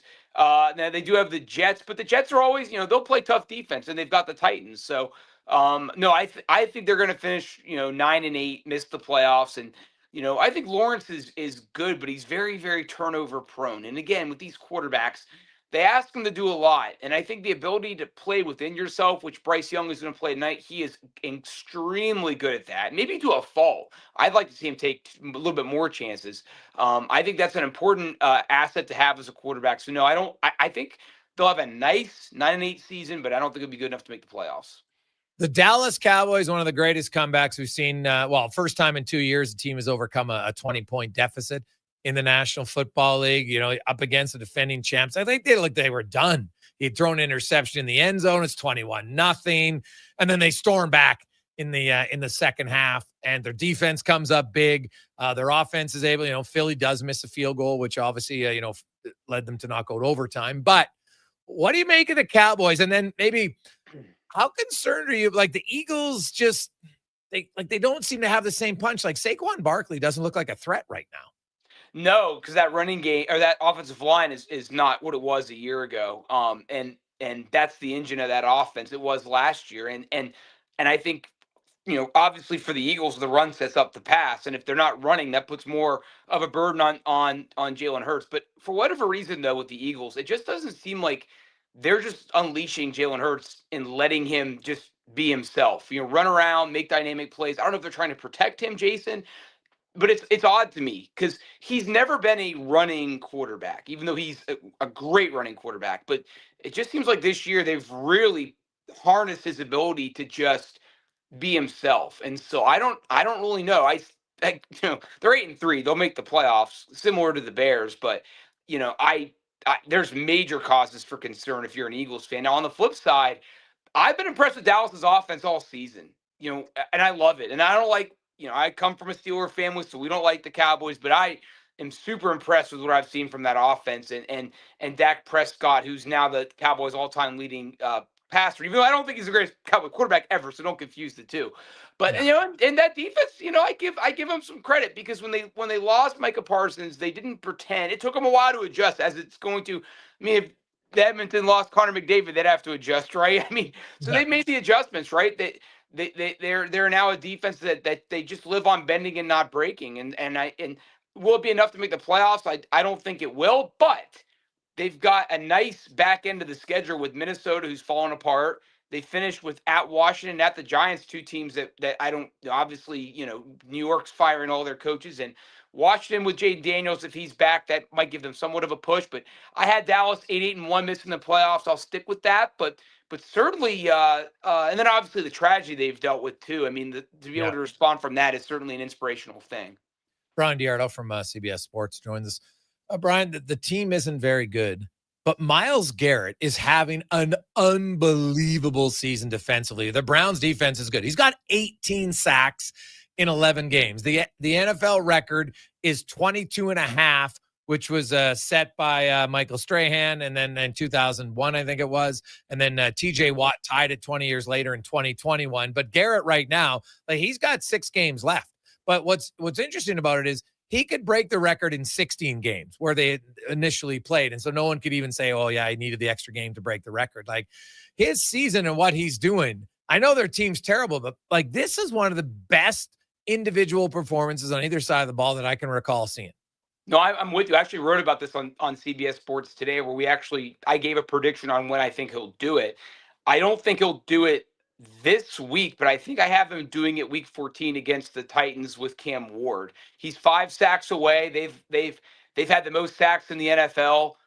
They've allowed the most sacks in the NFL to this point. And so, yeah, I think he'll get it at home. I think he's motivated to do it at home. But it's funny. So the NFL didn't start counting individuals' sacks as a stat until 1982. So what Pro Football Reference did a couple of years ago, I don't know how they did it or who had the time. They counted and watched all those old games and counted up all these unofficial stats. And they decided that where Al Baker of the Jets in 1978 has the unofficial sack record still with 23. And that was the first season of the 16. But it does, either way, to your point, he's on pace for 28 sacks. So he's going to do it. And I think he's going to do it in week 14. So not even 16. I think he's got a chance to get to 30 sacks. But I think what makes him so special, Jason, is that he lines up all across the defensive line. D end, tackle, guard, whatever it is. It's been a phenomenal season. I think the last 5 games he has 14 sacks, 5 or 6 games. So yeah, it's a phenomenal season, and I think he's a shoo-in. I think he'll only be the 3rd player ever to win Defensive Player of the Year being on a losing team. Yeah, well, it'd be hard not to pick him in that one. Let's go to the Monday Nighter tonight, and you got the San Francisco 49ers taking on the Carolina Panthers. The Panthers, hey, they're hanging around. They're 6-5. San Fran 7-4. This is a big game really for both of them when they look for playoff aspirations. Absolutely, and when you kind of break down this game, I look at when the Niners have the ball, on 3rd down, are they going to convert? And I think they have a huge advantage in this game. The Panthers are a terrible 3rd down team on both sides of the ball. 22nd on offense, 30th on defense. Now, Panthers' red zone defense is a lot better, and the Niners have one of the best red zone offenses. So I think for the Niners, it's winning possession downs and winning in the red zone is going to be key for them. And I love what the Panthers are doing. If this game was at Carolina, because I do think in the NFL, especially on prime time, I think home field advantage can go a long way. If this game was at Carolina, I'd like their chances a lot more. Jason, I would be really surprised if Carolina came in. But if they did win, a statement game, absolutely. But I don't see them winning. And one of the reasons why is they can't rush the quarterback. I think they're the worst team in the league at sacks. And the Niners are 3rd to last. So if you like, Myles Garrett, I think has more sacks than both of these teams. So as far as rushing the quarterback, you won't see much of that tonight. But I do see the Niners winning largely because I think they're healthy. And Christian McCaffrey's amazing. He's such a great player. He'd be a Hall of Famer easily if he didn't have the injury issues. But yeah, both teams are very talented. They both are. I think the Niners are easily going to make the playoffs. I think Carolina has an outside shot at making it. But yeah, I like the Niners in what should be a good game. Brian, always great to catch up with you, man. One last one. When you look at the playoff races in both sides, it's pretty entertaining. The AFC, Houston wins, Pittsburgh wins, the Chiefs win, the Ravens win, even though their offense looked absolutely dreadful in that game. Cincinnati's out of it, but sounds like Joe Burrow might play as early as this week. What do you make of that? And then what do you make of the Chiefs, the Texans, and the Ravens? If you had to pick one, which of those 3 teams do you like the best? Oh, good. I mean, that's a 10-minute question. I love it. It's a great question. It takes some analyzing. I'll just say, I'll make it easy for myself. I'll pick the Chiefs because of their pedigree and Patrick Mahomes and the running game. Now, they've got some offensive line problems that's going to hurt them for a little bit. But in this Dallas game, Thanksgiving, for both teams, is a massive, massive game. But I like them. One team you didn't mention is my Steelers.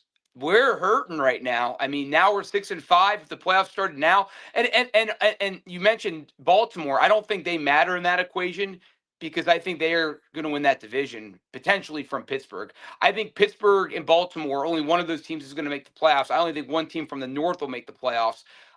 And so, yeah, I mean, I think if you had to twist my arm right now, I would say Baltimore because they're trending up, even though they haven't really played anybody. But interesting storylines for both those teams. But as far as the Bengals, yeah, I mean, Joe Burrow playing, I think I hate saying this because they obviously do want to win, but I think for them, it's more important to I don't think they just wanted to sit on the sidelines and miss basically an entire year.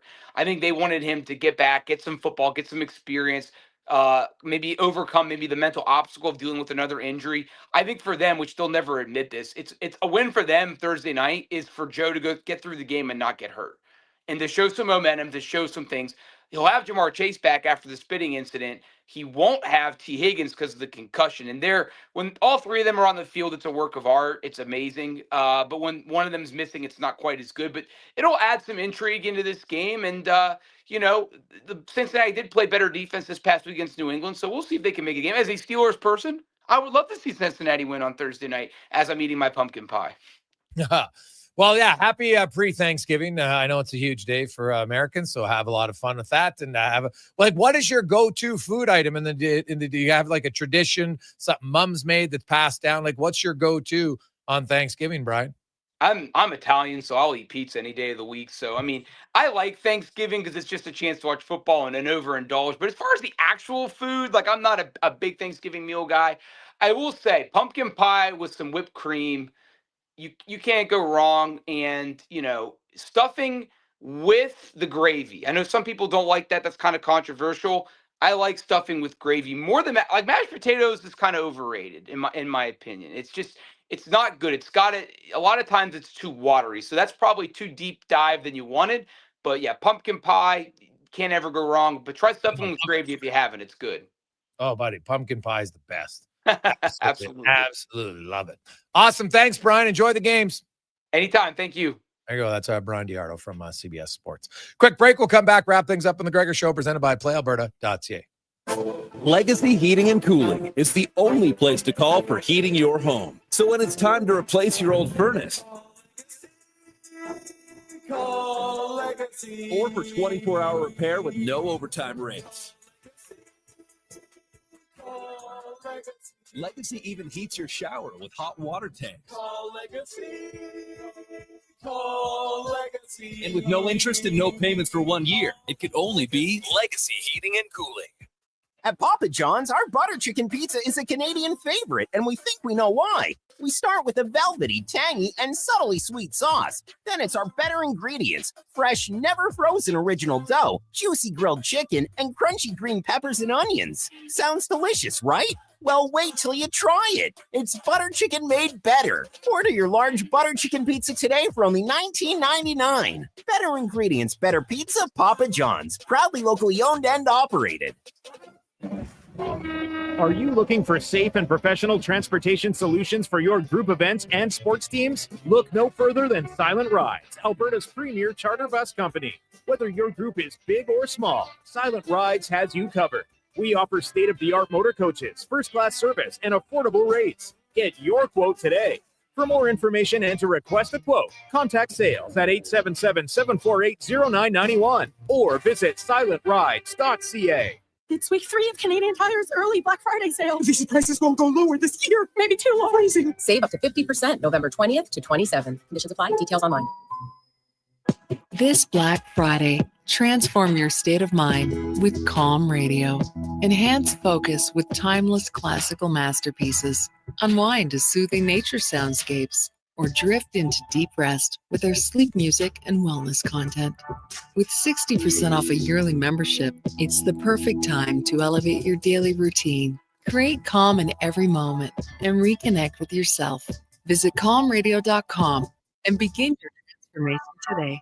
Whether you're a craft beer connoisseur or more of a wine aficionado, there's always something new to discover at Sherbrooke Liquor, a unique, family-owned, independent liquor store. The selection, incredible. The non-alcohol section is also very impressive. Sherbrooke Liquor, expert, knowledgeable staff with a passion for unique finds. More than just a liquor store, we're a community. Alberta's best, the one and only Sherbrooke Liquor. Wine, spirits, and oodles of beer. Visit SherbrookeLiquor.com. At Nisku Ford, we want your visit to feel as comfortable as a holiday gathering. When you shop with us, you're not just a customer, you're family. And we always give our family the best. And the whole family is going to love our November deals. Find your favorite Ford, then choose from 0% financing or rebates as high as $10,000.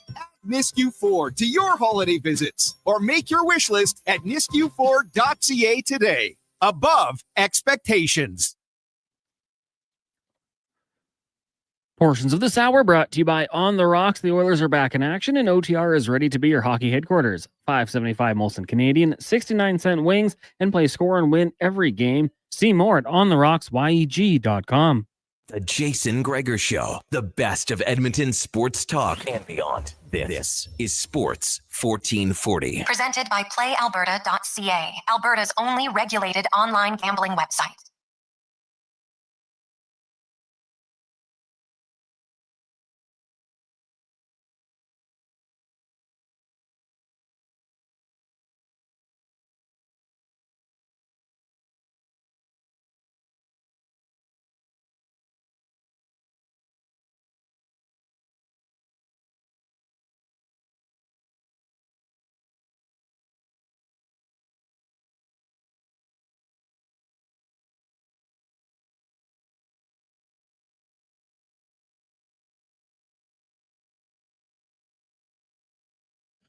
We continue on, man. What a busy show flying by today. Jason Gregor, Connor Halley. Con man, really haven't even had you on the show too much today. Busy lineup with lots of guests. Brownie in the studio. What did you make of the NFL weekend? I enjoyed it. Obviously the Cowboys Eagles game was a lot of fun. The Colts Chiefs game was, it kind of answered the question I had about the Indianapolis Colts and what we talked about. Could Daniel Jones go head to head with a quarterback of, Josh Allen, Mahomes, Lamar? He had the ball first in overtime. They went 3 and out. I know he completed his only pass, but in a game like that, it's going to fall on the quarterback, and that's what the pressure is going to be. So, I kind of reassured what I thought. Colts are a good team. Do I like them going into some environments and winning? Not really. Chip Kelly. What took so long? What did you make of their running game or lack thereof in Kansas City? You know what? Reminded me of the Super Bowl where the Chiefs were like, let's take away the running back. Saquon against the Eagles. It was obviously Jonathan Taylor against the Colts.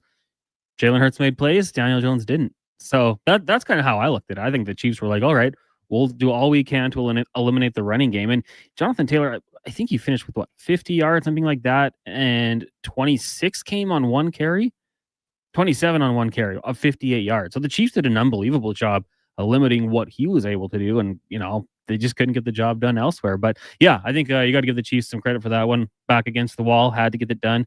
Did all they could do, even in a game where Mahomes threw for a lot of yards, but didn't hit the end zone. They gutted that one out and found a way to get the job done. But yeah, overall, good weekend. Nothing too crazy, I suppose, outside the Cowboys Eagles. But I was gonna say Chip Kelly gets fired by the Vegas Raiders.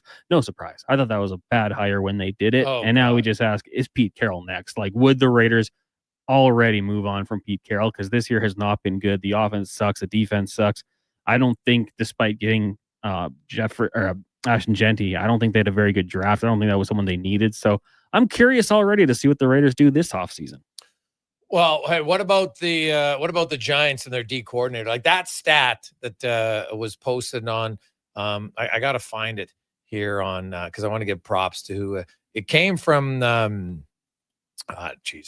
It's just some no name at 6410. Sorry, but anyway, he posted the Giants and they had a 3-point lead with 14 seconds left in the game, lost. They had a 26-8 lead with 5:19, lost.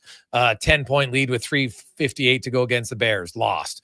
10:57 remaining, 10-point lead against the Lions, lost. Like wild, absolutely wild stuff. Kind of exactly what they want, though, right? Like competing, keeping it close, and then getting better draft stock. I think amongst some Giants fans, he will be a legend. But pretty crazy that they've just been able to find ways to lose those games. Beat my Chargers, though, so I'll give them that. Well, yeah, that's true. They did. But it was, that was a huge win for the Chiefs. They needed it. I look at Seattle. Seattle looked like a team that was like, you know what? We'll just find a way to win against the lesser opponent. Green Bay got by Minnesota. Now they got trouble. Hey, the Rams, are they the best team in football? Right now, yes. They look pretty darn good, don't they? So, and hey, Kirk Cousins back gets a win. I know it's against the Saints, but hey, can't pick your opponents. You just got to beat them. Enjoy a night off for Oilers fans. Feels like you're watching games every night, but you'll be back tomorrow against the Stars. We'll talk all about that and more on tomorrow's show. On behalf of Connor Halley, Declan Kruger, all of our guests, I'm Jason Gregor. Have yourselves an awesome Monday evening. Let's get to the Con Man and a Sports 1440 update brought to you by Northgate Chevrolet Buick GMC. November to remember, you can save thousands on new and pre-owned inventory, and you get tires at cost. No joke. NorthgateGM.com. Good night. This is a Sports 1440 update. 7 games tonight in the NHL after 20 minutes. Lightning up on the Flyers 1-0. The Devils lead the Red Wings 3-1. Rangers at home trail the Blues 1-0, and the Capitals have a 1-0 lead over the Blue Jackets. Later tonight, Preds host the Panthers, Golden Knights in Salt Lake City, and the Kings taking on the Ottawa Senators. Week 12 in the NFL wraps up this evening. Niners-Panthers from Santa Clara, kickoff set for 6:15. And in the association second quarter, Raptors trail the Cavaliers 44-38. Elsewhere, Pistons up on the Pacers 52-44. And it's early, but the Nets have a 14-12 lead over the Knicks in the first. Later tonight, Grizz host the Nuggets, Trailblazers in Milwaukee. Got the Pelicans taking on the Bulls, Rockets, Suns, Warriors host the Jazz, and the Timberwolves in Sacramento. That'll do it for us here on the Jason Gregor Show. Coming up next, we've got Fox Sports Radio all night long, live Local coverage resumes tomorrow morning, 7 a.m. with Kevin Carius here on Sports 1440, streaming on YouTube, Facebook, X, and Instagram. I'm Connor Halley. This has been a Sports 1440.